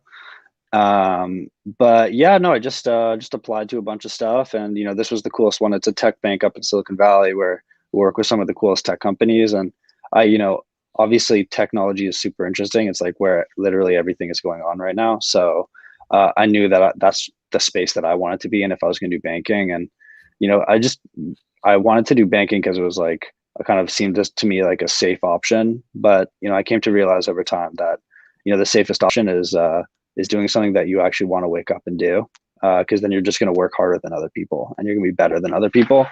And if you're just another cog like doing the same stuff, then you're probably not going to have a big impact, right? So super awesome, cool. In terms of the app itself, are you coding the app by yourself, or are you working with a team, or how does one create an app? If someone had an idea like I want to make an app, how does one go about that process? Yeah, so I've never coded a day in my life. I don't know how to do it at all. I have worked around technologists a lot, in my jobs, but no, I don't have no idea to code. If you're gonna be a startup founder, I think learning how to code is really important. And for you guys, you have all this time, I would highly recommend figuring out at least the basics, because then you could just be smart enough to be dangerous there. But you don't need to learn how to code to start an app. What I've realized is that the most important thing for starting a company is to be good at sales. And people don't like to talk about sales, but you need to be able to sell to investors. You need to be able to sell to people you want to work with you, because that's a sales pitch, and you have to be able to sell to customers also. But yeah, if you can think clearly, if you can think through problems very well and think about interesting solutions, and you can sell that solution to people, then you'll be able to start a company. No, I really like that, the idea of selling all the time. Like we're selling every day, right? We're always selling something to someone. Like technically, I'm selling everyone who's here right now. I sold to you. Basically, I bought your time to come watch this speech. And those in the future who are watching the replay, I also bought your time somehow. It might not be transactional, but we're always selling. And I think I love that concept as well too. So we do have a few questions from the students. I'm gonna go ahead and pop those in. First question. Have you considered pitching this product to places like Shark Tank? Yeah, I mean, not really. We're talking to investors right now that are a little more serious than Shark Tank. I mean, it would be a good photo op for the app for sure, but I think we can get that's like a whole process to get onto Shark Tank. You have to spend months and months applying and hearing back and whatever. Probably not the best use of our time right now, but Shark Tank's fun though. I do love watching it. For sure. Can you actually talk a little bit about that? I would love to learn this as well too. I know in the tech field, investing is a really big thing.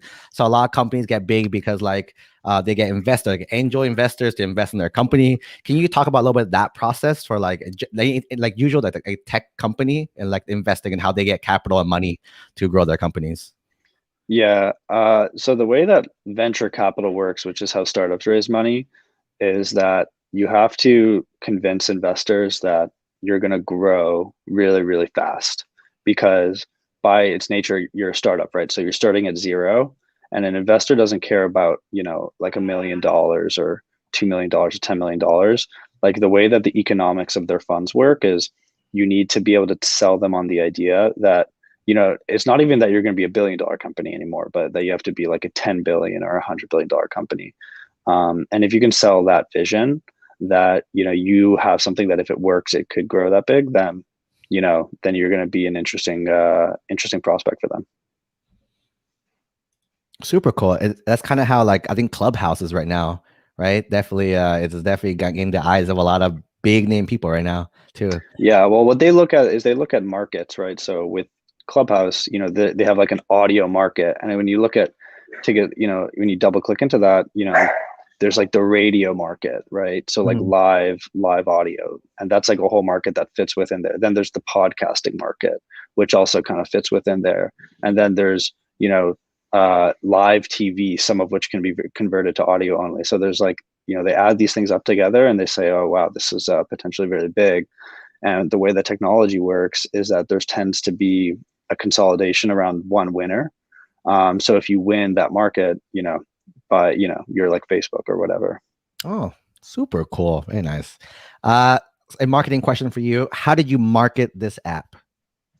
Well, we haven't done too much just yet, but one of the ways we're doing it is by working with people like Tony and working with other kind of content creators in the education space, because we're building tools for them on the platform for them to, be able to teach and work with students in like more compelling, engaging ways. And our job is to make the app something that they're going to want to tell their audiences about. And we're not there yet, but that's a big piece of the plan. The other component is like making a product that you want to tell your friends about. So the central idea behind Takeoff was like, if I was thinking back to myself when I was studying, if I was studying for the SAT and I just won $50 playing a game on my phone that helped me study, that's probably something I'd want to tell my friends about. So we're hoping that people, really enjoy the experience. They learn, they have fun, and they tell their friends about it because, you like telling about your friends about stuff that you like. Awesome. I think the next question you kind of touched about, also you can expand a little more. So what else does Takeoff include besides games? Yeah, so for right now, we're just doing the quizzes, so live quizzes. But then after that, we're going to move into video, and specifically interactive video. So one of the concepts we have is like, I'm sure a lot of you studied with Khan Academy for the SAT or some of your other test prep things. And, I've been there, so I know how tough it is to like get through some of those videos and to actually pay attention and focus on what's going on over there. So, one of the things that we're trying to do is trying to make them more interactive and fun and layer in incentives into it. So for example, like imagine a Khan Academy video, but, every couple minutes, the host of the video is like stopping and saying, okay, like I just taught you about quadratic equations. Like now, why don't you try one out to see if you understand the concept? And then, a question appears on the screen and you have to get it right. And if you do get it right, then you get some of the virtual currency that we give in the app. So kind of making it more fun, more like a game, and you get rewarded for like paying attention. Super awesome. And I know Coach Tony is going to be on there soon once that gets launched as well too. Next one. Sophia is asking, what was the moment you wanted to turn your idea into a reality? Well, I mean, I guess, like a lot of, I was on kind of the same track as you guys. So, high school, then to college, and then to like a good job after college. And that was like kind of the track that a lot of people kind of just get fed onto when they're kids and they don't really know how to get off. And, during the pandemic at the beginning, I was just reading a lot about like, all these people who've like really created something meaningful in the world.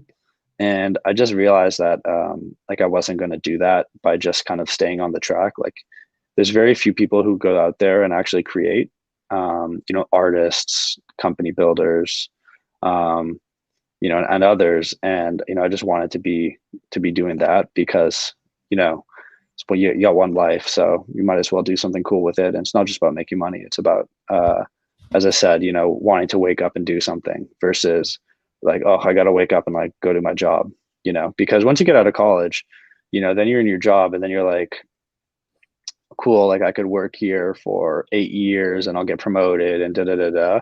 But, if that's not something that you can see yourself doing every day for long periods of time, then, it gets pretty monotonous and tough. Awesome. We have a few questions left. Hopefully you can stick past 220. Next one. Did any apps inspire you? And did you implemented it? Like tutors could make 15-second videos on Takeoff by giving tips on SAT. So yeah, I mean, the app that inspired me was HQ Trivia. Just because I remembered like how fun that was, but I also remembered that I kind of got bored of it after a couple days because it's like I just don't really care that much about trivia. So I was thinking, like why, what if you could take that same concept but actually have the content you're being quizzed on be like valuable and something you can get better at? And I thought that would just be like a really nice pairing. So that was definitely the app that helped to inspire it. Like tutors can make 15-second videos on Takeoff. Well, yeah, so we're trying to build the whole platform like as we move forward around this idea of like we want to create like a whole, I don't know how aware you guys are of Twitch, but Twitch has created this whole group of people called Twitch streamers. They like made it so that they could make money and whatever, and build an audience. And like, what we want to do is do that, but for like educators. Like we want to create a class of people called education influencers who can like make money online doing their own thing and by educating, their peers and their friends. So we're going to give them all the tools we can, interactive quizzes, interactive video, like Discord kind of communities that are going to be in the app, a whole bunch of stuff. And I think for me, that was the thing that I think once Eric, he explained that part to me, I was like, dude, this is literally the next, that's why I keep saying this is the next big thing, literally is going to disrupt the entire education market as well. Next one, Stephanie, is it available for Android? No, sorry. We had to do iOS only to start with, but we're gonna try to get on Android this summer. I'm just curious, is there a big difference? I know that a lot of apps are like that. Is there like is the code really different? Is that why, or do you know like kind of why people tend to do iPhone first, then Android after? Well, people tend to do iPhone first in America because more young people are on iOS. So I think in America, it's like 70% of like Gen Z, which is obviously who we're making this product for, is on iOS. So you have to make it like you have very limited like engineering resources to help you build the thing. So you have to make a decision like which is going to apply to more people that we care about. And for us, it was just iOS. But when you look at internationally, which is obviously something we're thinking about later, then it completely flips and it's like way more Android than it is iOS. Super crazy. Super awesome. Next one. Two last quick questions for you. How competitive is the market you're trying to get into? It's hard to say. When you're starting off from such a small point, there's no real competition, right? Because there's just like, you're starting from zero. So you're going from 0 to 1. Like, how hard is it to get like a, couple tens of thousands of people? I also think that, we're the only app that's like paying people to study, which I think is pretty interesting concept that nobody else is doing. Most apps, make you pay to study. So like, we're flipping that around. But, education is pretty competitive, but I just don't think anybody has made education like truly fun and interesting and something you want to do with your friends.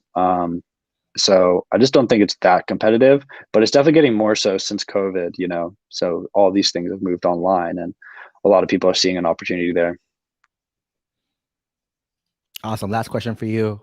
Sophia asked, were you afraid of failure? Not really. I mean, a little bit.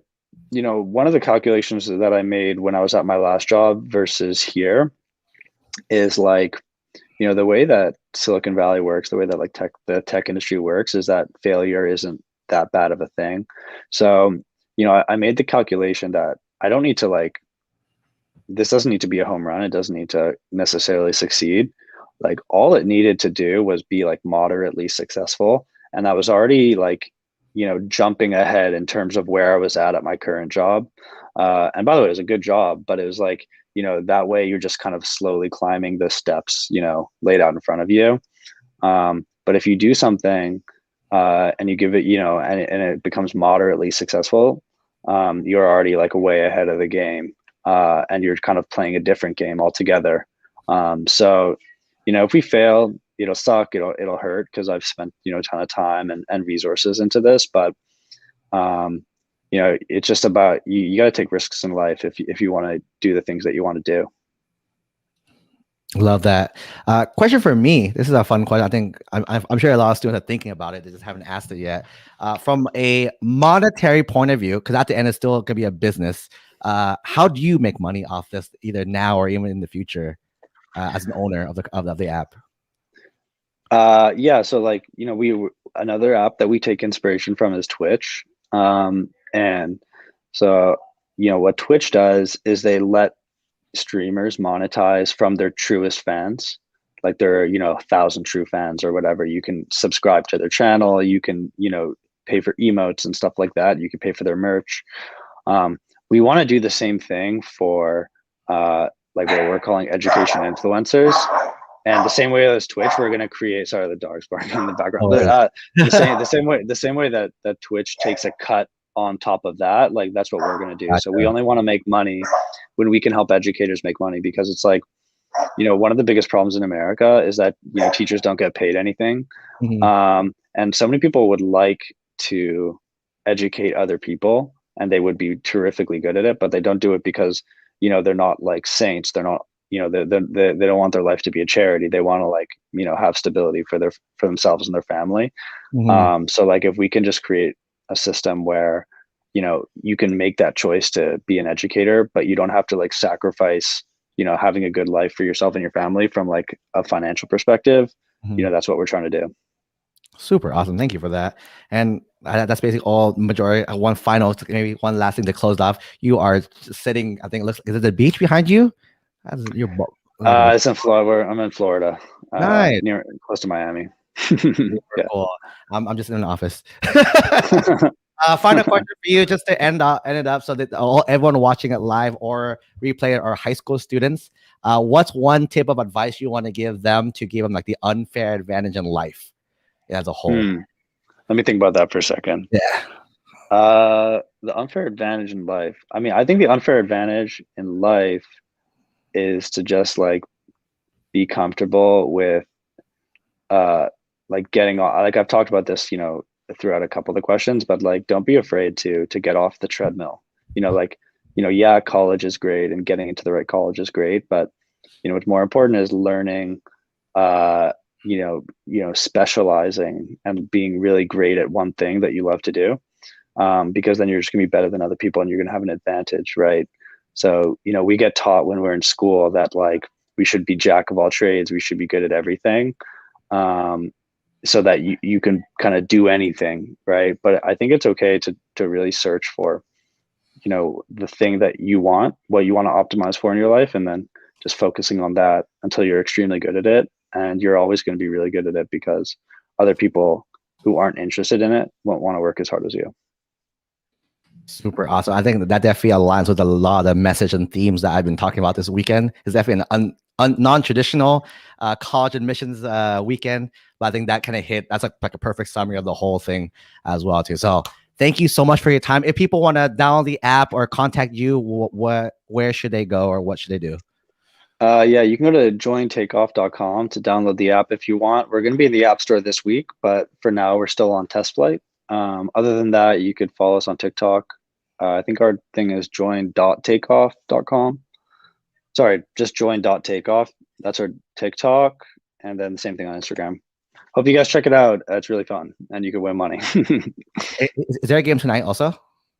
No, we're taking a pause on the game until we get into the App Store, which should be hopefully like tomorrow or the day after. Perfect. Awesome. And then on that first day, I will be there as well. So if you haven't been there, it's definitely really fun. I've played a few times. The kids are really smart. There. I'm always off by one question too, which always bugs me. But well, now we just rolled out the cosmic wand. So like if you get those before the game, you can undo a wrong answer. Oh, very nice, very nice. I love that. Love that. Awesome. All right, thank you so much, Eric, for your time. See you guys. That was super epic. Yeah, so that's one of my good friends, Eric. Dude, his app is definitely gonna take over the entire education market. I'm super pumped. I loved how like everything he shared was the same message, right? Think of the end goal. What makes you happy? Why go through life doing things you hate, right? He saw it right away and he moved to a career where it's like, am I getting a paycheck tomorrow? Who knows? But he's really happy. He's making it work. And if you're happy, you're going to figure out a way to make it work. Okay. We're going to take a quick 1 minute break. This is the last final break of the weekend. And we're going to go ahead and finish up with the recap. I'll see you all in 1 minute.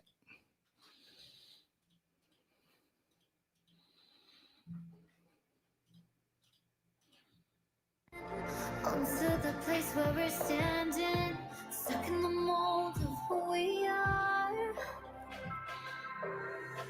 Just as a vision takes hold, Every hate, yeah, we're striking gold. Cause we know who we are. Somewhere hidden deep in the unseen, hear the voice that is calling, past the doubt and the confusion. Would you leave for a feeling? You're not sure if it's only just a beautiful illusion.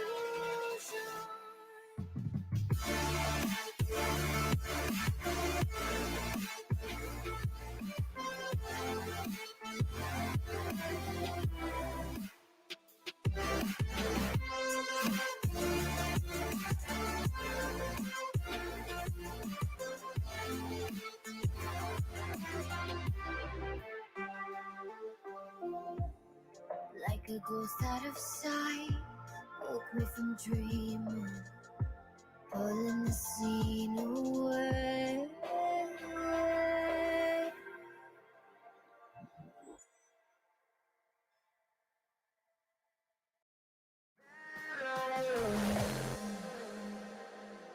I'm broken, lost my spark.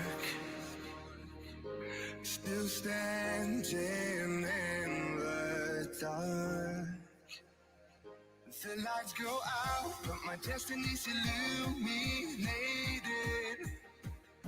My thoughts too loud, why'd you make it so complicated? If I can't forget about you now, I will never. Just removing you somehow would feel better.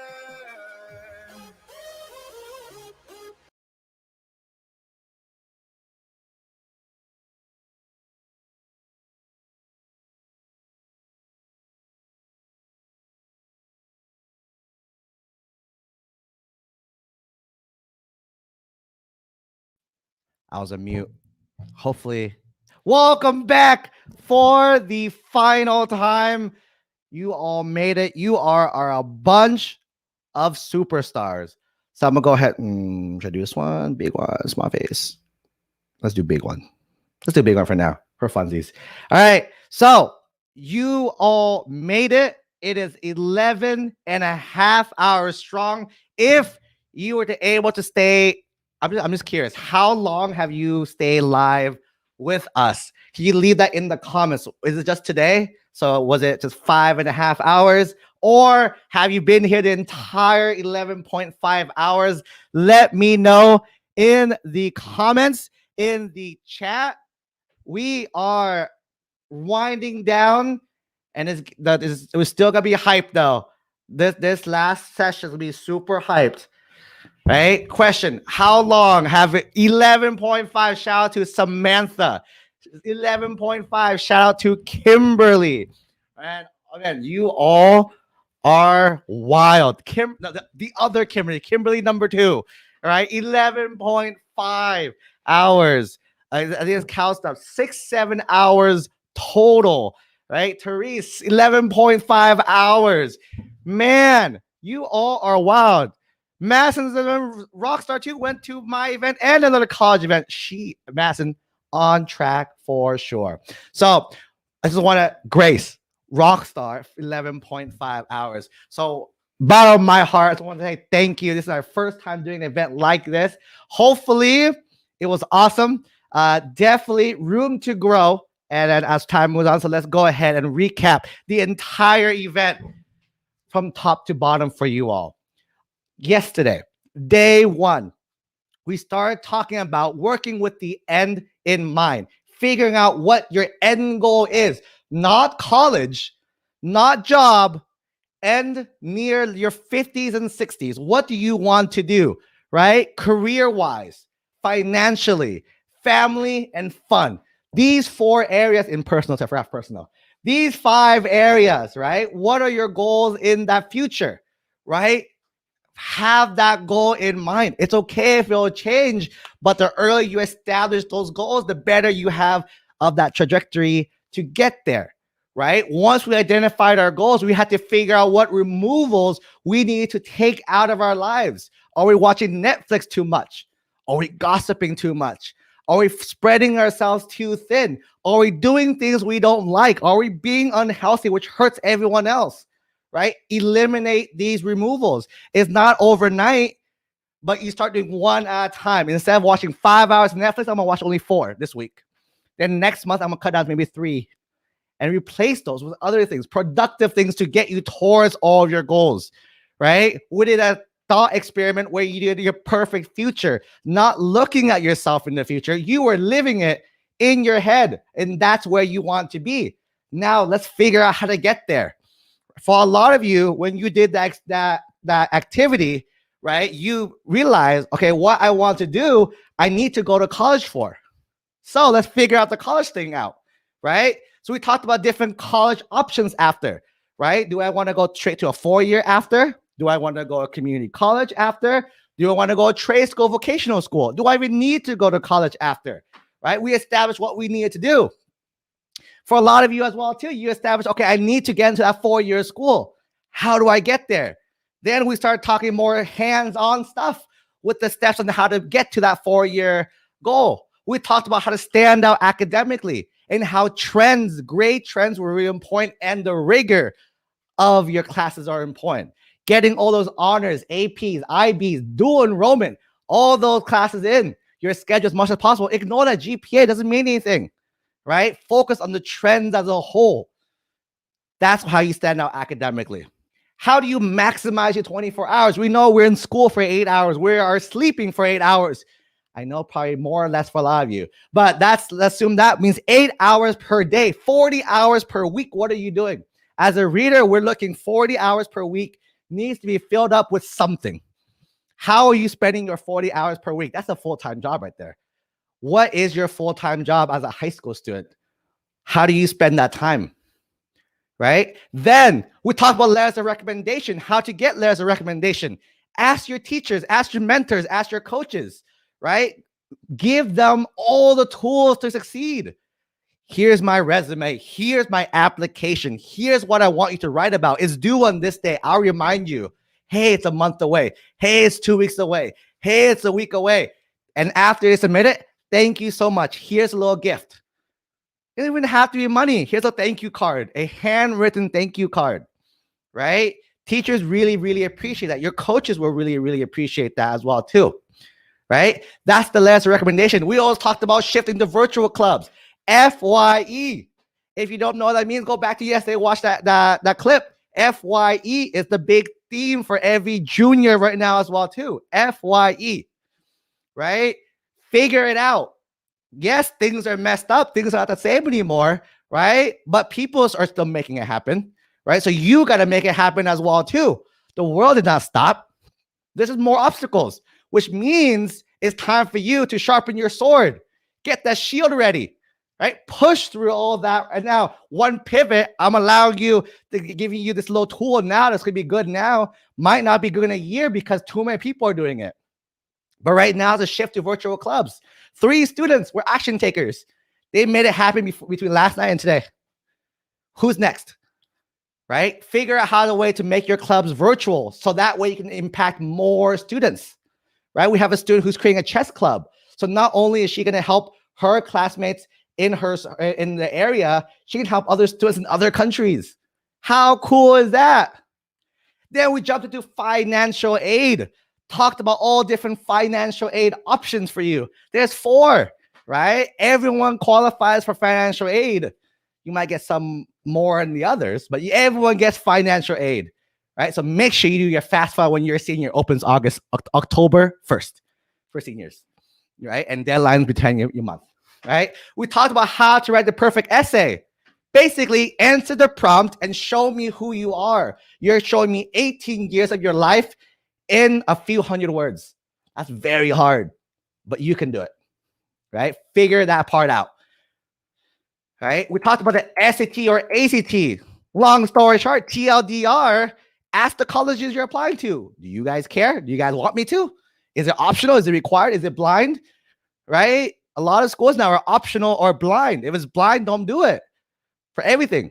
If it's optional, do it. It's going to help you now. We talked about study methods. You all experienced the power of mastermind. Who loved the mastermind? I saw say yes in the comments if you love the mastermind session, right? You can make your own mastermind sessions, right? With your friend groups. Hey, we finished a class. What'd you learn from that lesson? Cool. I learned this. You learned that. Bring all our notes together and you have something even better. Now you have the power of everyone who attended this event as well too, right? After the event, I'm going to push everyone towards the Unfair Advantage community, right? So you have a network of 1,000-something students you can connect with and learn and grow together.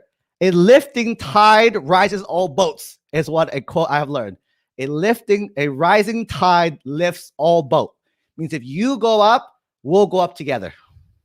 Study methods. We talked about how to pick a college and major and how society makes you pick a major and makes you pick a certain college for a certain thing, which is IBS, right? Figure out what's best for you. Do you want to stay close? You want to stay far? You want somewhere cold, somewhere not cold, right? You want to hang out at a beach like Eric or be in like a building all day like me, right? Differences there. Navigating with your parents, just educate them, more communication, right? Allow this to be the opportunity. If you have a rocky relationship with your parents, I had a rocky relationship with my parents in high school. Use this opportunity to pursue your dreams and help them out. They just want to help. They want to help, gently help. They just have no clue. That's why they act the way they do, right? And with all that, I do want to share a new concept. I'm going to teach you something in this last session as well too. This concept is called the default future. This weekend, we taught a lot, right? I hope you learned at least one thing. If you learned nothing, I completely failed. That's so bad. But at least one thing, right? Some of you might have learned a lot of things. Like this weekend is like mind-blowing to you, right? But some of my students who have been with me for many events, you probably learned that a handful of new things, right? But the thing is, if you don't take action, if you don't implement, if you don't change things who you are, easy example, removals, right? Yesterday, I got so many messages about removals, the concept of removals. Like, Coach Tony, I realized why I haven't been achieving my goals because of this one thing, right? So many of those messages, right? That makes me super happy that you realize that you have the self-awareness to realize that. The issue is if you don't change, next year, 2022, we throw this event again, you're going to be like, oh, same thing. I'm stuck again. And I'm going to ask you, did you do that removal that you told me? And you'll be like, no. And that's the reason why. That's the default feature. If default feature is if nothing changes, how will life be for you, right? I'm hoping your life went in a positive direction as a result of this event, right? But if you weren't on the right path before, or you're whatever path you're on, that's called the default future. But now that you're aware of things you're doing, let's change that direction towards that perfect future. That's the concept of the default future, right? So we do not want default futures. As a result of this event, I hope you are empowered and motivated to shift towards that perfect future vision and work as hard as you can towards that happiness for yourself. We brought in really amazing people as well too. We brought in John from Marco Learning. We're going to tag team up really soon. You're going to be super, super pumped for that event, right? He's the AP guy. If you missed that, go back yesterday. It was fire. The whole session, nonstop Q&A. It was awesome. We had Joanna Elena for College Tracker. Tons of gold nuggets. A lot of you guys missed it. I was like, oh, what? She's telling you gold. If you missed that, go back yesterday and watch that too. Aiden this morning with scholarships, right? I push scholarships so hard, right? Because I know you can't do much for the other areas, but this is the one factor you can control financial aid. You can control how much scholarships you get, depending on how often you apply, right? She gave you a bunch of tools. I got a few messages saying that was their student's favorite event the whole weekend. I love that, right? We have First Gen Empower, their team come in, do a slideshow, and then do a live presentation, right? I had a few students, right, who identify as undocumented. They messaged me how much that workshop meant so much to them that we threw it in, right? And the students who are like, oh, I never thought about that way. Super awesome. And we have the awesome Eric, who's going to take over the education field. So keep an eye out for him over the next few years. Download Takeoff if you haven't downloaded Takeoff yet. How awesome was this event? On a scale of 1 to 10, 10 being perfect, Let me know in the comments, friends. So moving forward, so the event doesn't end here. Moving forward, first off, win-win, right? What was our win-win program? We had 2 grand prize things. The first one is we offered a referral part of the event. So if you share this event with one of your friends, you got a raffle ticket. For each person you referred, you got enrolled, you got a raffle ticket, right? I have that data somewhere on the back end, right? And then the person, and from that group, we've put it in a raffle. They're going to win Apple AirPods, right? And the person who brought the most people, the most registrants, they're going to win Apple iPad. I don't have that data yet. It took me forever to at least get the data for the thing yesterday with 10 names. So I'm going to be working on that tomorrow, because after today, I'm going to take a big old nap. I've been up, full transparency. I've been up at 4 a.m. each day because I made these presentations this weekend. So if it looks good, that's me doing last minute stuff, right? So hopefully you enjoy that as well too. So I'm going to take a big old nap after this event. But super shout out to my team. They have been amazing, working really hard behind the scenes to make sure everything's happening, everything's like smooth with this event. And win-win, I'm gonna do the math tomorrow, figure out the grand prize winner of the iPad and the random. I'm gonna throw every name into that lottery, that Wheel of Name things again. That's a really cool software. wheelofnames.com if you ever need like a lottery software for any event that your school's doing or you're doing, right? So that's that win-win program. But who wants more? If you want more, say me if you want more, right? So this is supposed to be the end, but this is only the beginning for Coach Tony and the unfair advantage. So if you want more, say me in the comments. So I see a few me's right now. All right. So who wants a sneak peek of several of the events we're going to throw the rest of this year? Because this is only the first. I keep giving you guys hints. This is the first event. We're going to throw multiple events throughout this year as well, too.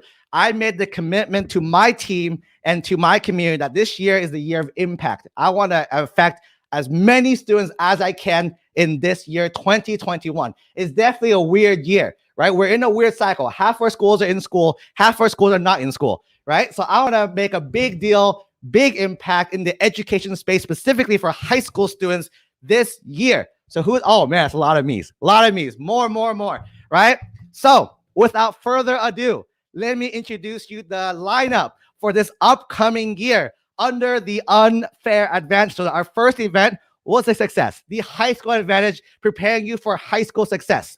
Next month, that's right, in 4 weeks from now, we're going to throw our second event.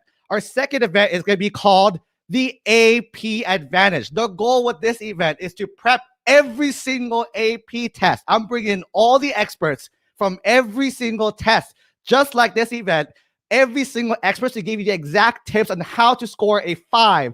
The theme for this event, give me a high 5, is the theme for this event. Every single AP test, the tips, strategies, and resources for you to get a 5 on your AP exam. Who's excited? Who is excited for that? The month after that, the month after April, we'll throw another event in May, right? Because this event, I only focus really 9th, 10th, 11th grade. I didn't talk about 12th grade yet. We had a few seniors. Shout out to the seniors, right? But if this event wasn't for you guys, this event in May is for you all. By May 1st, all the seniors would have committed to their colleges. So by May 1st, you know exactly where you're going for this upcoming year. But now it's like, I got in, now what? A lot of high school students, they stop there. Not me. I'm going to help you out with that. In May 2021, we're throwing another event called the College Advantage, teaching you financial aid for college, teaching you about dorming, teaching you about picking classes, teaching you about your schedule for college, teaching you how to get internships to actually get a career right after as well too. We're doing all that stuff, all that fun stuff geared mainly towards seniors for May of 2021. Who's pumped for that event too? Dude, that is epic. But there is more. There is more as well too. what I've learned doing this type of work is that we have a lot of students who are superstars, right? Superstars who love the medical field, right? They love Dr. Shepard, Meredith Gray. So in June of 2021, we are throwing the Pre-Med Advantage, a weekend full of bringing in doctors. I'm bringing in medical people to teach you all what you need to do if you want to be a doctor in the future. I'm bringing guest organizations who prep student people to be doctors. I'm bringing all your favorite doctors in. I'm trying to get that guy that uses the curse word, the funny videos on TikTok. I'm trying to get him in to be the keynote speaker of this event as well too. If we can spam him and get him to be the keynote speaker. But the Pre-Med Advantage happening in June 2021. Who's pumped for that event? Do I have any pre-med people in the house? Any pre-med people in the house? I guess not. I guess I don't have any pre-med people in the house.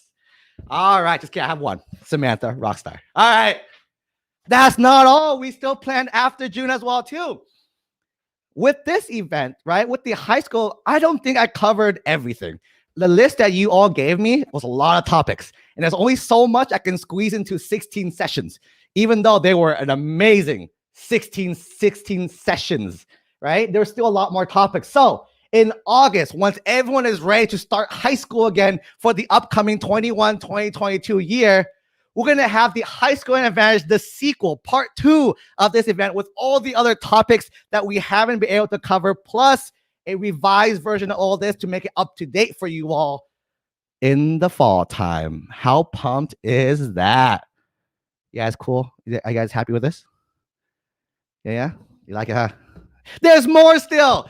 What I've learned as well too, a lot of you guys like what I do, the business side of things, right? A lot of you guys are entrepreneurial, the marketing, the sales, the accounting, all these run stuff. We're bringing the business advantage in September of 2021. In the event, I'm bringing all the pros for those entrepreneurial folks, students who love business. I want to bring in some folks who are CS business, engineering business, all these hybrid business people to come in one roof. I'm pumped for this event, September 2021. But I didn't forget though. I didn't forget my pre-law folks. October, we're throwing an event for you. I'm bringing all my lawyer friends, all the lawyer teachers, all the lawyer influencers in under one roof to help you, those who want to be a future lawyer.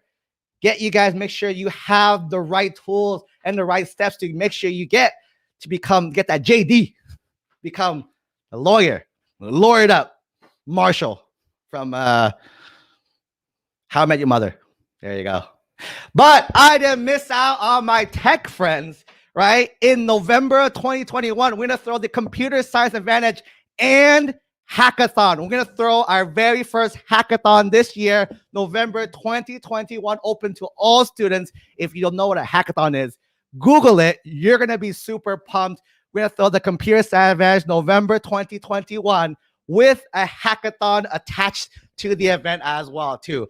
Oh my, what a lineup of events that we have for 2021. And you think, oh, there's more. Samantha, there's more. Has anyone here been to the summer camp last year? Has anyone been to the summer camp last year? We threw a summer camp last year. Summer camp, my first ever with my team called Career Tide. It was a college admissions and college prep together, right? People went to the event, right? So, Coach Tony, are you going to throw a summer camp again this year? That's a lot of events, right? But we're going to throw a summer camp again this year? Yes, we're going to throw a summer camp this year. Can I have permission to tease you about the summer camp for this year?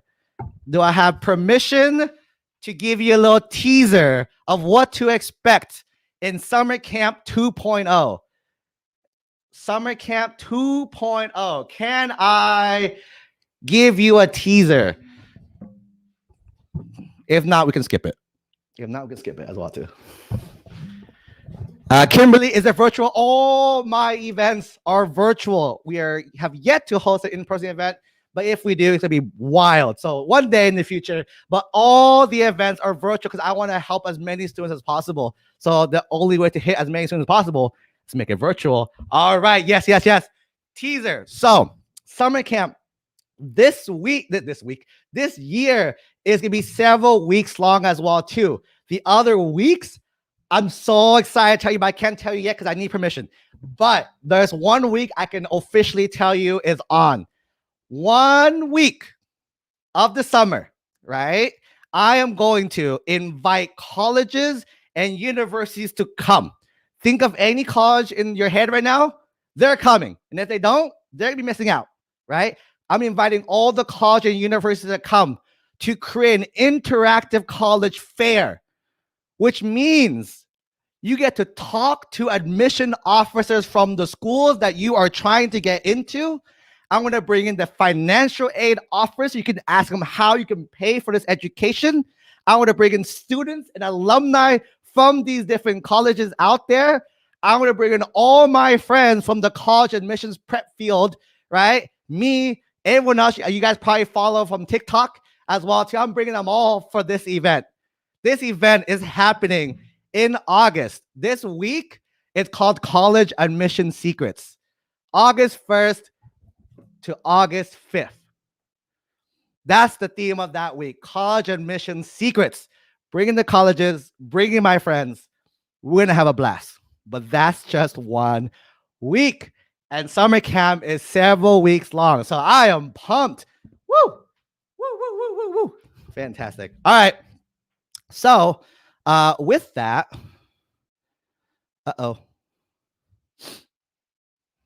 I have 3 requests though.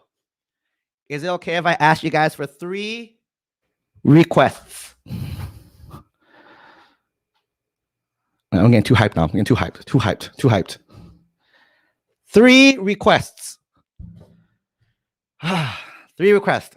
First request I have, right? The first request I have, right? So out of the whole event, I'm not charging. These events are free, right? Again, if you make it live, it's free, right? So these events are free. So this year, you guys kind of know the next few months what's happening. So I have 3 requests that I'm going to ask very kindly. And these are 3 powerful requests. Like I said, beginning of today and at the beginning of the event, 3 powerful requests I'm going to ask at the very end, right? I delivered. Hopefully I delivered. Hopefully you got 1 or 2 or maybe 3 things, or maybe a lot more for some of you out of it. So you guys know the future as well too.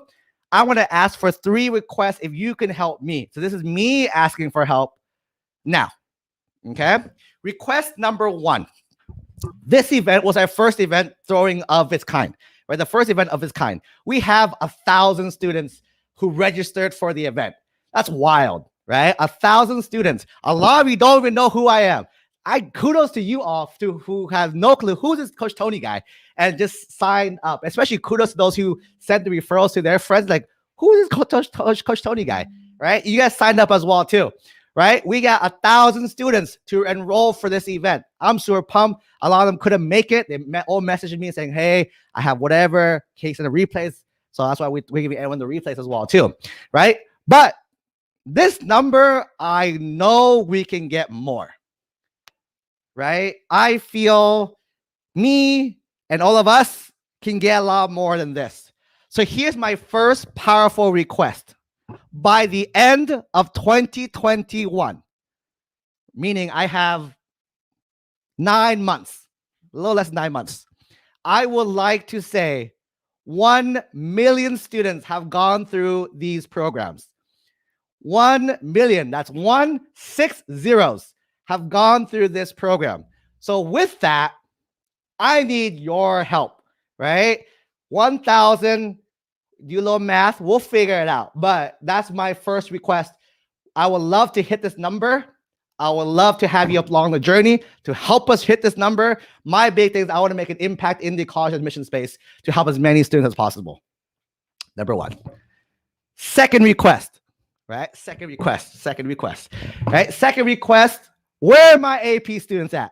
Where are my AP students? Let me know in the comments if you are an AP student right now, meaning you take an AP class, or self-studying, you take an AP test by yourself this upcoming year. Right here, all these here's right now, we're AP students, right? We're launching the AP Advantage tonight, right? After this event, I'm gonna take a nap first. Then I'm gonna launch the event, and you all have first dibs to sign up for the event, right? The journey to 1 million starts at 1. So we're gonna start. Hopefully, we can push this. I feel this event has the capability to help as a lot of students for the AP test this year. It was definitely a weird time. So if you can help me, help you make this the best event possible. AP Advantage launches tonight. It'll be in your emails tonight. If I oversleep, overnap tomorrow. But tonight or tomorrow, you get the sign up link for the AP Advantage. I would love same thing. You can share it with all your friends. I'm sure you're in each AP class. Get everyone to sign up for this event because it's gonna be amazing. If you love this event, next event's gonna be even crazier than this event as well too. Right? And my third powerful request, right? In life, there's one thing I've always learned and one thing I live by as well too, is that we're never perfect, right? No one's perfect. You're never gonna have a perfect anything. That's why I'm happy with whatever is happening. If one person showed up today, I'd be super pumped kind of thing. But I have a lot of people here, so thank you everyone, right? My third powerful request for you all is that after this event, either tonight or tomorrow as well too, I'm gonna send you out a quick form. Actually, I'm gonna tell you the form right now, so you guys can do it right now as well too, right? I'm gonna ask for a 1% improvement. So what I mean by this, I have this in all my companies and all my groups as well too. What's one thing I can do better or my team can do better to make a better event, right? For me, you're helping me let us know how we can get better at these things. And it's never perfect. There's no such thing as a perfect thing, right? So even you find one small little tweak, hey, let's try this, let's try that. I want to make this event better and better than ever before. Each event should get crazier and crazier is what it is, right? So my request number 3, if you can help me with that, here is the link, coachtonylee.co/feedback. If you want to take a picture, I write in the chat real fast, coachtony.co/feedback. That should be a Google form. There's no name. There's no name, and I want to be purely anonymous so I can get your honest thoughts, honest opinions, so we can make this event better, especially the sequel, which is happening in a few months as well. So if there's topics that we missed out on, let us know in that feedback so we can make it better for that event, and feedback we can learn to make the AP Advantage much, much better as well. And with that, after those 3 powerful requests, after sharing you the vision for the whole event over the next few months, after sharing the recap for the events, I just want to say thank you everyone for attending our first ever virtual event of 2021. This has been Coach Tony. You have joined us at the High School Advantage presented by The Unfair Advantage. Have an amazing rest of your weekend. I'll see everyone soon. Bye.